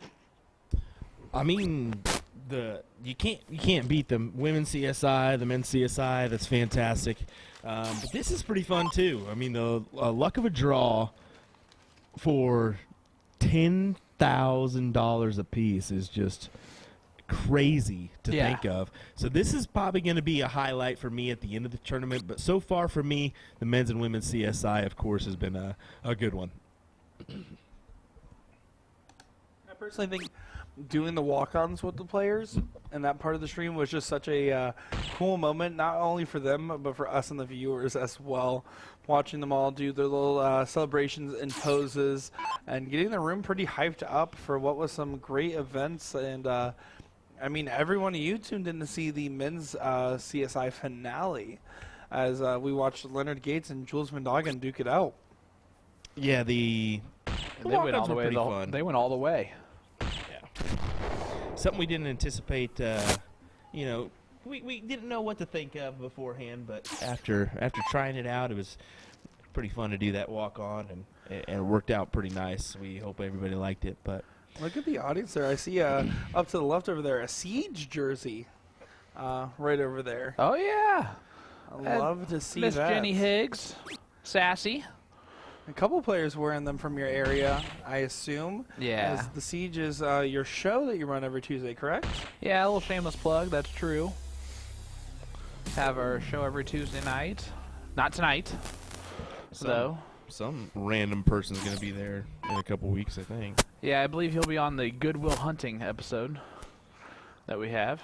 If that's the name of it. It is Goodwill Hunting. Is it really Goodwill Hunting? Yeah. I like that. But I feel like it should be like okay at best Will Hunting. No, we're going to do some good old-fashioned hunting of Will. Please remote me in for that commentary. I would love to say a word or two. I'm sure me and Scott Hansch have nothing else going on that night. There you go. Len unable to catch a bull. Jesse a chance to She doesn't even need to take it out, but If also she- set up her partner. If she hits the ball in the first start, absolutely she's going to take a look at that trip 18. I mean, or one of the triples, I should say. But the difference is here right now, getting about 70 points or more is really what she needs to do. Just set up Meredith in range. Meredith has the ability to hit those big combo checkouts. You can go trip 18, 2016. A lot of different ways you can shoot this one. 1917.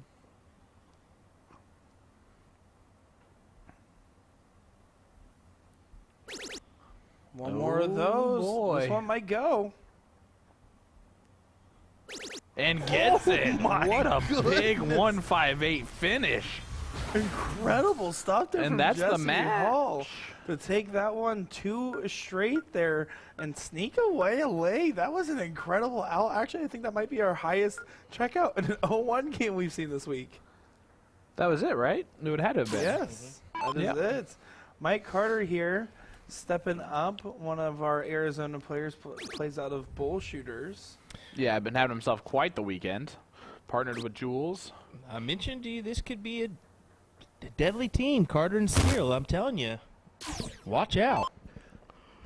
Jim's the kind of guy he can do just what he needs to, when he needs to make it happen. All right, here's Brian Odekirk.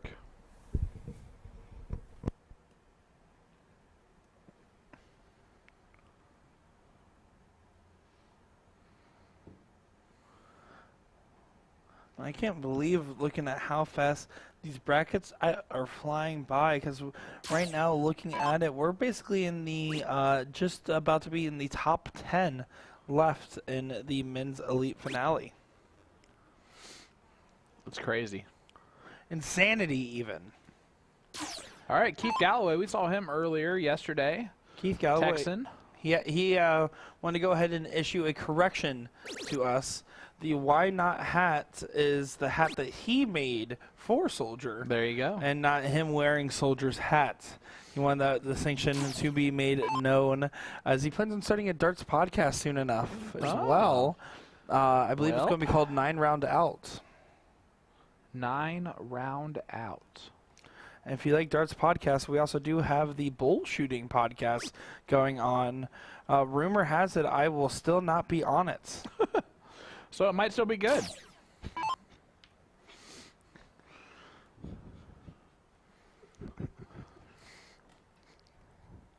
Brian needing a lot of 15s and a miracle.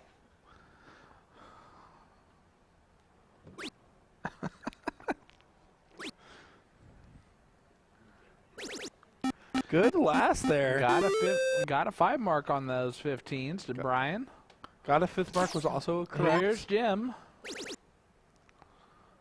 He's going to stay there the whole way. There's What? obviously a strategy of I'll close, you point. Nothing wrong with it if it's working out, and it seems to be, as they're pretty far ahead here. Not going to be able to get the point lead back without using all 3 darts. Todd Pedersen saying, are you going to show the finals of the other divisions? It really just depends on timing, what they give us, all that good stuff. I do know a lot of focus here is going to be on the elite, as they are elite for a reason, and the big checks are going to be a flow in there. It will be a flow. As Mike Carter flows that game number 1. Big 5.0 average. 1-0. This is the 1-loss side, correct? Correct. That is why you're going to be seeing Fat Bull split score. So freeze rule in effect, 501 freeze, open, open. It's all about making sure that your score gets nice and low, so that way you don't stop your partner from being able to take the game out. Same thing I've said before. 2 a round is going to be crucial. Scoring at least 100 points at each attempt up until you're out is what's going to help guarantee pretty much that you won't freeze your partner. And that's what's most important here. Dancing Danny in the background there, by the way. He's giving us a couple dance moves over there. Good old Dancing Danny. He's a funny guy to talk to. First time I've met him is Mike Carter does get a hat trick. Also got Tyler Holmes and Jake Schreiber back over there as well. Jake Schreiber, the owner of Flight Faction. Yep. Tyler Holmes, the owner of an awesome man bun. That's true too.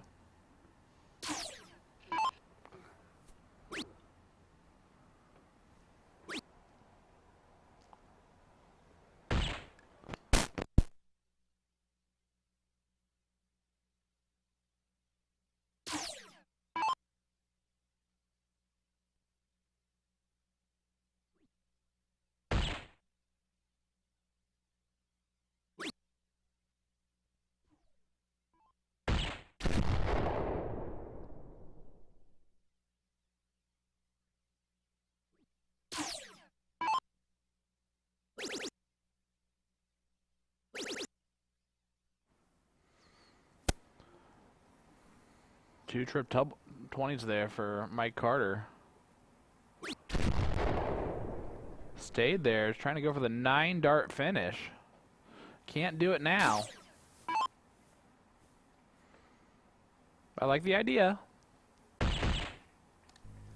I especially like the idea because if Galloway hits big here, which he is in a good position to do, puts a lot of pressure on Jim to either perform or he might potentially freeze Mr. Carter here.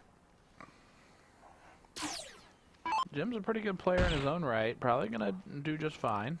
Yeah, but he has to. You never know with the pressure. Right there. Ooh, 13 on dart 3. But that's okay because it does keep him out of range right now as everyone's kind of racing to see who's first to a finish. All right.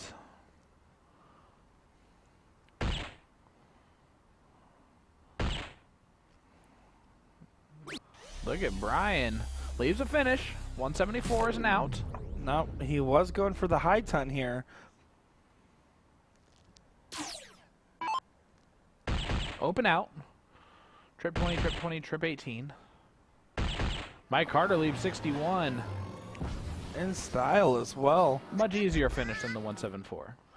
Hitting 3 in the black, by the way. Extra credit to him. Yay! Something happened. Looks like a big win there. Travis Wilkinson coming up on top. It looks like Tyler Holmes, Jake Schreiber did not come out there. So they're out. Back-to-back hat tricks from Keith.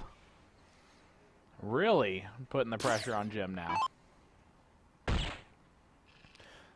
Needs to keep lowering his score, as is the point of the game. Very insightful commentary from me here.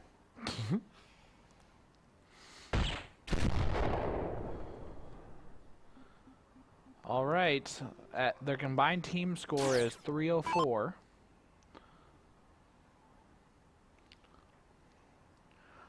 There's a good chance that Mike Carter might be 74. frozen on his next attempt if 78 points. Brian does this here. Brian just needs 78 points or more. That'll help. And there you go. That's why he did not even shoot at the finish. And also throwing that hat trick there, leaving himself 24. Once you're frozen, as Mike Carter is now, there is not much you can do Nothing except you can hope and pray that they miss her out and Jim gets a shot eventually. Yep. The odds of Brian missing 24 are next to none. Trip 20. I would have gone trip 20 there. He's going to leave 4. These guys also tend to think about it still in double out format. Danny, the dancer, Danny, waving at us and then hitting some serious moves back there. He was actually trying to teach me some of them. Did not go well. I'm sure it did not. Keith. Oh, wow. 20. 20. There it is. Look at that big celebration from him there. Keith Galloway, they hold their throw. Mike Carter doing everything except that he could there. Just couldn't quite get the denial in. They're going to be going to game 3 here. Yes, they are. And the diddle will be all important as we see Teddy Bear shooting in the board next to him. Daniel List. Winner of one of our giveaways as well in the past, I believe. Did he? I believe so. I could be Nice. wrong, but the name sounds familiar for that reason. I do like Teddy Bear. 50-50 on it. Hey, it's a tie. Let's go again. Saw a picture from TJ Lomax earlier. He's like, yep, I watched 6 tied darts and diddles, all of which were in the bowls. Something you can see when no one wants to give an inch. Or a millimeter. Centimeter. Mike is, it'd be dirty to do him like that. His height factors to make the shot a little bit easier. Did it to him anyways. Yeah. I meant that in the nicest way possible. And with no disrespect. Taking his time to find the best angle. Did it work? I don't... I think it did. It's really hard to I tell. think it got him. All right. I was going to say, I hope we don't have to go again because they really don't have any room left. Mike Carter did get it there. Yep. Excellent shot from him and a way to stay focused in a very tough situation. Starting off big here. Let's see if he can do it.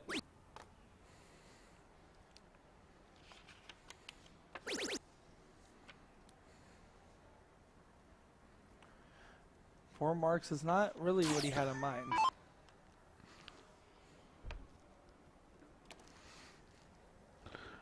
All right. Brian, a chance to capitalize on the 4 mark. Uh-oh. Definitely needs to get it close here or else he's going to be in trouble. And that is not good. Jim now can get more and more numbers from here. He can run.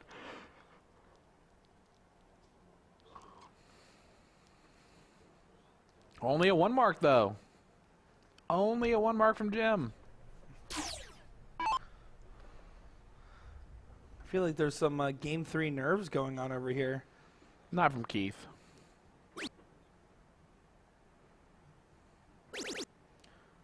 I would say you're right there, bud. Oh, only a 4 mark from him.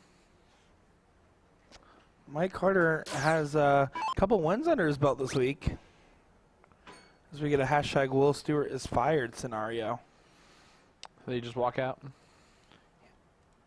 Oh my goodness. Mike Carter missed 2 darts at the single close there. Yeah, that's tough. That's tough. Opens up the door. Brooklyn Evans saying great close, Mike Carter. I don't. That was earlier, I think. Good It'd be observation really there, hilarious John. if it wasn't. Good observation there. Ryan seems to be more of an aggressive style player, and he's already kind of blocked himself out of those 19s. Good call. There's the double. Did you hear the, I heard the a bass boom. on the boom? Boom goes the dynamite. All right, Jim. Oh, wires in the 444 twice into that 4 segment. Keith Galloway having pretty good time in the streaming room this week. Gonna keep moving along, I would imagine.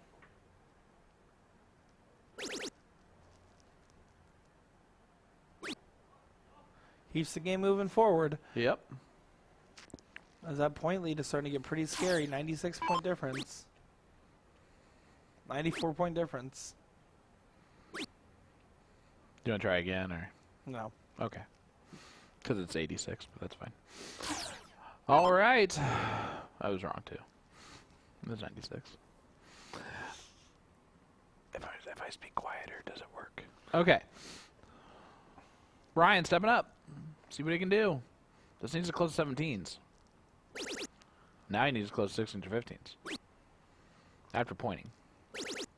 Wow. Big darts from Brian. Way to come alive in a time where it really does come down to the wire here.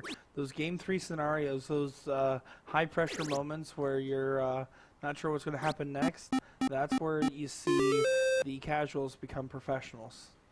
Makes all the difference. All right, Keith, close 15s.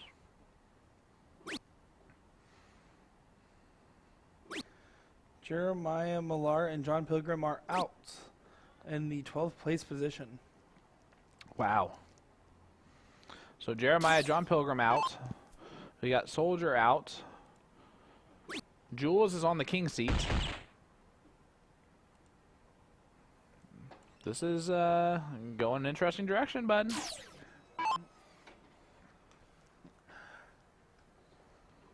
Other than the fact that Jules is in the king seat, I don't think anybody else could be predicting these other match scores. And even then, it wasn't a surefire thing for Jules and Dario, as Daryl and Scott mounted a pretty good performance against them.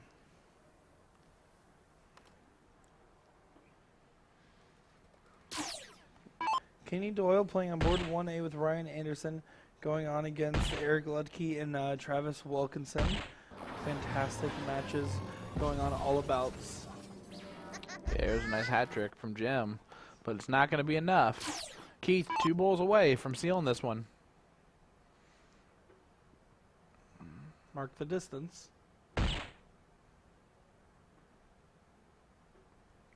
Not going to get it done, but A little frustrated there, but not too much pressure on the situation as there is no winning darts in Mike Carter's hands. Yeah, Mike Carter, for the first time, I think that we've seen him this entire weekend, he's throwing a 2.75 in this leg.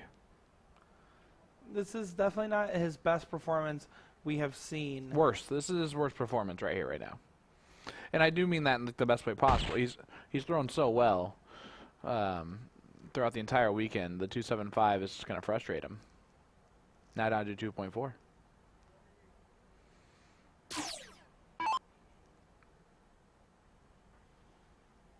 All right. One bull for Brian. Oatkirk for the win.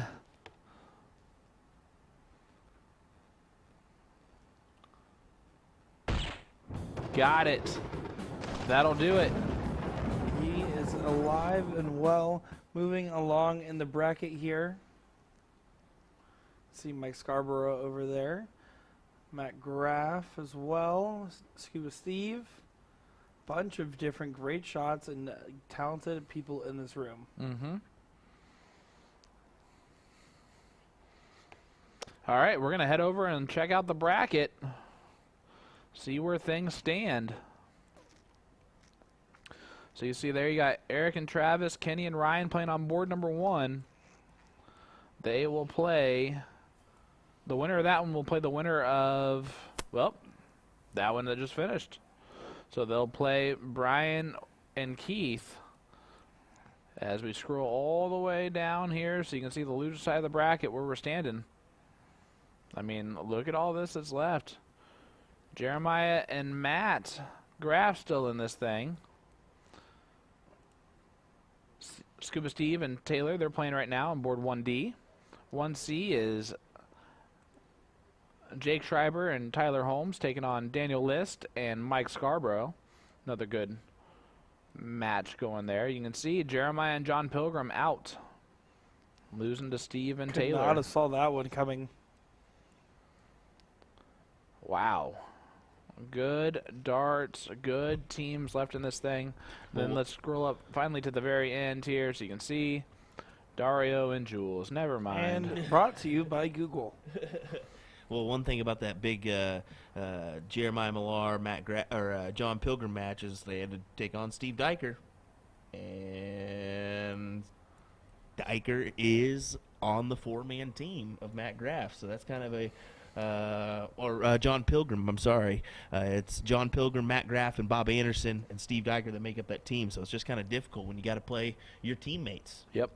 It is always a factor in the back of these players' minds. Whether they're friends or foe, you're going to tend to be a little nicer to your friends than your foes. And David Al saying, how about Hunter Smith and Abby Spot sitting in the Queen's seat? Didn't expect that to happen. Of course, a joke. That was one of our favorites, of course, as we looked at that one, and I think both of those ladies knew that they had a dang good chance of taking this today. Well, we flip over to this one as we get a boom goes the dynamite right out the gate. Here's our first look at Ryan Anderson.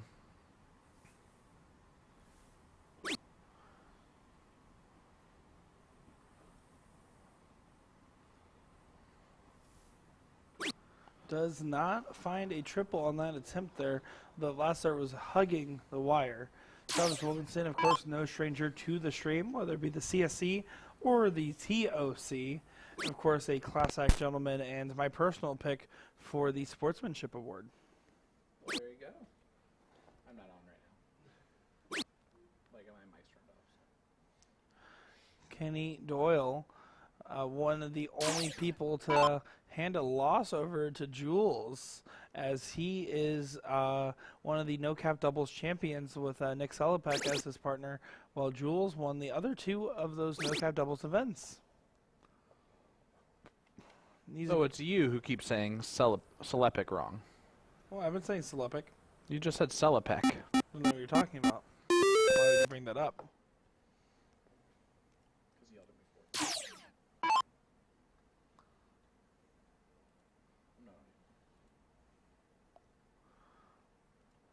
Eric has the point lead, but no place to point, so he's going to opt to start on those 18s there. Then switches to the 20s. I don't know if I love that shot. I typically would say whichever one you stick to, you might as well commit to it. But of course, that only works if Ryan Anderson does not close here.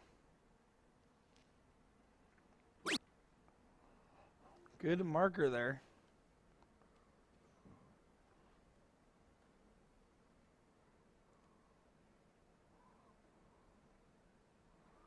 Does not get those 18s open. Travis Wilkinson looks like he's in a good spot to make that hurt. First one's good. And then down to the 17s. Oh my goodness, what a good time for Travis Wilkinson to wake up and hit a 7 mark. Kenny Doyle playing phenomenal this leg, averaging a 6-0. Needs to get his team back in the running here.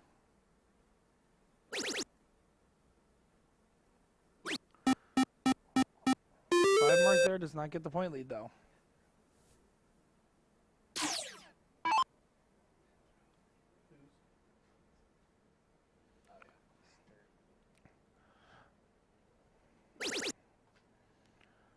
Eric does find the 17s on the first and just trying to keep up the momentum his team has as he gets those 16s closed down and looking like they're going to take game 1. Ryan Anderson needs to make a stand. Yeah, he needs a lot of 15s here in order to get that done.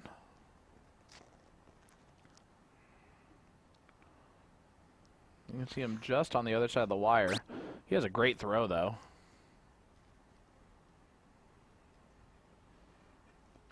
His darts are just not connecting right now. You can see the frustration in his face. He wants to give Kenny a little more and isn't able to find it. And it's hard when the other team is throwing a 5-0 and a 6-3-3.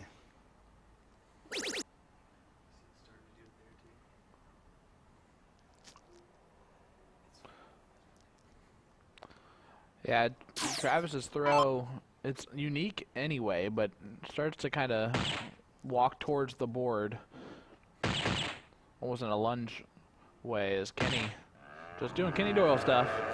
5 bowls. Nope, count as 4 bowls. 6-3-3 from Eric.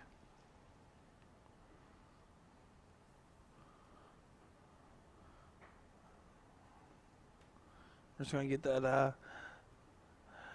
that scoreboard popped up there for you. As this is going to be a best of 3. This is a 1-loss bracket, so that means the second game will be 5-0-1. Split score, freeze rule, Fat Bull.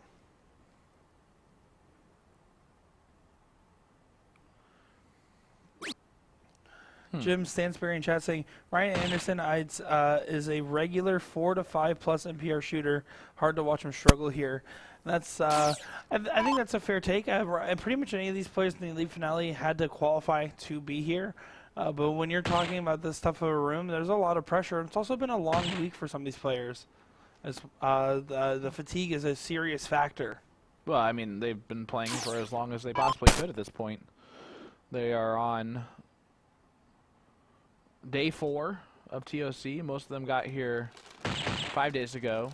You have players from Florida who had to prepare for a hurricane first before coming here. So, yeah, a lot of fatigue. But not from Kenny Doyle. Throws himself another hat trick, 4 bowls. And we're about to see if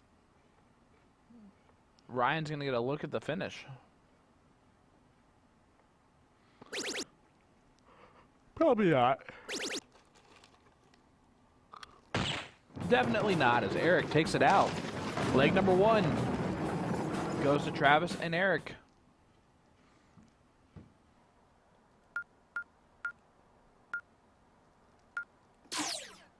Sean, who you taking game 2 here?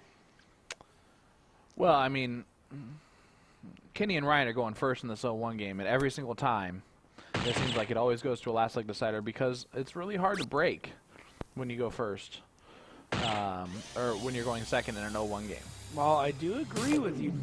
Typically, Ryan Anderson, if he plays like he did last leg, is going to be in a little bit of trouble here. He won't.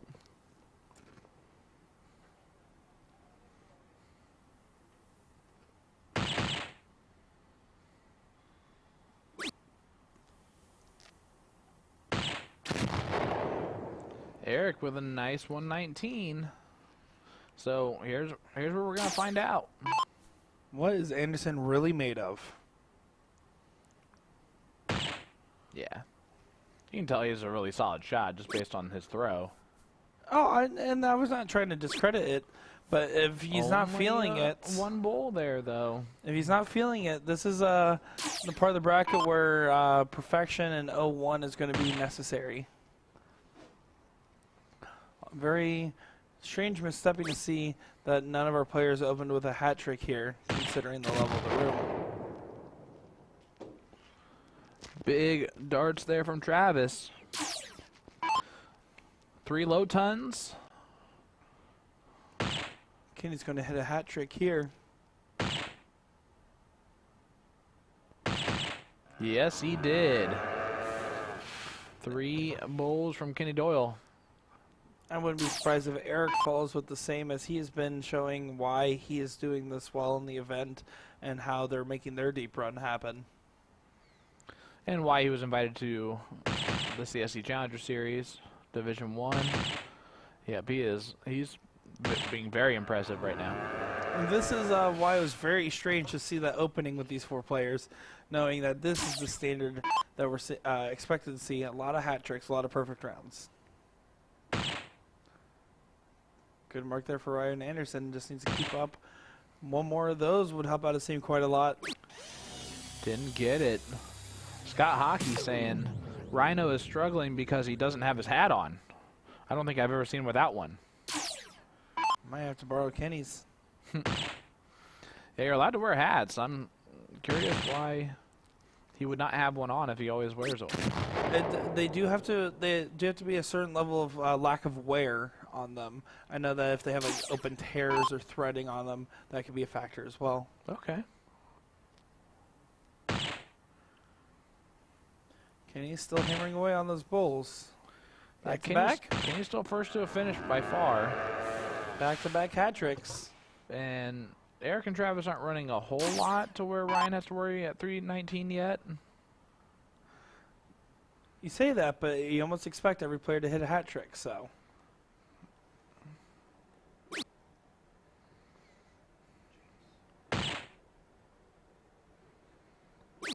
Yeah, way to jinx him. One bowl there left for, or sorry, one bowl there hit by Eric. Ryan needs to lower it to make sure he keeps himself in good position to keep up with Kenny Doyle. I used to have to bring a extra jacket whenever I went to league night when I played with Kenny because of how often I froze him. Well, how about a hat trick from Ryan? How do you like them apples? I like him quite a lot, and it's all about Good.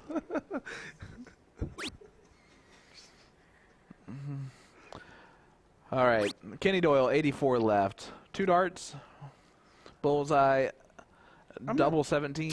I'm going to say 2 singles on it. He's going to take his time. He's going to go nice and safe. Aim high on it. Oh, good call there. He aimed high on it that Way to time. go.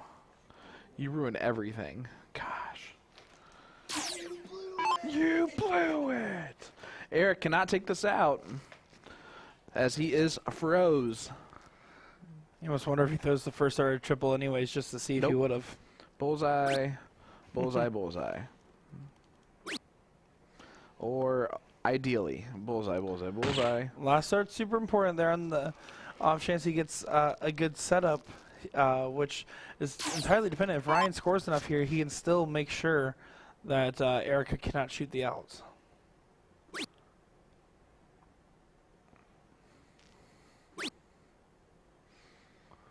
A pull here is crucial. Didn't get it. Now Travis Travis- can unfreeze his Yeah, he sure can. Now, was Kenny going to miss a 17 open out? Probably not, but on the off chance, it's definitely worth setting up anyways. You never know. Hitting a big single could be hard. But doesn't matter anyway. Sometimes hitting any single feels hard for me.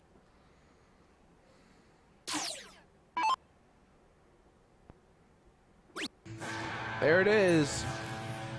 Kenny Doyle runs to the board to take out leg number 1, or leg number 2. Now 1-1. Go to last leg decider. I'm going to say who wins the diddle might take this one. Although Ryan Anderson, I think that gave him a little bit of a confidence boost winning that leg there, especially because his hat trick was very much a pivotal one.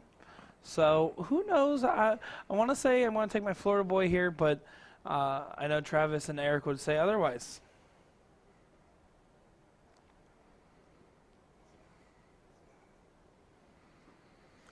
He did not get it. So it will be Eric and Travis going first. Last leg decider. You just said you give the advantage to Eric and Travis? Yeah. Whoever goes Rooting first against Kenny, is huh? pretty good. I wouldn't say rooting against. It's just if you're asking my opinion. Wow. I tried to take out my bias and pick the team that has the hotter hands right now. I just thought you'd be a better friend. We'll see how Eric actually does with the start. Pretty well. Pretty One well. more of those can hurt. How about perfect from Eric Ludke to get us started? Even Kenny's like, yeah, that's a good open right there. You'd like to do the same thing on the 19s. Well, if that's the case, it's a good start. Not going to do that. Does hit some of his own, though. Keeping it neck and neck and within striking distance. Travis here going to probably start up top just to expand the lead a little bit more.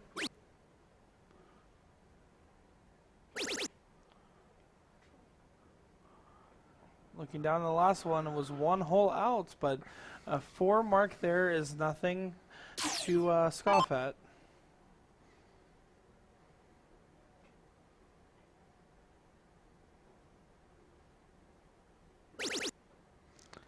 Yeah, Ryan has to stay there for all three to get the point lead. Does not get that. Eric Lucky back up here.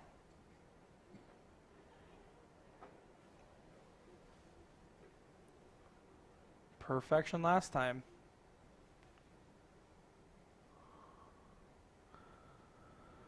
Not going to be perfect this time. Only a 1 mark. It's that curse of hitting a big round. Have to follow with another one after. The average comes back in one way, shape, or form. The after 9 mess up happens to the best of us. And the worst of us. And everyone in between. Kenny, good first start. Would like to follow it with another trip. Single's fine, though. Kind of looking up, I think. Ooh, he did look up.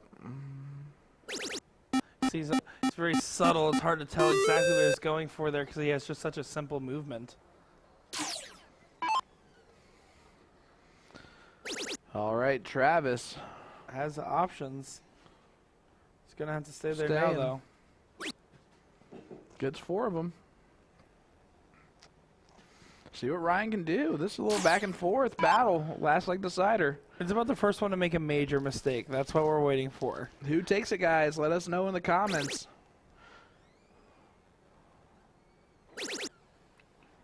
Looking up here. Ooh.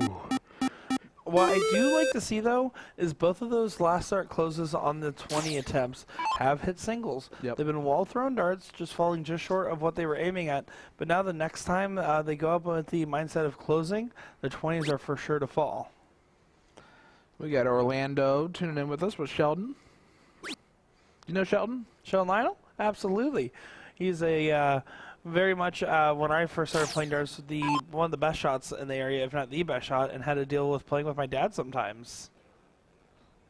He's also a good friend of Kenny Doyle as well, and pretty much if you ask any top-level shot from the Florida area, they'll know who Sheldon Lionel is if they've been around for a while.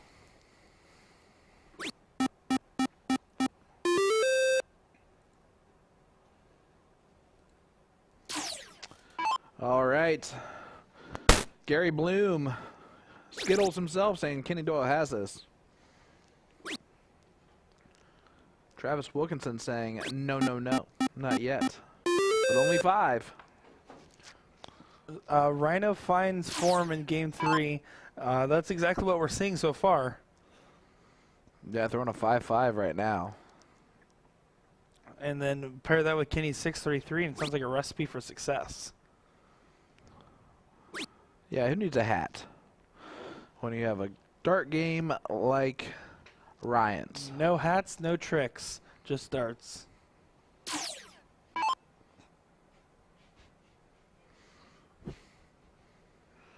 That was no look, by the way. All right, Eric.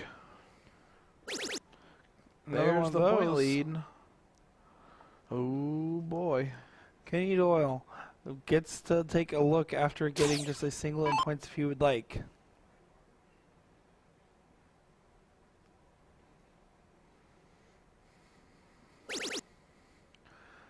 Gonna take a look at those 16s. Might stay on him. Ooh. He's feeling it. I don't know if I love the move, only because the trip 16 is all it'll take for Travis to get ahead, and after that he can go close if he prefers. Looks like they're going to get away with it, though. Travis Wilkinson frustrated.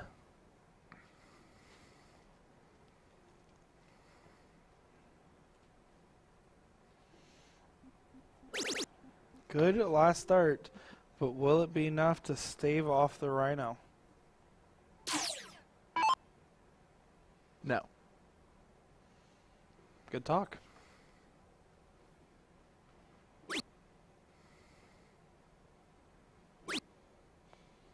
Point lead, goodbye to the 16s. I feel like you need to take a look over at the 18s. They're at a couple extra points. No reason to get too risky here. At least in the doubles format, you don't want to leave your partner with a too hard of a board state. If it's singles, I can see an argument for either one. Doubles, you should be going 18 here. He did not listen to you at all. And that's why Eric Ludke is going to come up here and have a potential 7 mark on these 15s.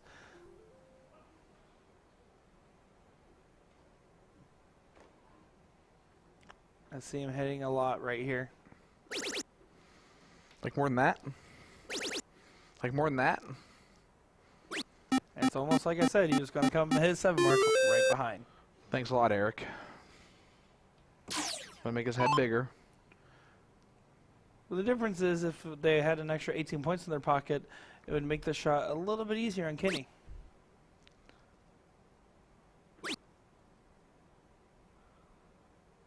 Oh, Kenny trying to think about what he wants to do here. He needs to score some more points. Going up. Yep, hits the trip 18. Smart dart. Blocked on the 19s, moved to the 18s. Well done. A third dart only my father could predict.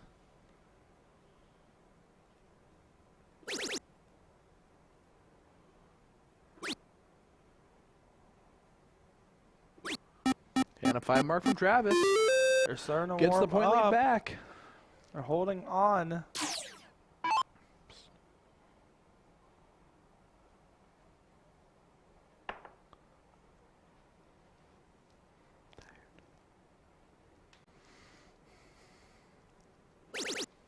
Good second dart there. I think he's taking a moment. Look at the to decide. 15s. No, you don't take a look at the 15s here. This is finale. This is game 3. Kill them. I wonder how that sounded on the stream. Good call there to stay and point, as you don't want to be taking too big of a risk. Anything you can do to stay in that middle bracket, that's going to be pivotal. Yeah, I agree with you. Pivotal. I agree at the no 15. Just trying to be froggy with it. Eric takes a point lead on the 15s, though. Almost went back-to-back 7 marks on him. Kenny, I expect you to shut him down here. Even if it's just a 3 mark, it is going to be a crucial one to hit. Scott, I already got that feedback. Thank you, sir. Now back to the 15s. Oh, no. Doesn't hit the single or the triple there. Twice misses it. That could be a crucial dart. I think that's a rare mistake for Mr. Kenny Doyle there. Travis needs a triple to get the point lead. Does get the point lead, but only 12 points. Not enough. If Ryan wants to trip and then just a single, even single is fine. Same shot we've seen before, and exactly, I agree with you. At this point, you're going to go and you're going to spin those next 2 darts close in that 15. Yep. Raz saying looking tired darts. And I would have to agree with you on that front. I think these players are starting to face some of that exhaustion wall. I never would face it if you can't tell by sound of my voice. I sounded just as good as day one. Big dart there from Ryan. Does close it off. Jimmy Sullivan in our chat. He's a Philly legend. How many legends you got in Philly and Indianapolis? That Jimmy Sullivan, I don't know which one you're thinking of, but that particular one is also Floridian. I'm not sure if it's the same one you're thinking of. Nope. Different one then. This Jimmy Sullivan, I was going to say, from that profile picture, is the same one that lives in the Jacksonville area of Florida. It was actually a CSC participant for Division II. All right. Kenny, one bowl away. There he goes. When the Sunshine State Santa needs to get it done, he does so. A 5.00 average carries on through. Well, we're going to continue on here, folks. Hang on to your seatbelts. We'll be right back with some more action here in just a second's time as we rotate our cameras and get it all figured out. Bear with us. We'll be right back as we continue our coverage of the Elite finale here at the Tournament of Champions 2022.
Alrighty, back to the action. Told you it wasn't going to be any time at all as we moved our cameras around and got going on this one. Jerry Bray, Chrissy Grimmel taking on Kristen and Nicole.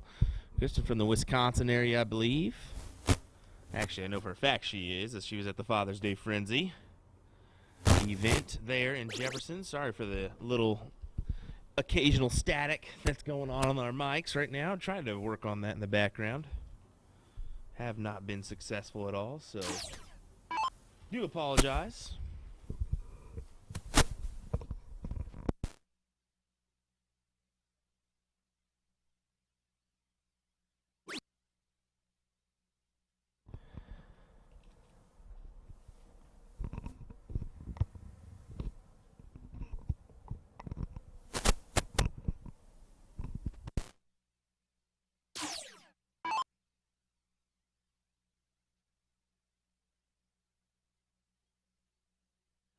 Grimmel, our women's CSI champion, stepping up here. And what I can't believe to say is a last chance game. Of course, Nicole Kohlhoff also in the women's CSI as well.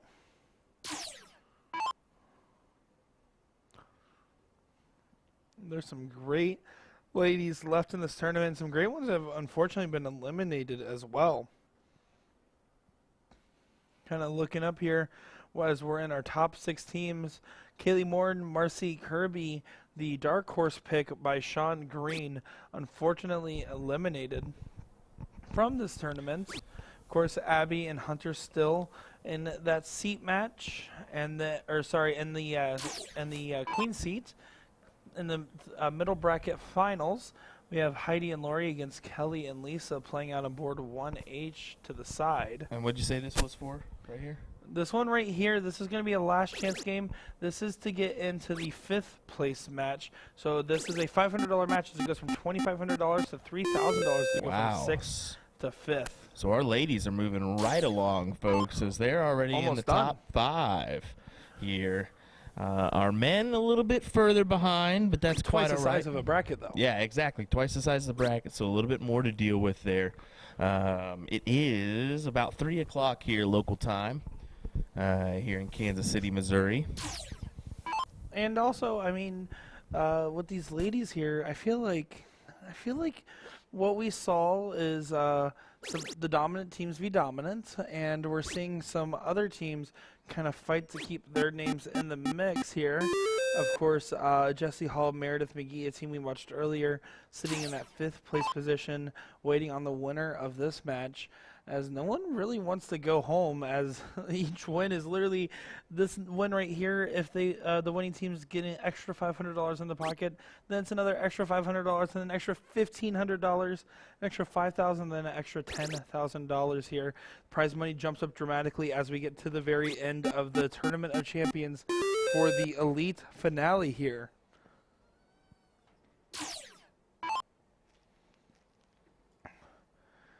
Jerry Bray coming up does have a good point lead, which I expect that we're going to see a lot of pointing from her. As she's been kind of taking a support role position, letting Chrissy do some of the more jumping around the board, and she's just going up, relaxing. You can see they're high-fiving, keeping each other hyped up, and keeping the energy levels high is going to be a good X factor as well for here.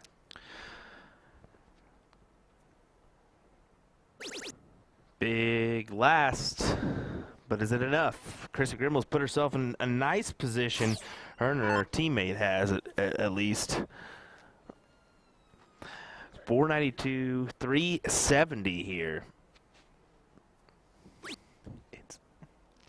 I do think at some point we're going to have to do some close-in here, but Chrissy's just been pointing up there at the 200 points difference for Cricket 200. Someone give Grimmel a Red Bull. If you get her one, get me one too. Yeah, get us all one. Get a 4-pack. Bring it on over. As that is exactly what we need. A little bit of life in this chat. Little energy. Yeah, well, I for mean, sure. there has been plenty of life in the chat. There's over 760 people tuning in live here for the Tournament of Champions. As the viewer numbers have been steady, you guys have been here, curious to see how this one plays out just as much as we are. So thank you all for the love and support.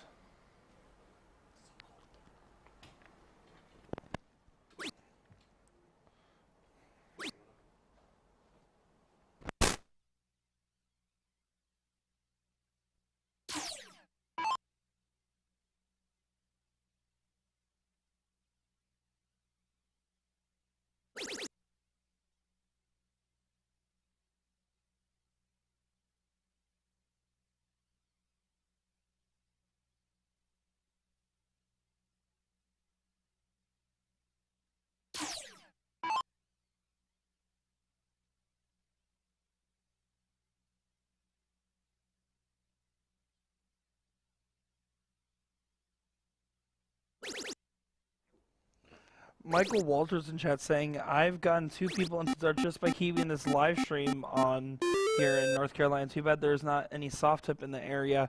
Still, I'm glad to see that you're getting people into the game by sharing this off. And Brandon asking, have we considered restreaming to a third platform like Twitch? We are streaming on 4 different platforms right now. The Partners Promoting Darts, YouTube and Facebook, and the USA Darts, YouTube and Facebook. So we're trying to get it out there as much as possible for all of our darting fans to enjoy.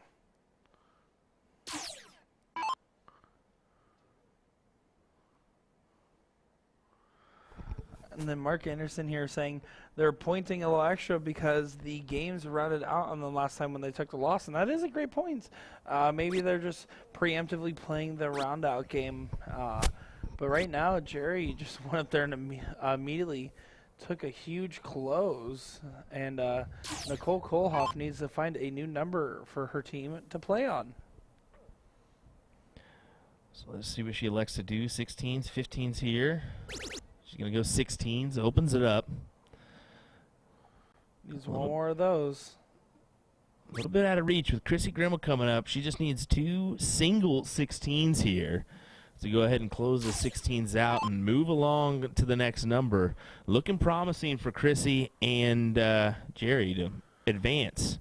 Not to Potentially. discredit any of the other ladies on this board or in this event right now, but just look at the difference in averages down at the bottom there. 5.14 for Chrissy. Everyone else is between a 2.67 and a 3.5. She really does just have a gear that most of these ladies don't typically have. Well, as you said that, Chrissy actually walked through the group of people and is now currently in the tunnel that we did our walk-ons on. She has completely put herself in her own mind and is just walking around, getting her mind off of things. Exactly. Other than giving her partner some love and support, she is serious because this is work. This is not a fun tournament anymore. This is work, and she is here to do it. Mark, I could tell you that if we didn't have a round out available, we would be here till probably 3 a.m. or longer in the morning. So they elect that to move the bracket along. That's why we're seeing a round out occurrence here, and it's not uncommon on the soft tip side to have a round out. Let's be honest. Here's the thing. It's not even that they elected to have a roundup per se, but more so in leagues with them being 15 games, it's in there for that reason. And they like to keep the game formats available in their leagues the same in their tournaments. There's no exclusive formats or changes that they're going to do for these major events because they want the players to feel comfortable and familiar. He's one bull here, Chris. As you hear it from our commentary area, and you saw it there in the picture, she just gave a big yell of approval as Chrissy Grimmel and Jerry will advance. This is to exciting the fourth place match. stuff here. I can't believe the women's bracket's already almost over. That's going to be a 5th place match now coming up for you. And Jesse Hall, Meredith McGee, still waiting on the end of our match going on over on 1E with Heidi, Lori, and Kelly and Lisa. But basically, the stage is kind of getting set here for these last few matches to take place.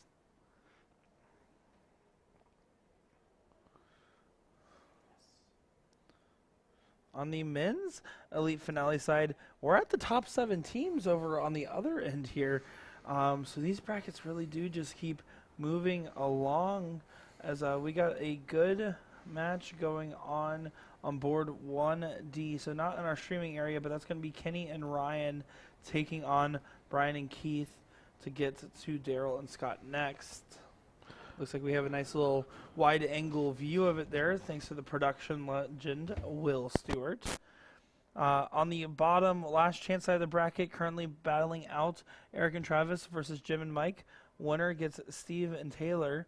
They're at the $2,200 to $2,500 spot of the bracket, so a lot of big money.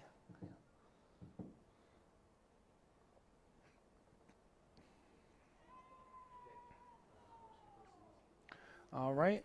Well, we're going to get back to the commentary in just a moment, friends, as we are waiting on our next board to get set up here. Figured we'd give you this angle so that way you are still getting some darting action. So let's put on some tunage, as my friend Will would say, and we'll be back soon enough. I'm Nick Dichiria, joined by Sean Green and Will Stewart.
everybody.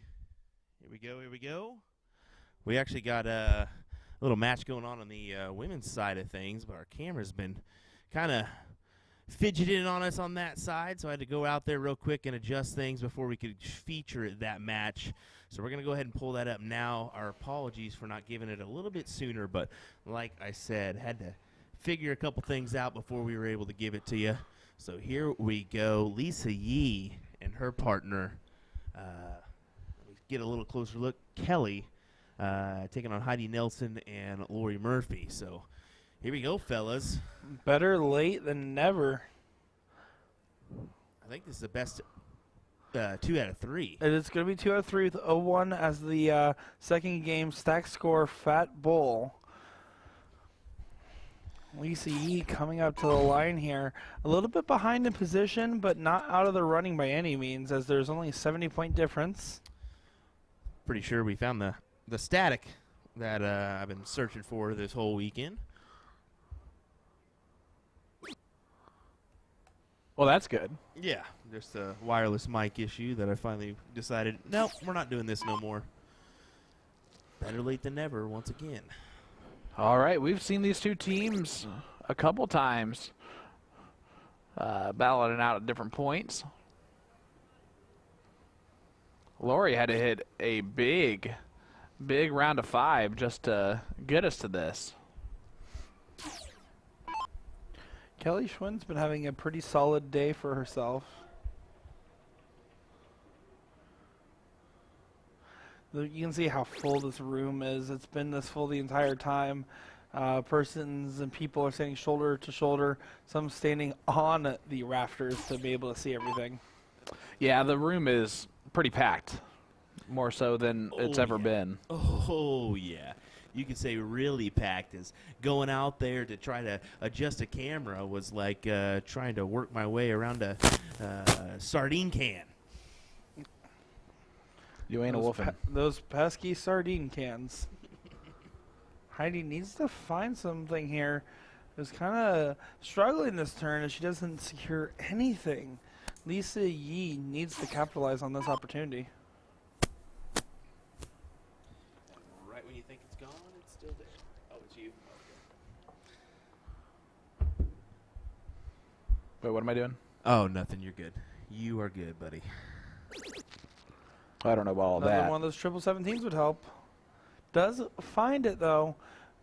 Up 13 points here.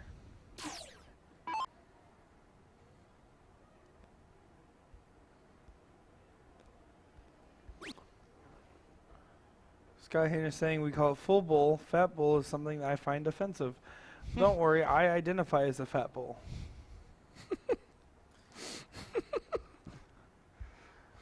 Well, all right. Well, all right. Wise words of Nick Dichiria there, everybody. Hi, I am Sean Green, joined by Will Stuart.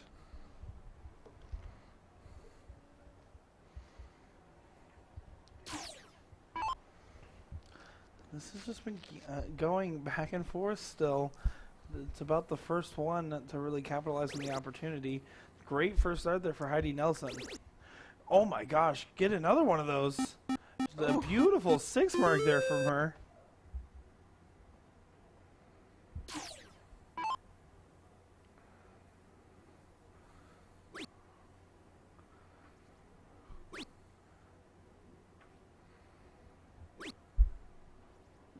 Just 3 single 17s. You have to imagine with the women's CSI, or sorry, the women's finale, excuse me. With the women's finale, I feel like you're going to notice a lot of these girls are a lot closer in average. There's not going to be as clear of a who's A, who's B, as it's really going to be about who has the best feeling in this moment, and who has the high hands. Well, right now, both teams firing in big numbers. Look at that. 3.43, 3.86, 3.0, 2.86. These averages are up there. Yeah, those are really respectable averages right now, especially when you look at the duration of the tournament, how long some of these ladies have probably been throwing.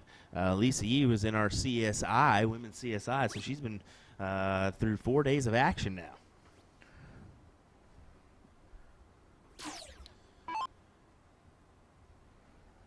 She's stepping in now, seeing what she can do.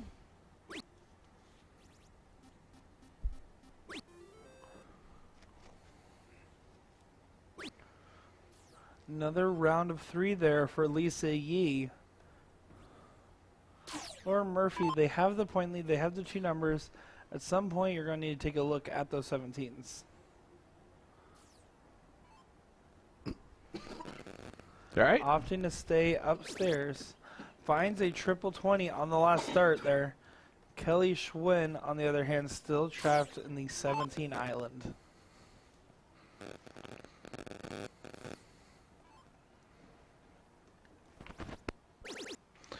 All right, let's see what Kelly can do. Only a 3 mark.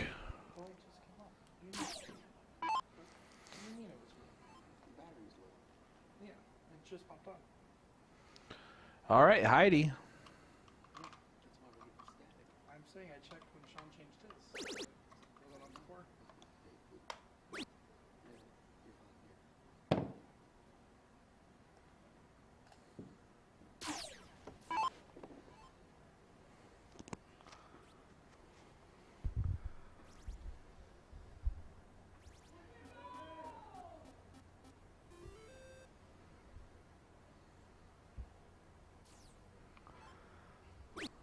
Not what Lisa Yee wanted there.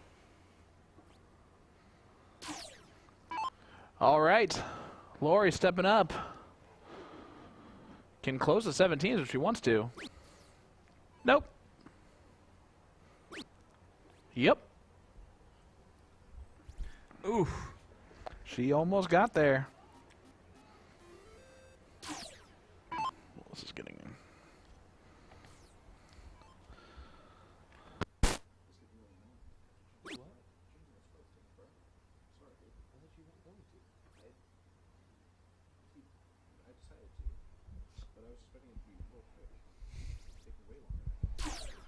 Heidi Nelson here just needs 2 17s, being up 118 points here. Gets the 17 on the first start, looking over at those 15s. Just might have blocked herself out there, but that was a great round of 5 there.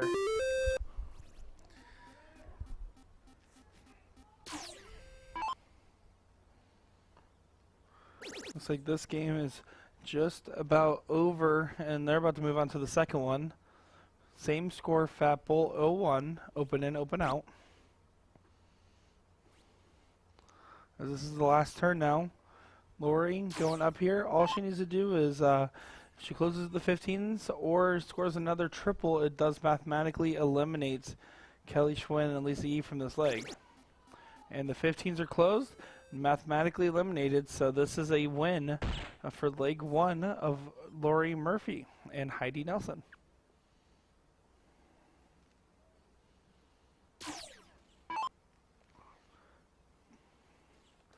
No shot here for Kelly Schwinn. Might as well be getting practice on the bull for the next round. Yep, and that's exactly what she took it as. Round out. Lori Murphy. They take out the first one. And you can hear out in the hall, it's starting to mean a lot to some of these people. And rightfully so. I mean, I have said it time and time again, I don't get opportunities to play for this kind of money. Sean, you don't either. We're here because we're commentators, and they're here because they're pro players. That's why they're in the elite finale. You're absolutely right, man. Well, I'll never lie to you. Well, thank you for that. As it looks like Keith Galloway, Brian lost over on their most recent match, now putting them in the 5th place position, waiting on the winner of Jim and Mike and Steve and Taylor. Well, guys, do you want to know how to become eligible to play in major PPT events like TOC in 2023 and the CSC Challenger Series? Players become eligible for those by playing in PPD leagues and daily remote tournaments, or DRTs. Leagues are starting daily. Get involved by going to dartstoc.com and checking out the map. The map will show any location with G3 boards within the PPD system. They are always accepting new members, so if you're not seeing anything in your area, have your vendor contact us on the website. From there, players can sign up for leagues on the website. It doesn't take a ridiculous amount of games to be eligible either. Consistently playing one league a week will keep a player eligible for this event and other future events in the future. Again, go to dartstoc.com to get signed up today. Well, I did my one job for the day. I'll see you guys later. And you Get on did outta here. very good with it. What about very well? You know, let's not push it. We're not going to go proper here. Well, Lisa Yee leaves 166, and Heidi Nelson sitting back on 345, a long way back. Their celebrations are getting funny back there. Yeah, I mean, you can tell everyone's just trying to have a good time. Everyone in that room is making money. A lot of money, Yeah, that is except true. for your dad. My dad is not making money. He does actually have something worth more than money. Look at that. He's holding up your signed jersey. You signed one for him. I did sign a jersey. He But goes, hashtag- this looks really bad. And I said, yeah, I know. I'm sorry about that. Well, on the bright side, it's worth 3 times as much As what? A penny? as it was before. So, yes, a penny.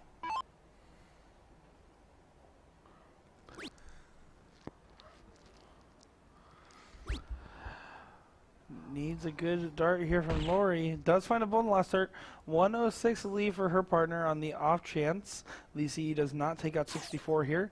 It is open out, so I wouldn't be surprised to see 14 bull as the route taken. 14. Oh, no. she still got Double double 10. tops. Oh. Double 20, excuse me. This might be it.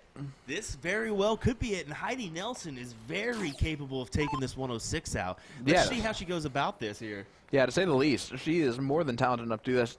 She's averaging a 37.67 in this leg so far. Very tough shot. Very big time to hit it, too. Oh, 6. baby. Bullseye. And Oh! hits it, making Nick wrong on everything that he's ever said about it always goes to last leg decider. But you know what was funny? Is Murphy and Nelson. Lisa Yee was the first one just laughing out Oh, loud yeah. and giving them both a big old hug and saying, yep, that's how it goes. That's why you have to love Lisa Yee. What a great person. What a great person. Well, folks, it looks like we're about to get going underway on board 1B. We'll go ahead and set up, take you on over to that board, and we'll take a look. What do you think? Sounds good to me. I am ready to go all night long. Okay, let's stop doing that, buddy. Wow. You got the voice of a fourth grader just learning the orchestra. Learning the choir. All right, the rest of this tournament champions will be brought to you by Will Stewart and Sean Green. I'm going to show myself out. Oh my gosh, everyone just came into the chat now. That's weird. It's so strange how that happens. This is going to be a good matchup here. We got Daryl Cortez, who they were in the king seat spot, correct? Yep. They were battling out for that king seat spot with him and Scott. And now taking on it, Kenny Doyle and his partner, Ryan Anderson. Yeah, so this is the fourth place match. The winner of this guarantees themselves at least third place. The loser of this one guarantees themselves at least fourth place. Difference between those positions, $1,500.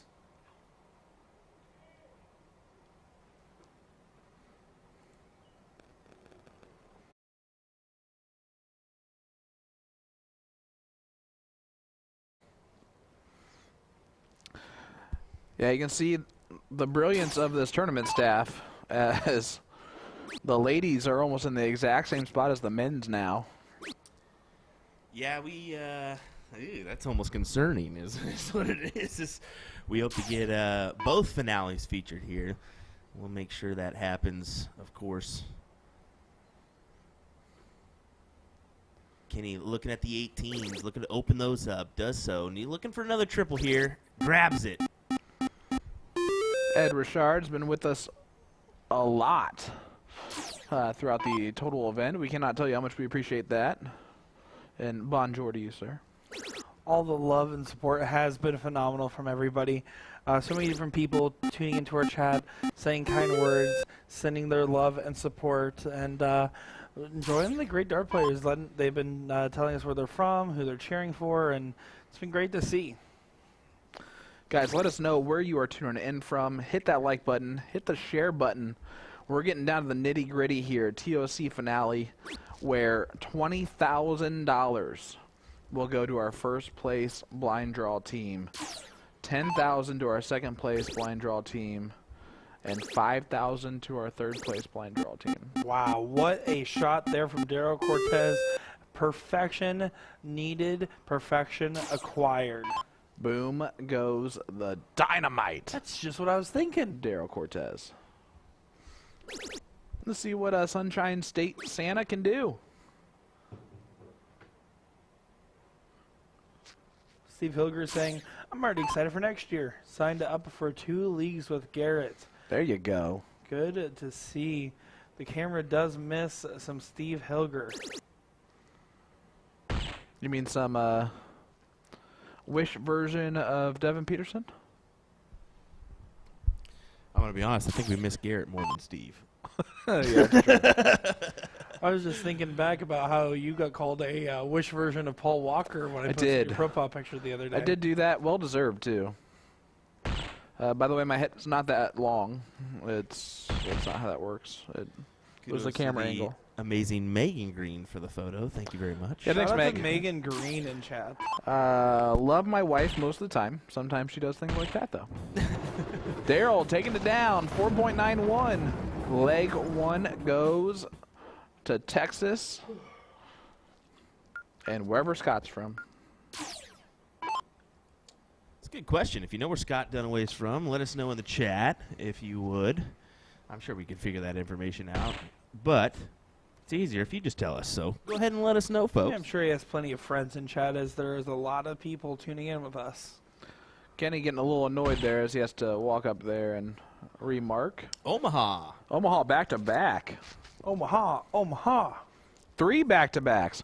That was definitely a Peyton Manning-esque Omaha call there. A raging Omaha. How many different Omahas we got going on here?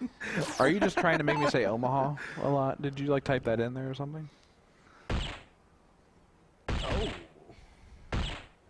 Daryl Cortez there. Throwing the fastest hat trick we've seen. That was some, like, rapid-fire Ricky Evans or Danny Lobby-esque stuff. He definitely has a quick pace. I'm more with Mr. Ryan Anderson as far as just, like, a more even keel, take your time, almost slower pace, but I wouldn't quite call it a slow pace throw. A little bit more calculated. Muck wanna go?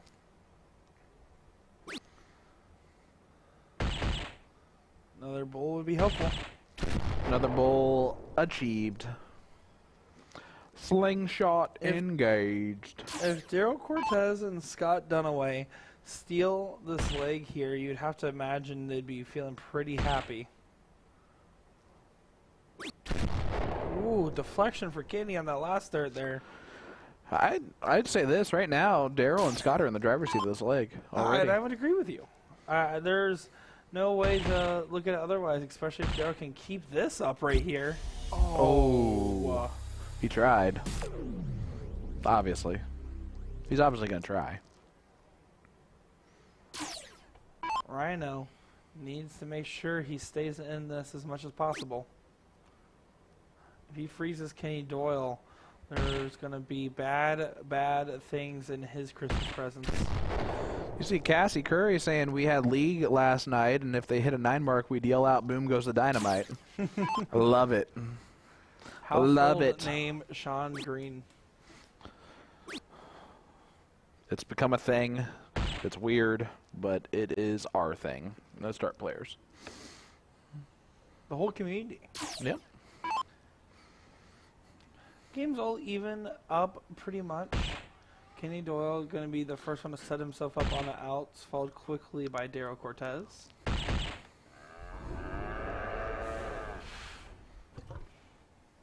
David Lyman giving us the throw-up sign. Which means he definitely Enjoys. more than enthusiastic about the boom saying here. Oh, yeah. 128 Doyle, 120 Cortez here. Anderson and Dunaway might be able to set themselves up on some outs, but would require perfection right here.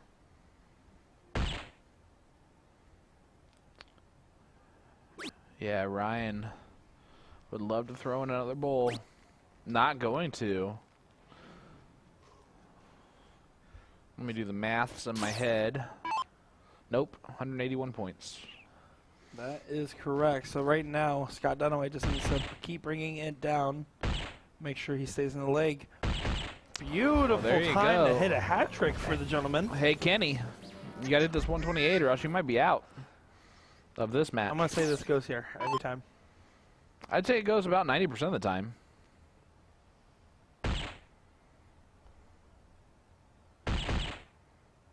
Double 14.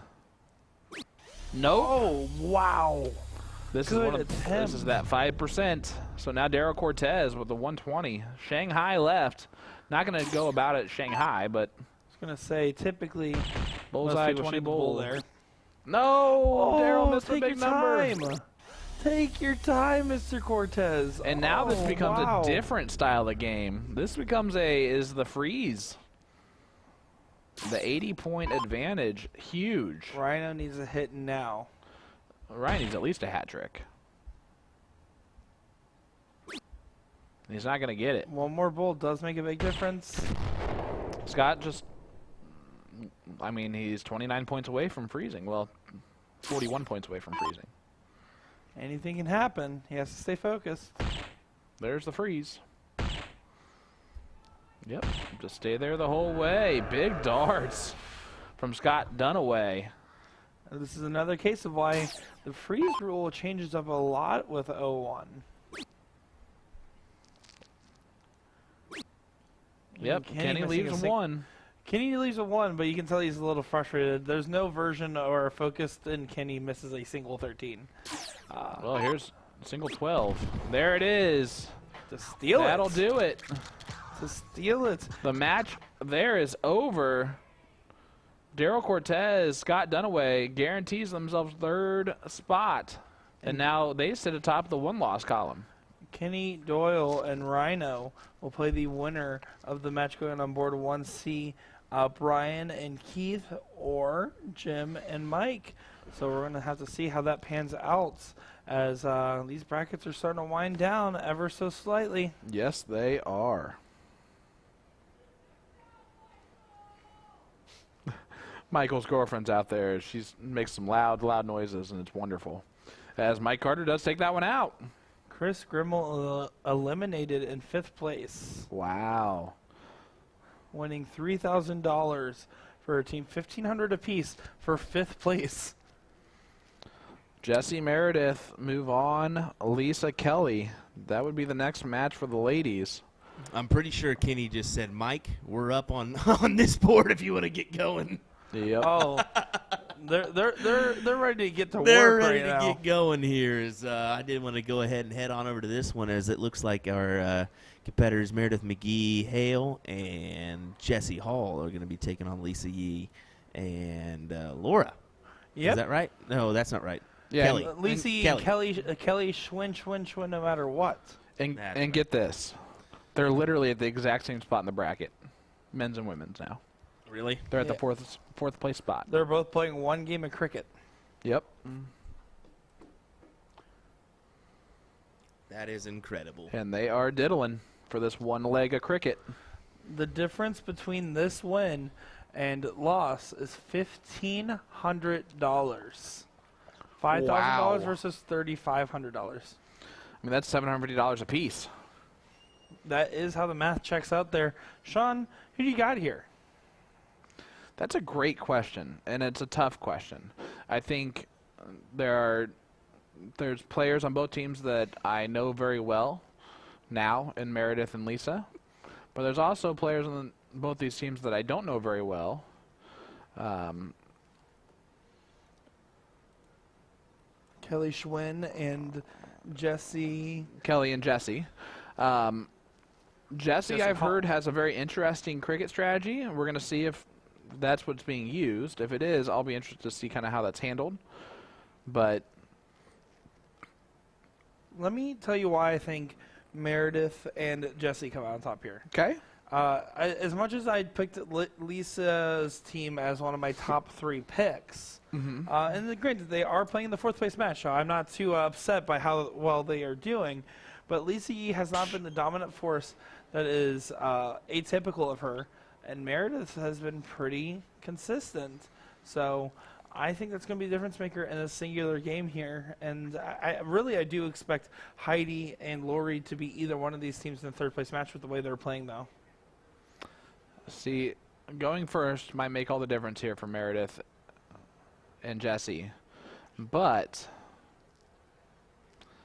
Lisa always tends to turn up in big moments. This is a big moment. I'm expecting Lisa Yee to turn up. Well, let's see how this turns out here. Sean Green picking the team of Lisa Yee and Kelly Schwinn. I'm going with Jesse Hall and Meredith McGlee. Well, here is Jesse. Thank you.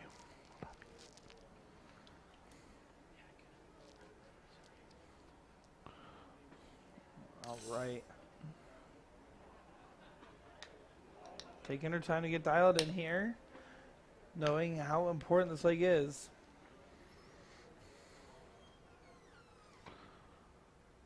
Oh, how about an open?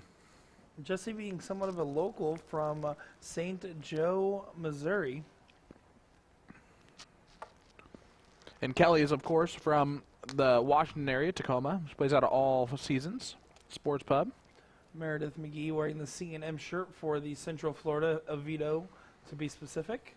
There you go. Also- Oviedo. Also a Hard Luck Darts sponsored player that's owned by Mark Rowe. Yep. Which is plays out of all seasons in Washington. Kelly Schwinn had a big round there. Meredith with visible frustration.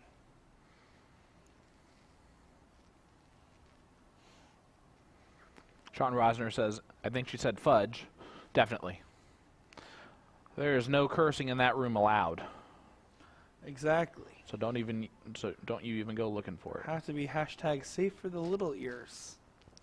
Here is Lisa. There goes the 20s and the 18s. And just like I said, Lisa Yee shows up in big moments. 7 mark from Lisa.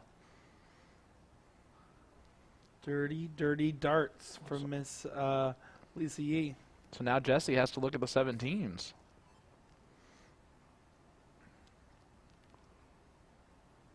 I can't believe these brackets have caught up to each other. I can't either. I definitely think that freeze rule does slow down the guys quite a lot, though. It does. It makes things it makes everything different, except it apparently does not slow down the guys as far as the gameplay goes, as they caught up to the ladies. That is true. All right, here's Kelly. See if she can keep Schwinning. It just has a ring to it, doesn't it? It does. Gets it closed. So now Meredith going to have to look at the 16s or 15s. What does she prefer, bud? I don't think she has a preference. She's the type of player of whatever's hitting best. So therefore, I assume she's just going to go for 16s. All right. Plus, that 16-19 transfer is a very easy transfer for most players to hit. So more reason to go over there. It's actually such an easy transfer that I tend to do it while shooting at the 19s. Well, it's just because your body's that automatic. You're almost like a machine, Sean. Oh, only a 3 mark. Did trip all 3 darts, but 2 of them were in the neighbors. A return to form for Lisa Yee this leg. Close here would be huge. Nope. She drops start number 3. The easiest start to miss.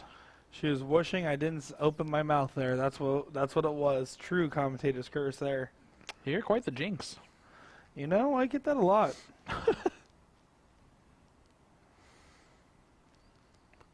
Well, I got nothing else to say. All right, let's see what Jesse can do. Point lead. Staying right there, I'm going to guess. No reason to take a big risk. Yeah, she did It's stay there. one game and one game only. Hey. You're going to be playing heavy on the points if you want to do well. Well, first time they've had the point lead since the first throw from Meredith. There goes the 16s. And Kelly doing a great job of complimenting her partner. Meredith here, to stay alive, needs to find the 15, specifically a 7 mark here. Raz, yep, Grimwell is out.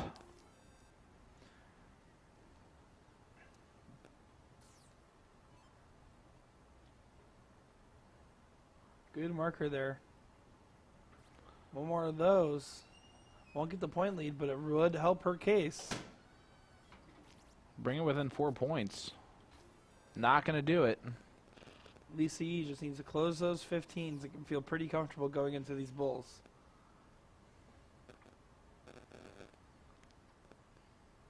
All right.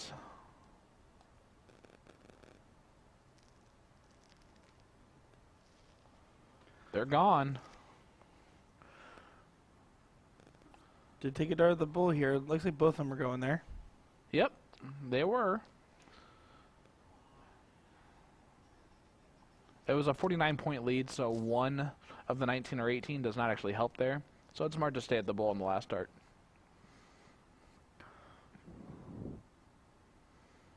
Yes. I don't know if you knew what I was talking about, but I'm just going to go with it. Yes. All right. Jesse doing some work here. Is it going to be enough? We're going to find out soon enough.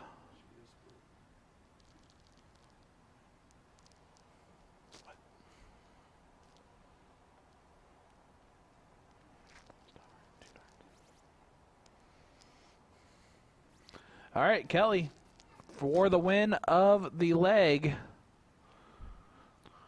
One more. There And it is. goes.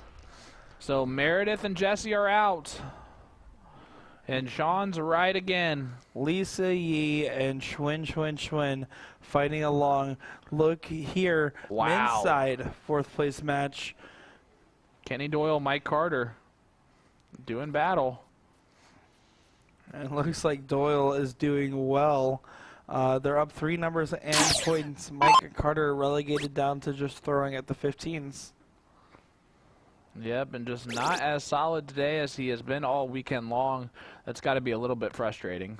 Although, still going to walk away with some money today if they end up losing this one. Right, but this is the day where you have the biggest chance to win big. And it's hard. It's hard and frustrating when you get this close to the end and can't quite capitalize. I mean, like I said, this is a $1,500 difference in payout, as this is also a 4th place match. Little big trip 19 on dart 3. Jim's been throwing lights out this leg, it seems like. Throwing a 5.3. 5.33 out of him is definitely great stuff, and I'm saying this with respect to Mike Carter. I just think he's expecting more out of himself right now, and hopefully he's not too in his head about it, as he has been pretty proud and should be of his performance this week, as it's a good return to form overall. Kenny going straight at the bull. This is one of those things where, let's think about this. If Jules and his partner got the king seat when they did, which has been at least a couple hours now, if not a few, like, that waiting time could take its toll. He can, but I think Jules is an experienced enough player to know how to keep himself warm in between long gaps in match play. And I think Dario was just playing so phenomenal. As long as he is staying calm and Jules is keeping him focused on the prize, I think that they'll be okay. Ryan Anderson stepping up here. Yeah, this is going to be for the match. $1,500 hat trick right here.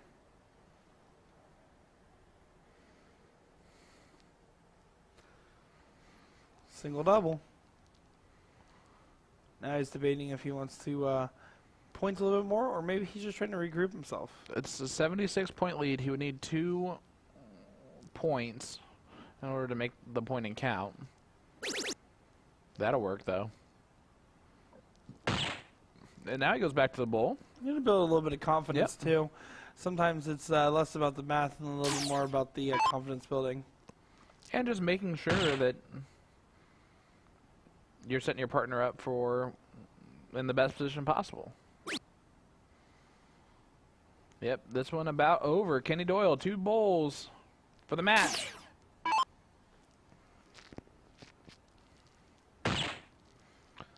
One more. There it is. Moving on, they're going to the third place match now. $5,000 for the loser there. Winner gets the chance to go to the finals and do their attempt at a triple dip here at the tournament champions. Yeah, it'll be Daryl and Scott. And then the ladies' side is going to be Heidi and Lori and Kelly and Lisa.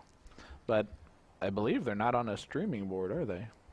We'll be grabbing at least something here and making sure that we get all these matches on the streaming board here. So let me go talk with the tournament director crew, but we should be seeing the rest on board 1B and 1F, I would imagine. And I did check on the other brackets. Most of the other brackets are kind of in the identical spot as we are right now. So just to kind of keep you updated on the Master and Pro brackets, it looks like those are kind of moving along in the same form as this. So hang tight. We'll be right back, folks. Definitely a big shout out to our sponsors here as we wanted to zoom in on those. Flashpoint, LJ Sports, Flight Faction, Mammoth Custom Apparel, Monster Clothing, Magic Wear, Horizon Darts, and, of course, USA Darts. Big shout out there. So bear with us, folks. We'll be right back as I do see Heidi and Kelly in the background. So 1 second and we'll see what we got coming for you. Don't go anywhere, guys.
All right, Kelly Schwinn going on. All right, I've heard that all she does is Schwinn, Schwinn, Schwinn. Is that correct? I have said that once or twice. She's probably got money on the mind right now. Is a lot of it up for grabs. Straight The cash, loser of this match gets $5K. How much? The losing team. Not of this match, right? Yeah, Yes, this is a third place match right Oh, here. you're meaning 5K. split. Yeah. Yeah, So okay. $2,500 though. I'll take it right now, That's so great. especially because I did all of this for less than that. I'm going to be honest with you. I barely made it out there in enough time to get them switched over real quick, as Yep. it may have just been a mishap on the automatic CompuSport deal where it just sent them to a different board. And I said, no. Let's bring you on a board that's going to be actually streamed. And we got the men getting warmed up on 1B right now. So we'll go ahead and try to give you a little bit of that coverage as well.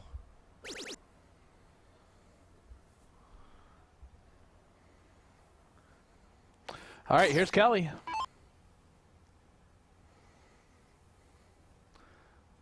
Good argument here to go 17s, and she does.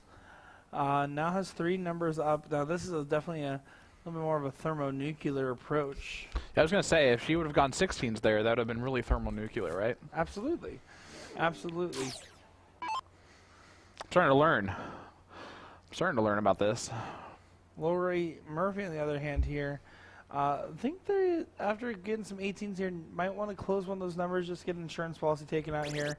And a huge last start there from her. I'm just going to keep on harping on the fact that Lori Murphy is why that they are still in this spot in this tournament. She had to hit a 5 mark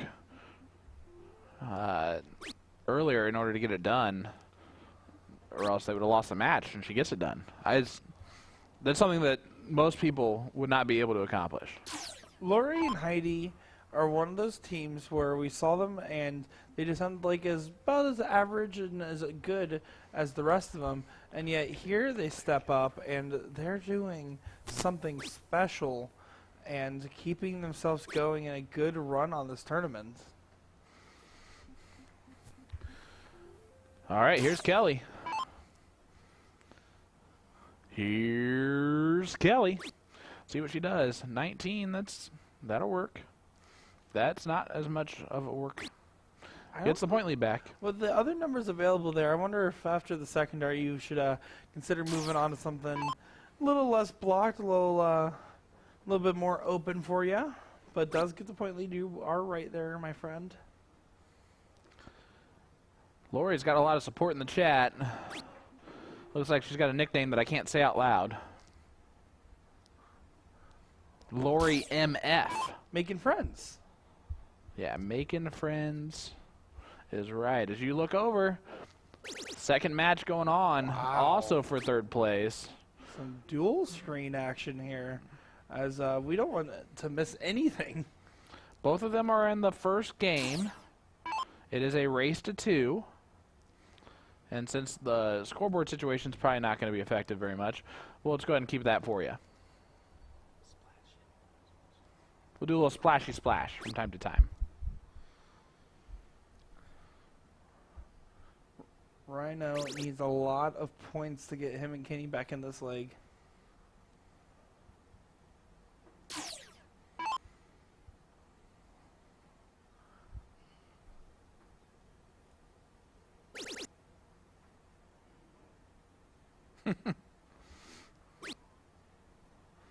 Daryl Cortez, someone who's been feeling good and throwing well today.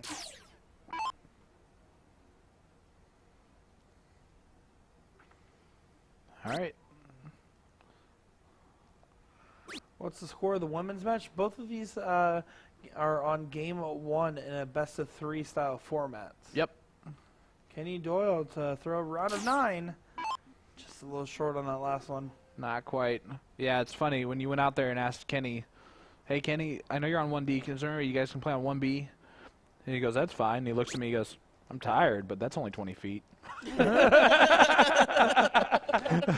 That's funny. Classic Kenny Doyle. Justin Goss, someone I got to meet out here.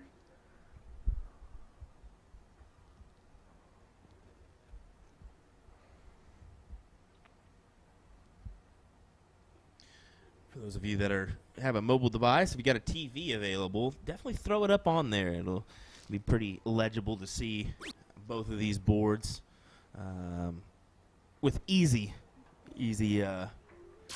viewable images and see where the dart goes and all that. Just a little hintful idea for you guys.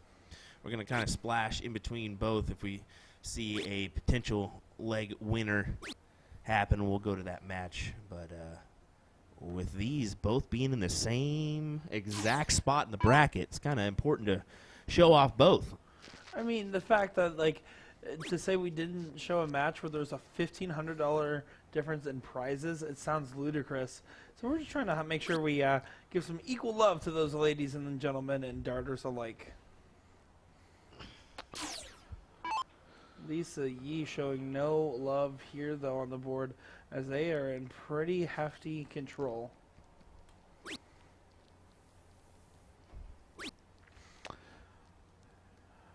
Yeah, Lisa getting rid of the 15s, keeping the point lead. And puts her team 4 numbers up, which is going to be pivotal going into the Bulls. Daryl Cortez doing Daryl Cortez things. Gets leg number 1 on the board for the Texan and the Nebraskan. As we look at Heidi throwing her darts there. Here's Kelly for the schwinn of leg number 1. No matter what, opts to get a little bit of points first. Not able to do so. Oh, an open round for Kelly. And now Miss Laurie's going to step up and try and do some damage on those bowls as well. Takes a deep breath. Right in the bowl.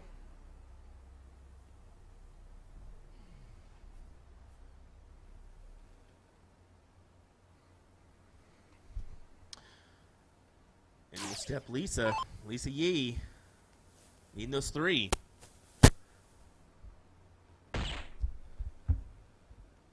You're seeing some dancing in the background from Heidi and Lauren. I'm loving it. Or Gotta stay Lori, loose. Not over with yet. Lots of Bulls could still make a difference.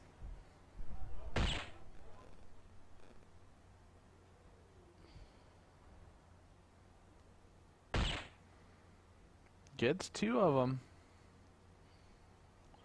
Not going to be enough for the point lead. Kelly to win leg number 1. Looking right at that bull. Oh. Oh boy. Does not get it there. Difficult darts here. Difficult darts indeed. Starting to get a little chippy. As we head back out, I'll show you guys an update of our other match, which is the men's 3rd place. Ryan Anderson's one of those guys that has a high upper echelon that is not able to hit that gear right now, and I think it's most apparent when they're heading to that 01 formats. Yeah. But now Lisa's going to have to get the points first before she can look at the bowl. And she doesn't get it. So now winning darts in the hands here of Heidi Nelson. Philip asking who the king seat is on the men's elites bracket. That's going to be Jules Van Doggen and Dario Meza. Yep. And on the women's side, that's going to be Abby Spot and Hunter Smith. Yep. Well, Heidi, might as well win leg number 1 if you're going to give the chance at it. Do all the work. 19 first. Goodbye. 22nd. Oh, she almost got it. Oh, it looked like it was It money. looked good. Go back to bowl here, I think. Yep, hits it too. Oh, my goodness. What a good round there from Heidi Nelson, showing why they've been so successful today. Oh, Ryan has an open round up top. So if Scott can put the pedal to the metal. And he did. Getting 2 Was it bulls there. enough? It was, I think. Nope. What it means is if Kenny Doyle can't hit this here, then it will definitely be enough next time. It's now or never for Kenny Doyle. Yeah, it missed the freeze by just a touch. Just a few points. He's got to go the 15 route. Doesn't hit it. So Kenny Doyle does not hit that. Now the freeze is definitely on. And Daryl just needs to go low. Yeah, I was going to say, it almost feels certain at this point that Kenny Doyle might lose this leg, again, due to a freeze rule situation.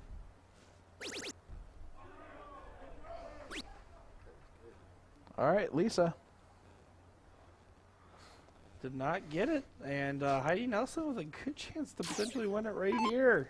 Yep, just 3 17s. And what a turnaround this leg would be.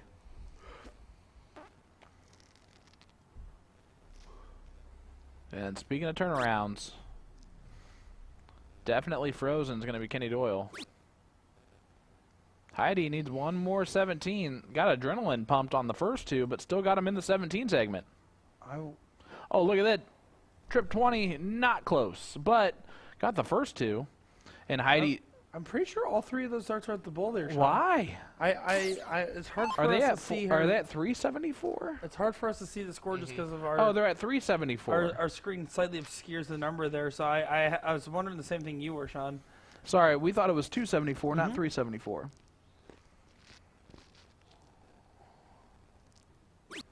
But they're still pointing, so that can't be.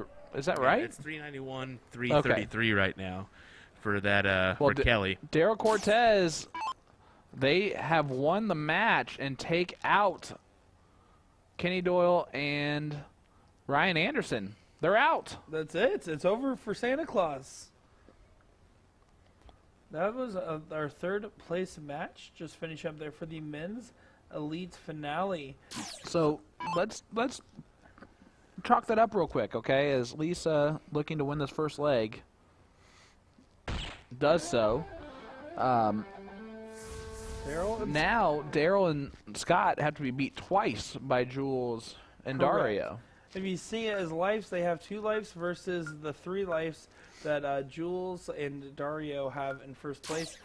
Kenny and Ryan there just won $5,000, $2,500 apiece, and now the finals will be set up shortly for $10,000 for second, $20,000 for first. That is a lot of money. Yeah. Yeah, it'll be nice to get a nice rematch of that king seat spot too. So, And who is sitting in the 3rd place spot for the ladies? This is the 3rd place match. I know, but it's Heidi and Laurie. Heidi, yep. So Kelly and Lisa have to beat them twice. And Lisa's going to say she's going to try. Yeah, here. she sure is. Wow. Lisa Yee doing Lisa Yee type things. I like how full the room is back there, watching along. So Well, much money the on the hall's line. almost done.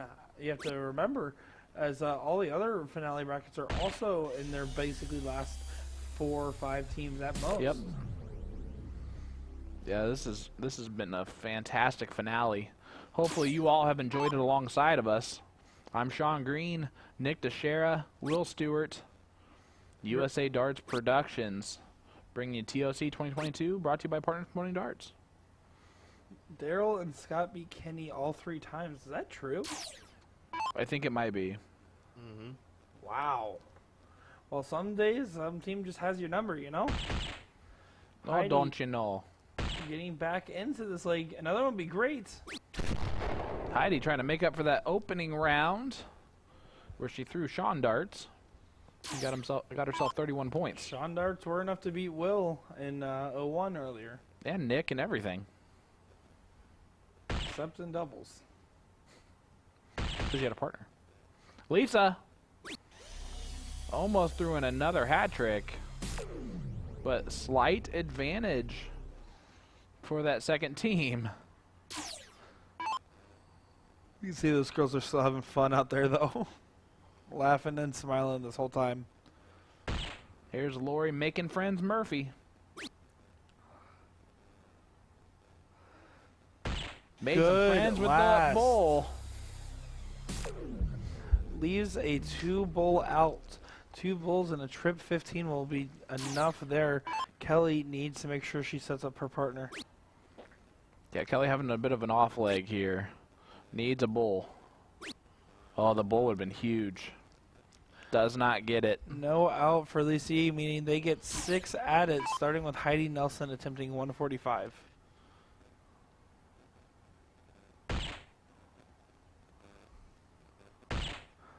Trip 15, and this goes. Ooh. Not quite, but enough to put a lot more pressure on Lisa Yee. She needs to do the same. Put pressure back the other direction.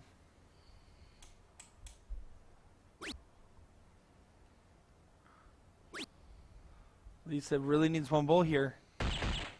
Finds it on the last, leaves herself 126. A doable out.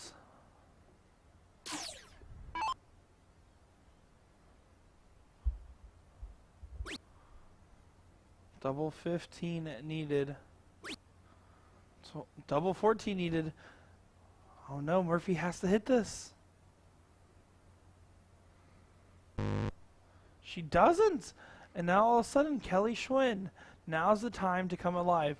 First start bull leaves 76 from there, 419s, or you can go the 20 route, or you can even stay on there as well for double 13 on the last start. Not going to go this time though. Good bull.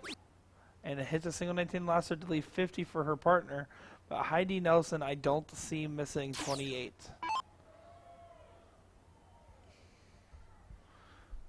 As I hear a lot of clapping and applause in the room there.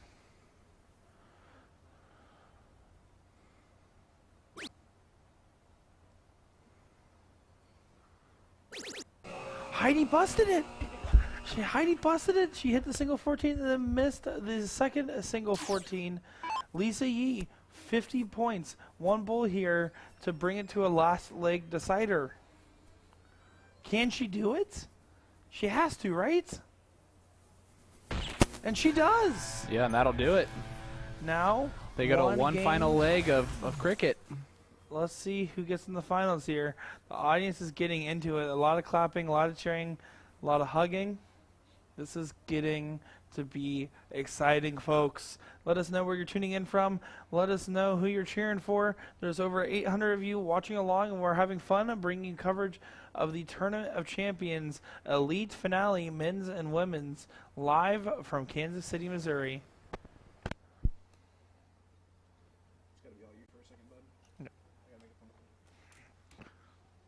Lisa Yee just needs to get inside the bull here to get this diddle.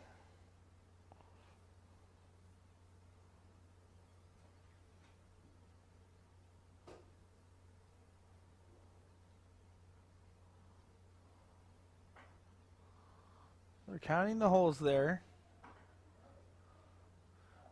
Neither of them quite hitting what they were aiming at, unfortunately. But now, last leg decider.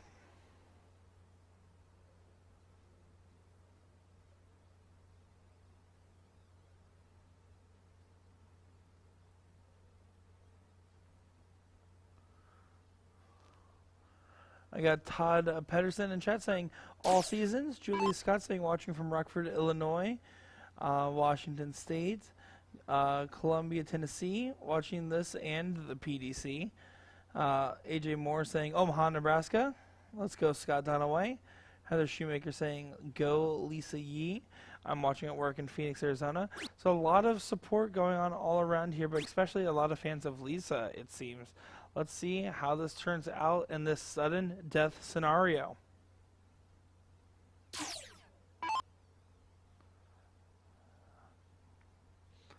If Heidi can start off with at least a 4 mark here, you'd have to imagine that Lisa would be kicking herself. She's someone that can typically start very strong, and 2 mark open is just not going to be enough for either of these girls.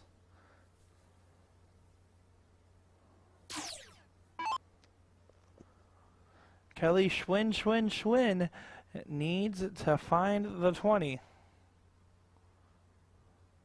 You need to get at least one. You have to close it here. All right, the close is done. The job is over. No points scored, but at least you won't go down in a number.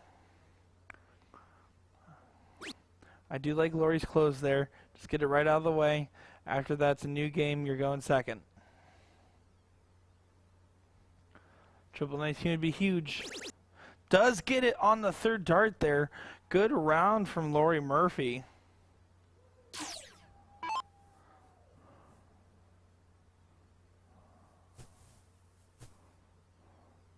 Lisa Yee, one hole out on that 17. One hole out again. She's right there. It just wasn't connecting to the last one. That was so close to being a round of 9, but ended up only being a 4 mark.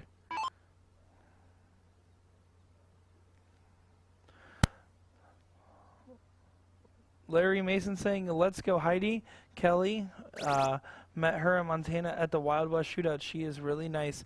You know, a lot of these players, and especially all in the finale, at least that we've got a chance to talk to, have been nothing but respectful and class acts to me, Sean and Will. A lot of love and respect to everybody in this room, because it's really just a bunch of players having a good time and excited to be back in person for some darting action. The tournament champions not being around for the last 2 years is crucial, because this would otherwise be the 10th annual TOC. Good shot there from Lori, who's been playing phenomenal this whole event. Doing big stuff there. Big 5 mark, a little bit of a celebration there. Lisa Yee has a little bit more of a serious look, a little bit more of a calm demeanor here, as they know they need to focus up to save this. And a great round there from Lisa Yee. 7 marks, 119 points, and that's exactly what I'm talking about there. That was an amazing shot. Heidi Nelson to respond. You have to imagine those 17s are going to go here. Rick Hinsey in the chat. Again, it was nice to finally meet you in person, buddy. You were a riot to talk to, and it was a great time getting a chance to see you on the stream a few times here. And for the record, I did have you as my #1 favorite for this bracket.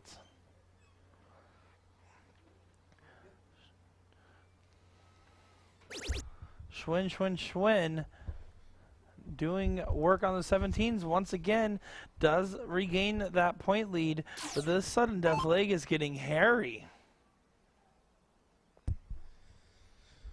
Alrighty, just confirmation. It looks like our women are going to finish out on 1F, and our men are going to be on 1B. I just wanted to confirm how they were going to attack this situation here, and it looks like they're going to let the men go ahead and start, and we'll kind of double dip here. So just to kind of inform you guys of how this is going to happen. And don't let that game 3 at the top fool you. This is the best of 3 is already played out. They just decided to keep it on this for the sudden death leg. They did rediddle and everything here. So this is winner takes all to go to the finals.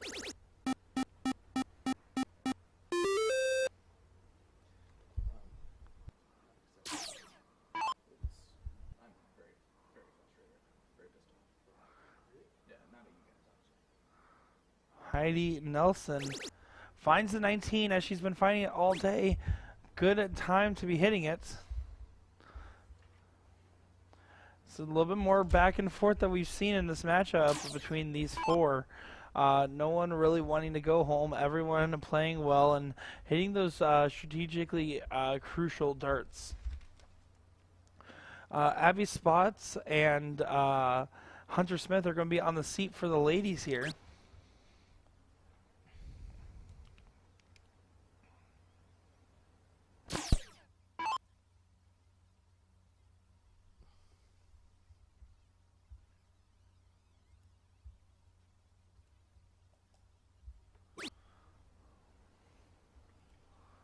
Lori Murphy really playing out of her mind this leg. This is a great little match here. 5-0 for Lisa, 4.5 for Lori Murphy.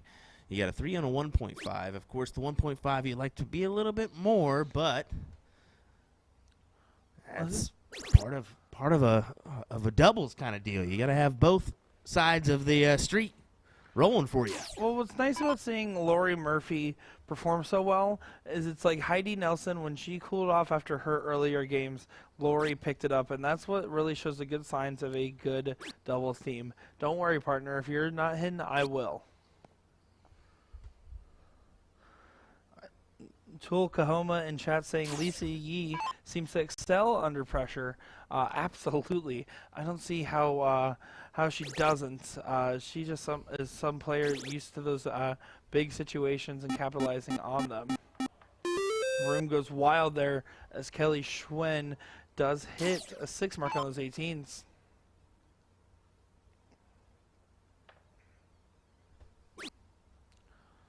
Lori has the point lead. Staying there for all 3.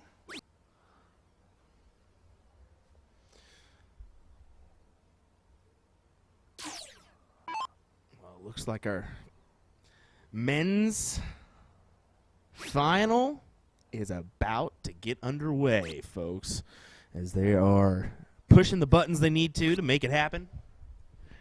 And we will get underway in just a moment's time with that match. So we'll go ahead and go split screen, and then once this ladies' match is concluded, we'll go right to that men's matchup, and then kind of duel when we need to feature the women's final. So that will be our plan of attack for all you at home. I went out into the hall, and guys, I must say, it's vacant out there. It's one row of boards now, and that is it. Yep. That is it. From 170-plus boards, now down to almost a single row. And that's what happens when you have a tight-run ship, right? Yep. Tournament's done on time, boards are shut down on time, and staff members are going home to their families. But we are not done until the action settles here, until everything is over. Can Jules go near perfect and be the second person ever to do back-to-back? Winning the CSI and winning the finale, done only once by none other than Jake Smith, the jacket lender.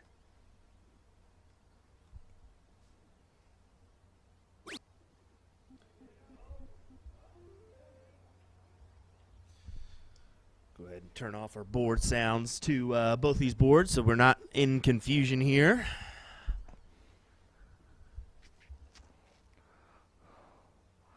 Daria and Jules, like you said, have been sitting for a while. Yeah, and they it seems like they're certainly having a cold start here. I wonder if Jules possibly pulled them aside and said, hey, let's go warm up or something on a board, and that's a good way to ease the tension maybe. If you were Jules, I would believe so at least. I would be surprised if they didn't. I mean, with how much money's on the line here, I mean, you're talking a $10,000 difference. That is ridiculous. Definitely the most money most of these players have ever played for, Jules being one of the only exceptions to that rule. Well, I'm going to be honest. No matter what happens here, Jules can consider this weekend a winning weekend for him because to pocket 10 grand and then at least 5 in this one, as well as the other events that he's won with Mike Carter, man, what a successful weekend, as well as Trisha Romero and Mr. Romero. Well, I mean, you'd have to imagine, though, at least a little bit of like a, man, if someone else had done back-to-back, then I want to do it as well. It's going to be running through his mind here. And, of course, with that triple elimination bracket, it's going to be a triple dip type situation that's going to be needed to be done against Jules and Dario. You can start to hear the commotion out there from the commentary booth here, as it's getting a little ruckusy out there. You can't hear it through the through your screen, but we can certainly hear it here. It is getting loud. And Daryl Cortez and Dunaway here, you kind of almost expect them to come back with certainty after their King Seat match performance prior against Jules and Dario.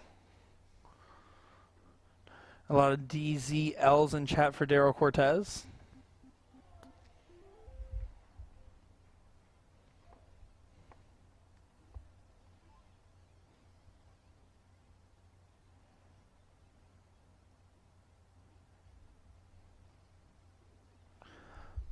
I'm going to be honest, we've been streaming these last few days here and seeing a lot of these great darters do some great stuff. Look at that big shot there from Scott Dunaway. Huge 9 mark. So Lisa right now has the opportunity, 744 to 718 there, as she just looks to possibly close out the 15s, 1, 2, 3.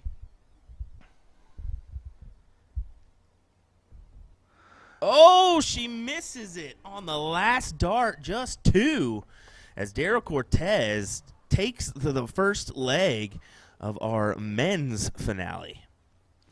Raz in chat saying, what's the total pay for participation for an elite player in this event?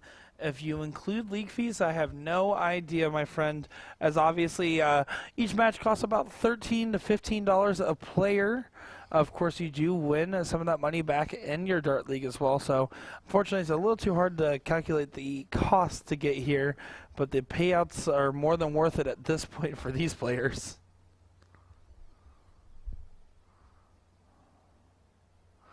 Over 900 people tuning in to watch the finals of the men's and the third place match of the women's elite finales here at the Tournament Champions in Kansas City, Missouri 2022. Thank you everyone for coming along, tuning in, and seeing the darting action take place. I'm Nick Dichiria, joined by none other than Will Stuart, and hey, I think that Sean Green guy's here is too. What's up, guys? Finals going very well. Exciting stuff. Seeing Scott and Daryl winning that first leg. Anything can happen. Lisa right now trying to guarantee another look for her partner. I believe Sean Green, you have a question for you in chat from Steve Diker. Scuba, you know how to get into this. Yeah, just the short form. If you're wanting to get involved in the PPD system, head on over to dartstoc.com. See where there's a vendor near you. Definitely get involved, get those games in, participate in the DRTs, all the good stuff in order to get involved at TOC next year. Yep, dartstoc.com. Scott Hannah saying Nick's mic is a little loud. Can we turn it down or off? Wow. That's all right. Seems like your darts were turned off this week, huh, buddy? Here we go. Good darts there from Scott. 6 mark from him. This is kind of fun to watch. 2 different boards going at the same time. Bruce Robbins in chat. That's a legendary dart player. Yeah, from up there Kelly in the and Boston Lisa area. get it done. There it is, folks. So they will move on to the finals. 2 of my 3 ladies picks making it to the finals, and the other one getting 5th place. My men's picks didn't go so well, but my ladies picks went great. All right, Dario Meza stepping up. 16s and 15s. He can point. He's going to point. Think he's going to point? He does point. Gets 60 points there. Scott Dunaway definitely coming alive these last 2 legs here. And he doesn't plan on going anywhere. Look at him go, playing near perfect. 6-0 there from him. Yeah, and another a nice 7 mark. Rare 4-0 for Jules.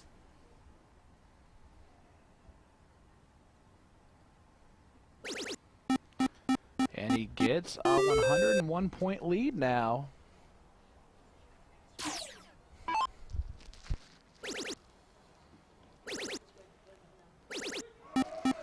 And how about that? Boom goes the dynamite for Daryl Cortez. DZL.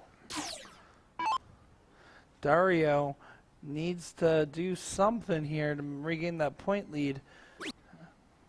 Gonna take at least 2. It's gonna The take all start of has them. to go. Oh boy, And now the you have to turntables can turn here. I mean, Scott Dunaway's been playing so well. I would have to imagine that this could be a potential tie changer. Oh wow, got the 20. Gonna take a step back here.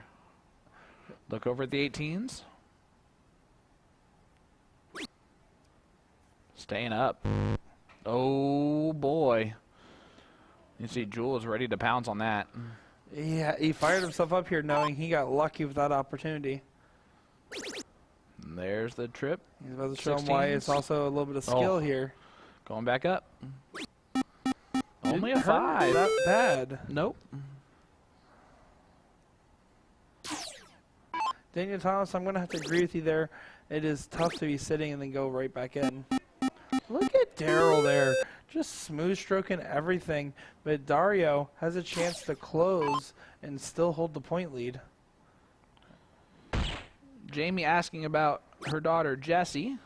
I believe Jessie and her partner got 4th place? 3rd place? 3rd place. Yes. Yep. You? 4th place. They got 4th place with Meredith. Meredith and I don't Jessie. know if I liked that last shot from Dario there.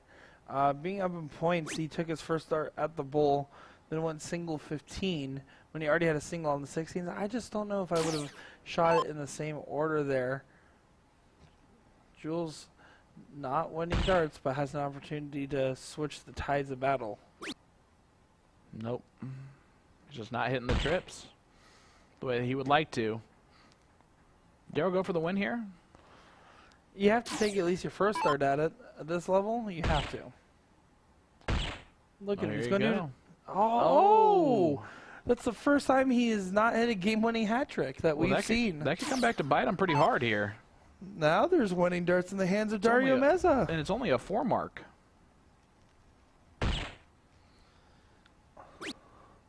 Oh, I would have went 16 I first there. absolutely would have gone 16 first. Yep. Go save for that yourself single mark. a dart. Scott's been lights out this entire match so far.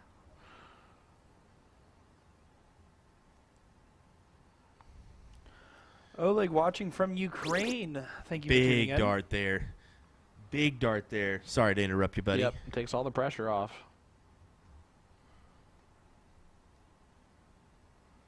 Just got to calm the adrenaline down. Takes a breath. And gets it right in the middle.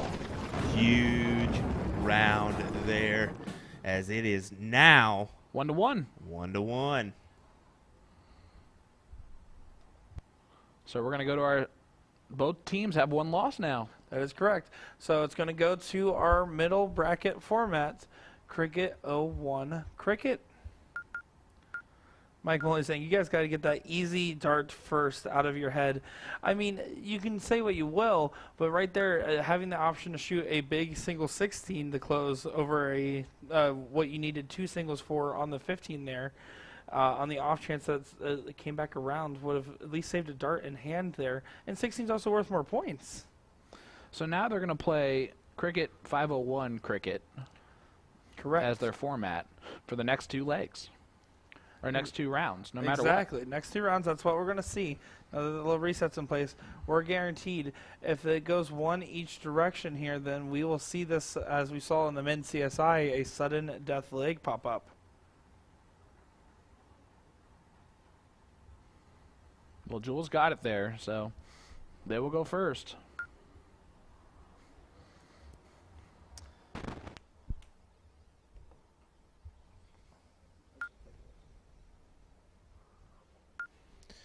Here we go. They'll set it back up. Just want to Get back underway. give a shout out too there, not letting Jules set up any more finale things as I had to chase out the other night. Hey Jules, you're set up wrong. He's just so used to winning, he never had to go to that little lose format change.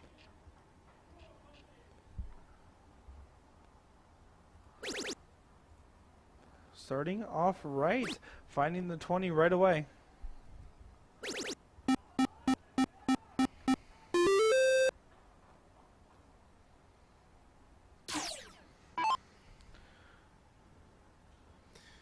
Yeah, I think we're going to see Jules start to step up the game a little bit. You Daryl guys agree is with that? slanging it super quick now.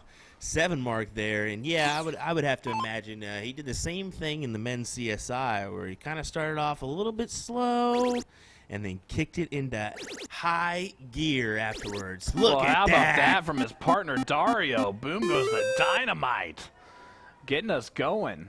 Now, this is what a finale is supposed to be, everybody. That's going to pump up Jules even more. What You do can see he's just think- got nervous tension going on. Yeah, what do you think's going through these guys' minds right now? Especially if you're not, let's be honest. Jules is the only one that's played for 10 grand here. Yep. He did So, it yesterday. Yeah, it's got to Or 2 days be ago. an intense feeling if you're one of these players that maybe doesn't get the opportunity like Jules does. I mean, Someone almost took down the camera there. I was playing for the biggest prize pool I ever had was a $2,500 difference between first and second, and my hands were shaking. I was a wreck. So to play for a $10,000 difference in prizes, that's a level of intensity I don't think any of us quite understand until we're actually in that situation, Right. which for me will be never at this point. Same. Got himself a 4 mark. That'll work. Just for reference, the women have not started their match yet. Actually, I believe we're still waiting on 2 individuals to get to that board. So, just to let you folks know. Scott Dunaway does close on that last start there, but it seems like a too little, too late type formula as Jules is just going to work immediately. Wow, the Dragon gets an 8 mark. Look at those averages, a 6.67, a 6.0, a 6.5, and then a 4.0. Insanity. That's crazy. Insanity. And the type of stuff you expect to see out of our finalists here. Finalists of the finale. All right, Dario. Does not quite do it.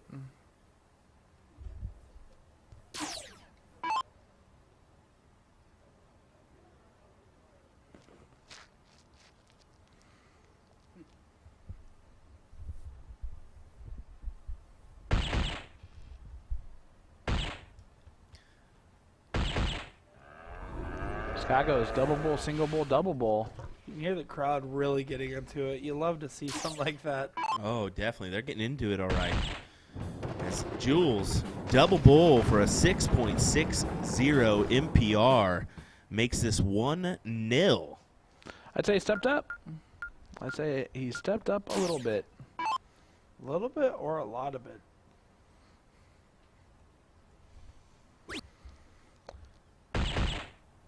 All right.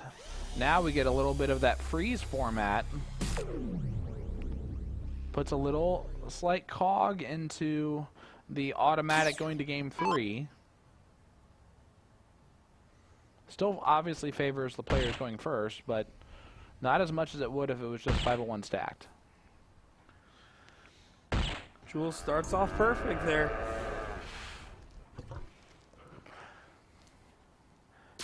He wants to win this one 2 straight as well to snap it right back in the series.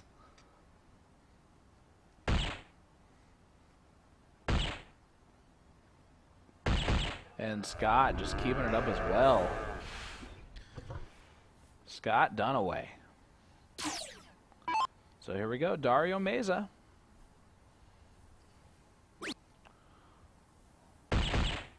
He's not one of those. Not going to get it. We've noticed the only player to not get at least 2 bulls on that open typically is the one that will be most likely to freeze. Well, there's Seeing Daryl some with a hat freezes trick. causing problems.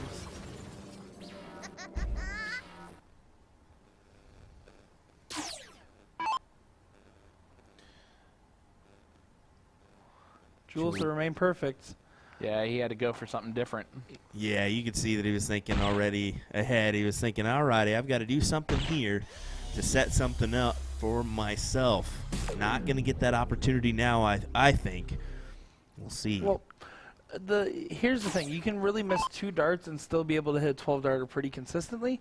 At this skill level, if you don't take at least one shot at the triple early on to try it for a 9-darter, you're not going to win going second. He did the right shot, and it just didn't connect. Well, especially when you have two guys that are on top of their game right now, like Daryl and Scott are. Dario needs to hit here to make sure his partner gets at least one attempt at the out. He got a low ton. That should be just enough to potentially give him an out if he can do it again. It would be very, very close to see on this, how this freeze might pan out. Well, Daryl's going to have 145 as his look. Question is, will Jules have 82, and will he get a shot at the 82? If he leaves himself 82, puts a lot more pressure. That's a block. Yep, and he's going to leave 92. 102 remaining, though. That's a way better lead for him. Both are still in the triple-digit range, although 102 leaves a lot more room for error, while Daryl Cortez requires perfection for his. And Scott can make it even easier. And he does so, staying perfect through 9 darts. Right now, a combined score of 196, meaning Dario not only has to get under there, but under whatever Daryl's going to throw here. I'd have to imagine that Jules is going to be frozen. Definitely frozen, as we will head to a third game most likely, unless something crazy happens from this point.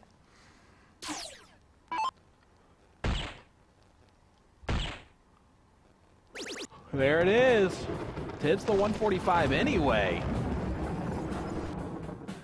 That's for the fans, everybody.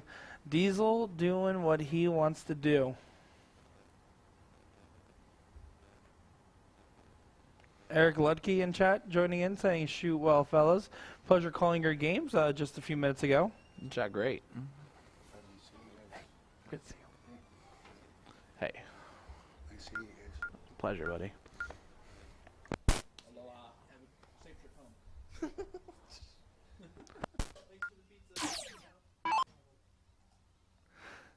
Jules to start off game 3 here. Yeah, you can tell how much the diddle meant to Jules there. I mean, it's crucial. This is a big win. It doesn't matter PDC level or not. $10,000 difference. $5,000 versus $10,000 in your pocket are 2 different types of shopping sprees. All right, Daryl Cortez. Lexi in chat asking if the women have started yet. For this They are finale. just getting underway right now. Yep, so this timing is going to work out all right. Oh, yeah. Maybe. It's going to work out. I think it's going to work out pretty good. The ladies do just have to win one. Yep. For the Abby and Hunters Yep. team, they got to win not one leg, but one set. Yep. Yeah, well, and that's a best of 3. So we'll kind of get things set up here in order to kind of split screen when we need to or feature that match. Yep, as we're well. going to do red zone style coverage in that sense. I like it. Jules. Key here, first start triple. That was not first start triple. Got rid of the 19s anyway. Oh. Did get what he wanted there. A good close on those 19s.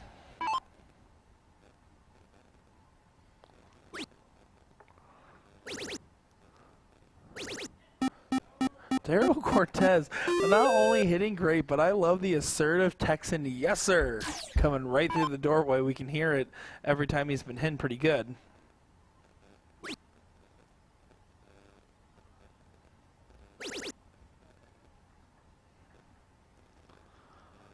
Scott Dunaway, someone from the first time we saw him on the stream today, was not his strongest performance, to now performing lights out.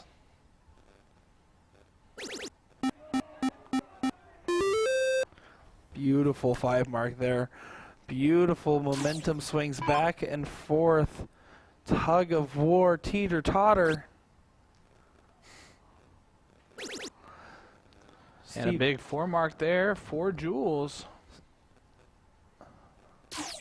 But not enough to get the point lead. You have to imagine Daryl's going to be making some moves here. He he made moves all right. They are now in complete control of this match. You can just see the walk and swagger in Daryl. He needs more dominant Jules to come out of the woodwork here, because Jules is playing great, but Daryl needs to get rattled right now. And that's a man with confidence. If he feels good, he's going to keep throwing good. Well, I mean, and his partner Scott has been phenomenal. Mike Melanie is right. A long wait hurts you. And that's exactly what we are seeing right now. I just think also just Jules' presence in general needs to rattle the confidence of Dario. Well, here's a look at the bottom here at Abby's spot. That is a 200 to 207 score line. Now it looks like Ooh. she makes the move she needs to with a big 7 mark there, as it makes it 200 to 261 in the favor of Hunter Smith and Abby Spot. Abby Spot and Hunter Smith we have not seen on the stream yet. They won through the other side, and it's exciting to see them in the finals. We saw that match and immediately said that's the team to beat. Yeah. I think everyone saw that and said that's the team to beat. Definitely two heavy hitters is in the female game. Is Hunter Smith, better half of Jake Smith, the only other one to do the double dip. Look at Hunter's 7 mark there to follow Abby's 7. They are feeling it. And Dario does not get the point lead. So Scott can close out the 15s and then immediately go to point the 17s as much as he wants. He's going to point the 17s first. Play it safe. There's nothing wrong with that.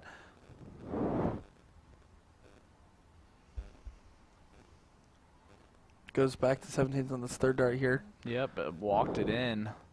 Missed it. Abby, 2 bowls for the first leg. Got it, but it didn't register it as it. So she's going to have to go back there and fix that.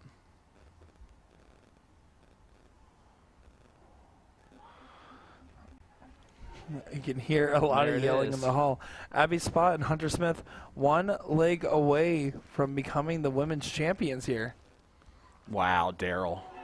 Wow, Daryl Cortez. Ice in his veins. It's safe to say he is stroking right now. Oh my goodness. I mean, look at how many rounds in they are, and he's still averaging a 6-0. He's playing ruthless darts. This is the best we've ever seen Daryl Cortez throw, and the times that we've had him on our stream. And that's saying something. Yeah, we've seen him make the king seed of the CSE Challenger Series Division 2. May have been Chris Watson going around saying 2 scoops all weekend that got him all upset. It very well could be. And also Scott Dunaway just been so consistent right now. It's been getting very crazy in this room. How about this? Lisa Yee with the big 9 mark opener. Oh, Wow. Lisa Yee's not the type to roll over, and also Kelly does not plan to stop on Schwinning. So this is going to be getting intense.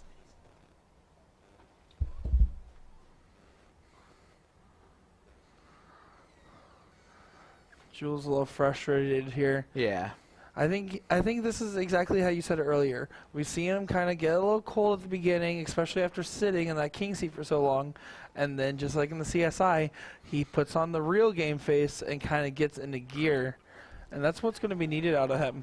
But Daryl Cortez, look at him go.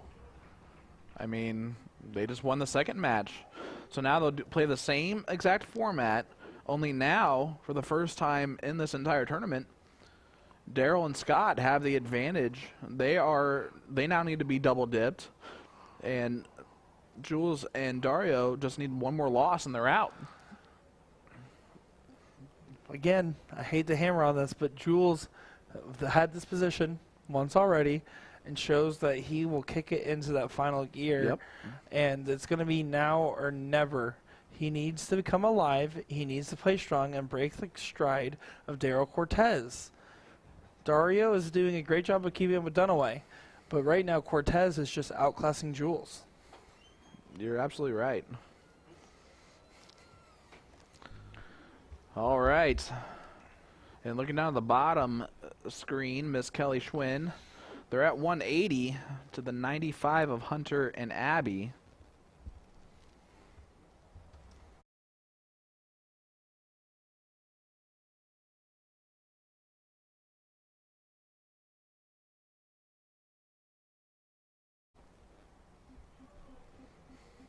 ties it up. Hunter does with a 7 mark. But Lisa's stepping up.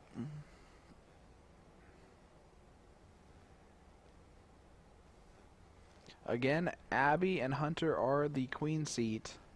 They need a triple dip, as Lisa and Kelly do have 2 losses. Abby spots someone not a stranger to performing well in these competitions, although we have not seen her yet on our stream, just because she didn't quite have the games in for the CSI. Otherwise, by ability level, she absolutely would have been in it. Same thing with Hunter. Yes, absolutely. Both those ladies, very tough shots. Kelly gets rid of the 18s and goes back and points more. Big 5 mark from Kelly Schwinn. As these ladies are duking it out over here.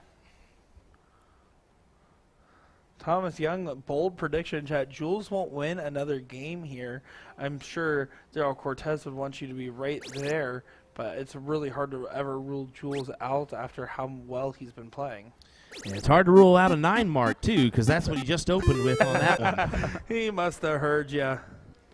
Daryl comes back with a 7, though, which seems to be his ceiling. And no, both men's teams do not have 2 losses. The team of Scott and Daryl only have 1 loss. Correct. So it's going to be that best of 3 format.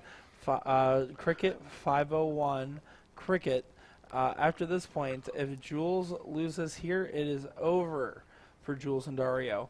If Scott loses on his end over here, then all of a sudden they're going to a last chance game.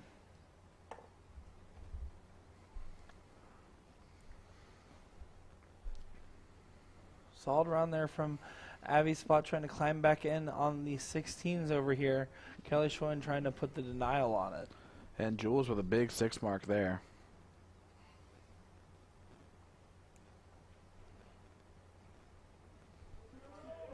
Gritty stuff here as we're going back and forth on both of these boards. Fighting it out for some hefty cash on the line. Daryl Cortez is the best player in the room right now, at least from as far as his big rounds he's hitting, but also his swagger. That you can tell when someone says, I have the fire in my belly right now and nothing's going to stop me. And he is going to keep handing the textbook back until something breaks his rhythm. But I don't know if anything can at this point. And then you got Lisa Yee, who is, off the board on dart 3. Jules trying to get you to change your opinion on who the best darter in the room is. 6.67 average for Jules. Daryl coming up here, seeing if he can maintain his 7-0. Nice 6 mark there from Spot. Yeah, and that was huge. Her up by 13 points here. So it's up to Kelly. Does she want to go ahead and close? She's trying to point right now. She needs to hit at least a single. And she doesn't get it with her first 2 darts. So now decisions. Oh, no. It's a tough spot for that. But And Hunter's going to go into attack mode. Let's go ahead and take a view of that one, folks. Yep. We'll head on over to our women's matchup. Big darts in line here. She needs 118. going to go back to the 15s. And smart dart. switchback. Yep.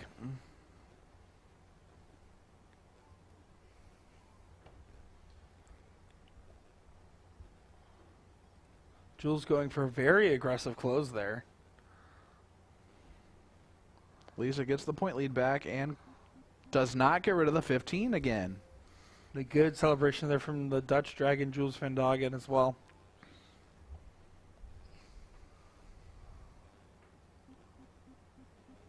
All right, Abby Spot. Not going to get the point lead yet. Ooh, some difficult darts there from her. She's only able to get a single mark on the 15s. Dicey down there. Whew. Dario putting in the work as well as Scott Dunaway is coming up to a board state that I wouldn't be too happy to see in a leg that I was originally winning.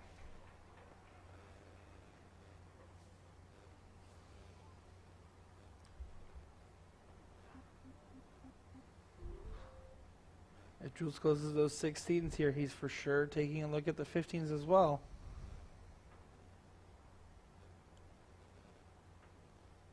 Unless he's feeling the 20s, just look at him expanding his point lead there. I think it was just flying too easy, as he's just under at 195 point difference. Just under that 200 point mark.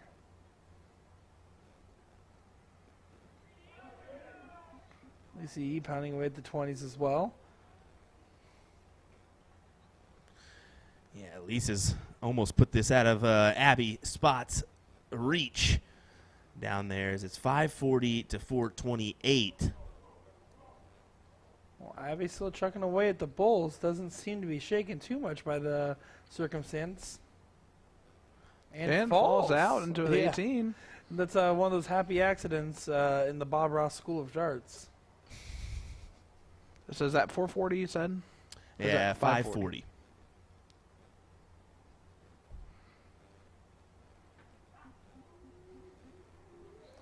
Okay. Scott Dunaway getting a little fired up there. Hunter's got winning darts.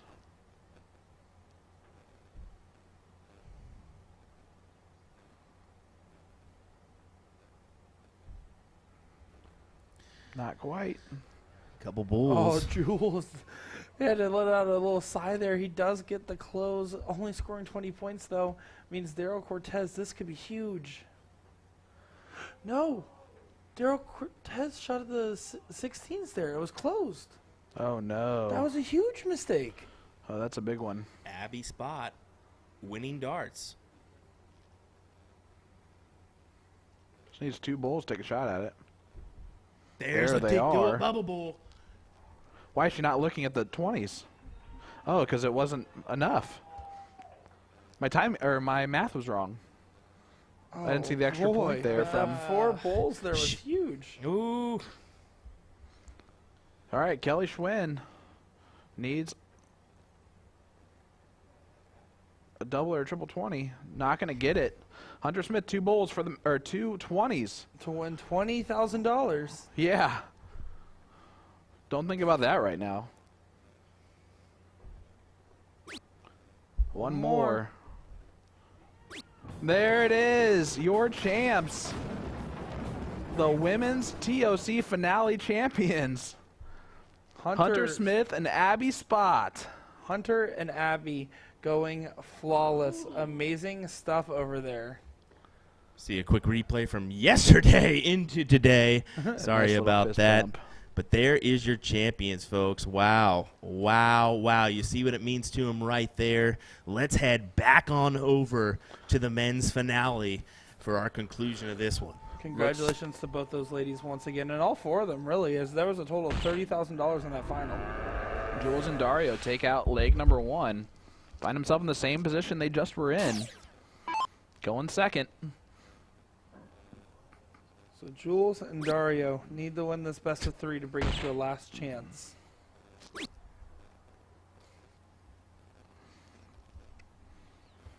We've seen it happen before. Jules lost to Freeze. We need Dario to perform. Which he is. And he does. Big hat trick follow for Dario. That's after Scott messed up a little bit. Could the men's TOC finale go the entire distance? Well, if Jules and Dario win this leg right here, it is going to, because that would be 2 losses for each team. As I still have to say, I'm entirely impressed with Daryl Cortez right now. I knew that he was an upper level player. You have to be, but to see him do what he's doing here is impressive. Well, another big hat trick there from Jules.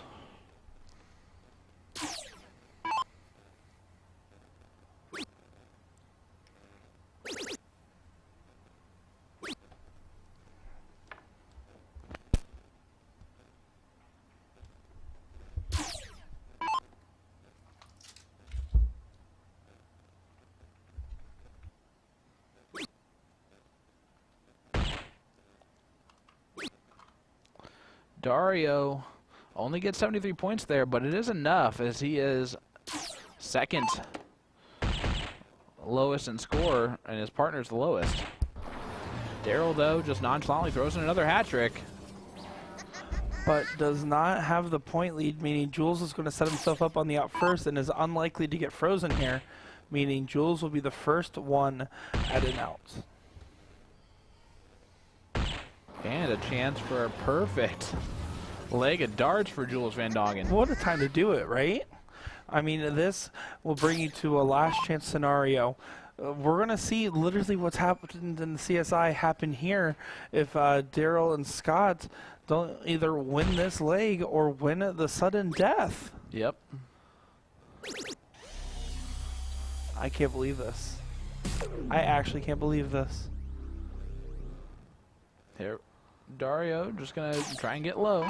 That's all he needs to do here. One bull's more than enough, but he needs to get 2 to feel good about it. He's good. Really good because Scott, sitting on 221, cannot freeze Dario. Daryl can just leave 33. Or 53. I think a little bit of just like getting a 20 practice in there, throwing it, getting low, and just also maybe letting some frustration out as he really wants this. Jules, double 17. Single 17. Got it. Oh, wow. Hey, let's go to a one-leg sudden death. $10,000 difference. $30,000 final, $20,000 for the first place team, $10,000 for the second place team. It has all come down to one last game of cricket here. This is the tournament champions in Kansas City, Missouri. I'm Nick Dichiria, joined by Sean Green and Will Stewart. Jules, to show us one first. You can tell how much this means. This is a big dart. And that's a good blocker dart, honestly. Scott Hanish says this is a $10,000 diddle. I'm going to have to say I agree here. And Oh. it goes to Jules. Here we go. Woo, baby. Jules needs Buckle up. Put on your seatbelt. We've been waiting for this moment for 4 days straight. Yes, folks, we have $20,000 on the line right here. Who is gonna take home their fair share? The key, start strong. Big open from Jules will set the pace of this match.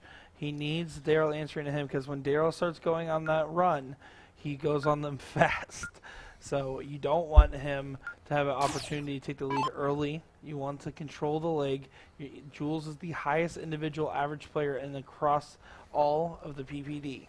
And here's him about to show us why that's the case.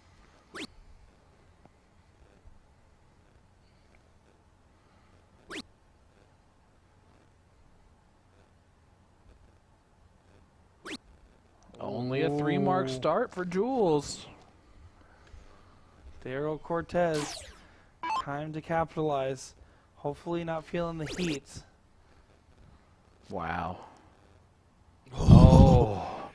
Beautiful first dart followed by some unlucky getting caught on the second side of his dart. I feel like, I don't know about you guys, but I feel like I am trying to calm down on the situation, and I'm not playing. Exactly. I Like think I'm where hanging on everybody's at every right dart. now. I'm hanging on every single dart. Like that one miss from Dario is going to be the difference in the whole match, and I just don't think that that's going to be the case. It's going to be a scrappier leg. I'm going to be honest. I wouldn't be surprised if a 3-5 or a 4 wins this bad boy here because it's just so nervy when it comes to these darts. Triples are going to be hard to come by when you're playing for We haven't that kind seen of one money. yet. Yeah. Besides one from Daryl. Daryl. There's Jules. Jules loves Looking back going up. for those aggressive closes. Yep. He's the only one with this kind of experience, I believe, in this with these 4 players. Yep. Yep. And that's a fair statement, but Daryl Cortez is just playing monstrous right now. You're There's dang another right. he 7 is. mark from Daryl.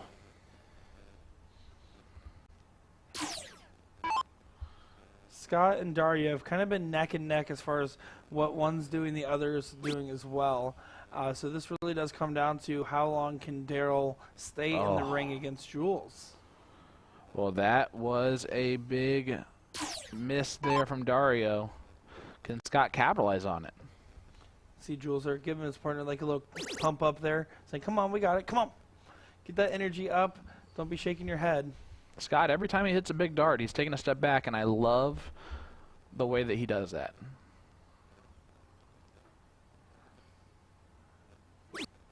Good idea to switch back after getting that close. Taking a look around our room here. Everyone, you can see people lining up to watch the screen out there. Yep. This is it, ladies and gentlemen. This is the final leg of the Tournament of Champions, at least at the elite level. And the 5 mark from Jules, not enough to get the point lead, so Daryl can just point, close, point. He went point, point, point. And a very rare off round from Daryl Cortez. Something we haven't seen him do too much is miss.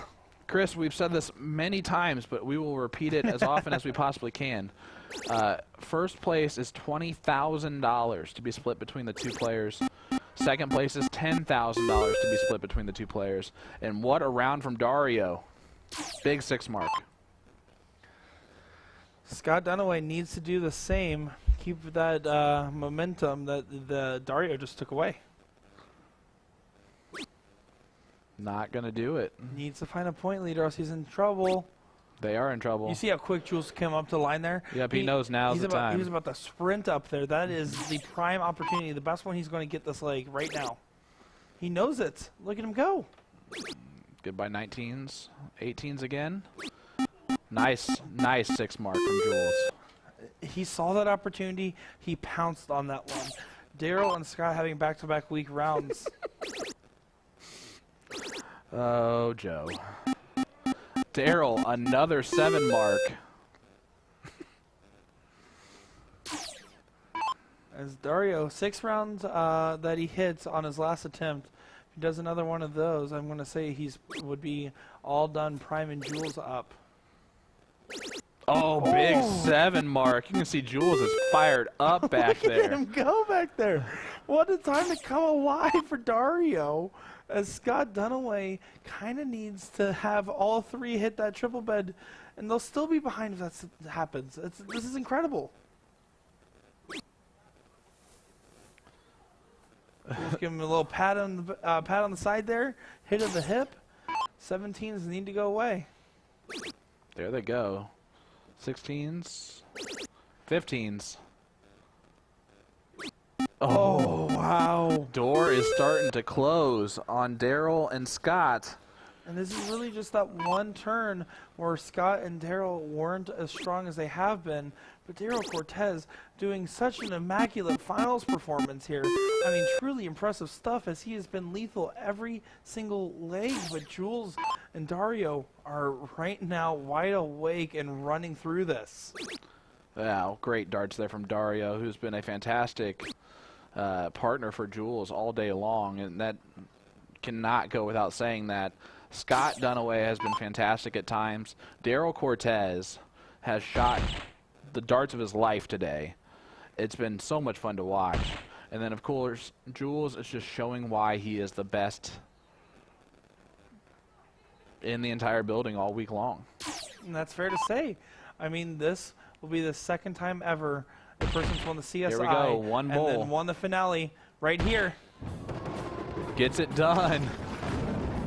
What a celebration there. Ladies and gentlemen, Dario Meza, Jules Van Doggen just became your TOC Elite Finale champions. $20,000. Can you believe that, Sean? Man, big darts. You can get that replay from Jules. There's no one close to him. You see that? There is no one close to that line. Big darts. Jules, man, back against the wall, just finds another gear. It's crazy.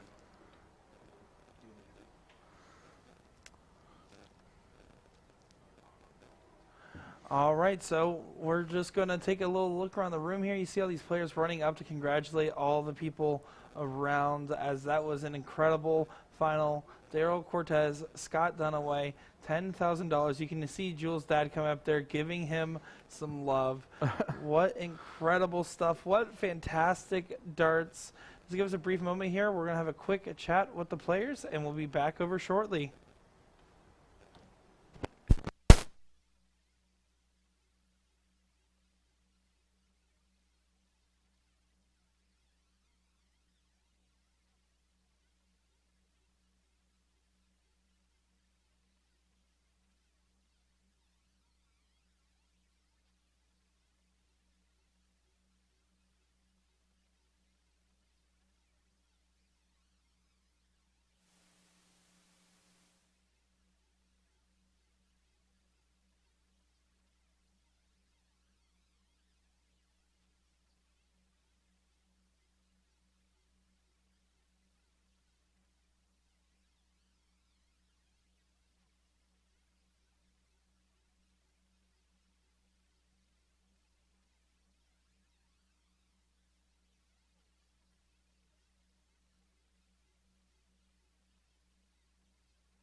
Here, but we're going to be up in this camera right here. I'm here with our two master or elite finale winners, Mr. Jules Van Dongen and of course Dario Meza. Guys, how about that? $10,000 for both of you guys. How does that feel?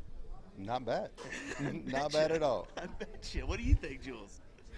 Yeah, that's the guy over there. He did it. The last leg, it was like Leonard Gates all over again. That final, and he showed up big time. I mean, that was some big ball darts. You know, like I mean, that was pretty good. And congrats to him. It's been an amazing ride. I'm, honored to play with him, and been a battle all day. And then for him to do that in the final is hats off. Yeah, well, I wanted to ask you, sir, getting that draw from Jules, it must feel good seeing that name, but it can also be a little intimidating, it was too. Very intimidating. Yeah. So I struggled quite a bit because of the intimidation. But, hey, I tried to work through it, and it worked out. Hey, Fortunately for him, he was here to back me up and support me, so I appreciate that. There you go. Well, sometimes it just takes a little complimentary, little backup with even a solid 3, 4, 5 mark, even higher, and then you can kind of make do and win the $10,000, which you guys did today. So congrats, Jules. I wanted to ask you. I think you're our second person that's ever won 2 of the $10,000 prize. I think Jake Smith was our other men's CSI finale and then won the Did he win elite 7 out finale. of 8 though? But I don't know if he won that. That's what I was about to say. I don't know if he won 7 out of 8. I'm just kidding. Yeah, I mean, if I came in this weekend, I won one of the big events, I would have signed for that. And then, like playing with Dario today, I didn't come on with too many expectations. Just in general, like you just don't know what to expect, and then we just grew in the competition, and we have a couple drinks together, we warm up together, and I just think we clicked, and and then what he did in that final is just amazing. I couldn't be more happy. Well, that's the thing about this format. It can either go really bad or really good, and you can either mesh or not mesh. You guys really were kind of chatting back and forth, really clicking. Kudos to you guys for winning $10,000 apiece. Hats off to this guy. Hey, Congrats, guys. Alrighty, folks, we'll be right back. We're going to talk with our ladies champions, hopefully, in just a second. One last time, congrats to Jules, congrats to Dario. We'll see you in a moment, folks. Congrats.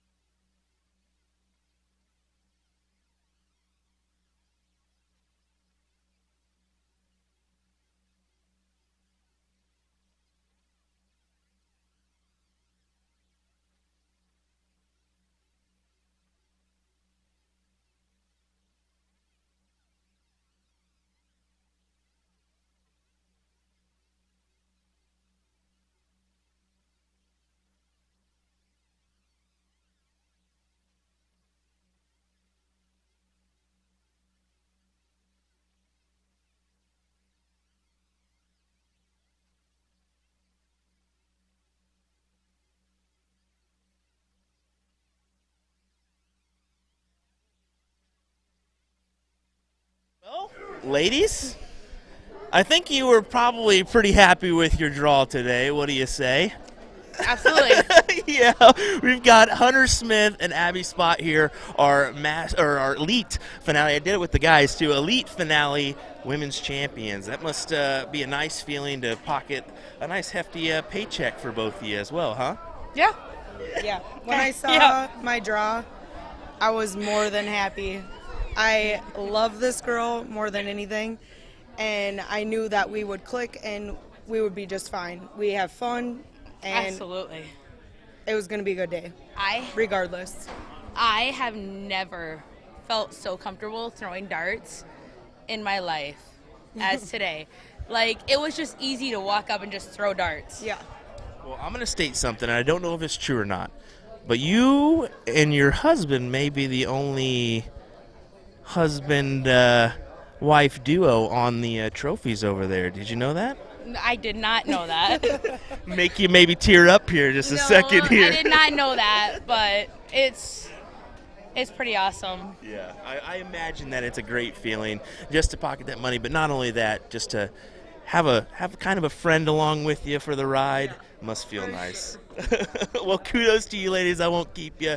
Have some fun tonight. Enjoy it. Congratulations one more time. Abby Spot, Hunter Smith. We'll see you at the next one. Thank you, Will. Appreciate you.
All righty, here with our second place finishers, Miss Lisa and Kelly. Congratulations, ladies. That must feel pretty good. A nice little pat in your pocket tonight, huh? It's amazing. It's a tough field, so just even be in the top 4 is amazing. That's great. That's great. And Lisa, this isn't your first time in attendance at this, is it? No, I've been here for about 5 or 6 years now. Second time, well, this first time taking second. So we've taken a first and a third and a fourth. So now we've got one of each. Do you have any thoughts on the luck of the draw format here? I enjoy it because I get to meet new people, people that I may never have played against or so, but never played with. So it's fun because you just never know who you can get, and just hope that you guys mesh and do well. Well, you guys meshed pretty well today. She's amazing. I love her personality. She's a great dart player. It was great all day. One of the best. Well, that's good. That's good that you guys had a good run here. Congratulations. Nice $5,000 in both your pockets this evening. Take it home. Go spend it wise. Anything in particular that you're going to spend it on? No, I don't know. I'm going to Germany next year. Germany, there we go. There we go. Enjoy that. Yeah. We'll tell Sean no Colts season tickets though. No. I had to. Well, congrats, ladies, one more time. We appreciate you being here and look forward to the next time. Thank you so much. Thank you, guys. Appreciate it.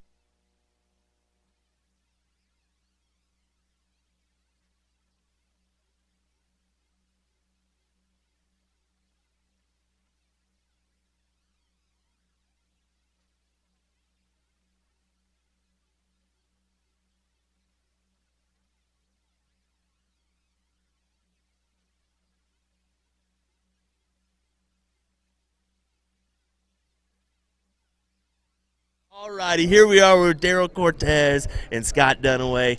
Guys, second place finish. Nice little pocket money for you. Of course, you want a little bit more, but still a nice run today. What do you have to say?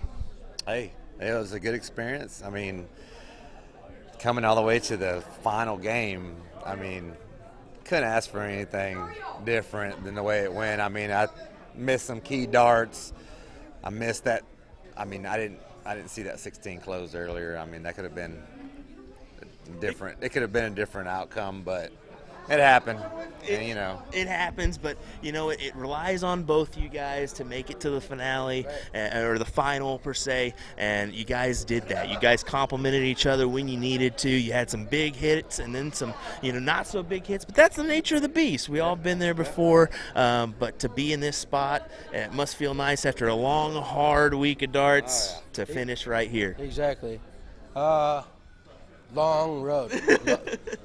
My knees right now are screaming. So, well, I did want to mention, we didn't know where you were quite from. Omaha, correct? Omaha, Nebraska. So there was about 20 people immediately once we said. So you definitely had some support system, and of course we had some Star City players in there cheering you guys on as well. Did you see them all back there? Oh yeah, there was plenty of people back there cheering you guys on. We got a big following. Well, it's great. Well, you guys, congratulations on your run today. Amazing stuff. Anything that you're going to be spending your money on? Anything in particular? Darts. Darts. There we go. What about you? Just throw it in the bank. Throw it in the bank, and just throw it in the bank. Throw it in the bank. Don't play with it. Hope for some fun later. That's what I would say too. Well, congrats, guys. Appreciate you being here, and look forward to the next one. Appreciate you guys. Good stuff. Pleasure, brother.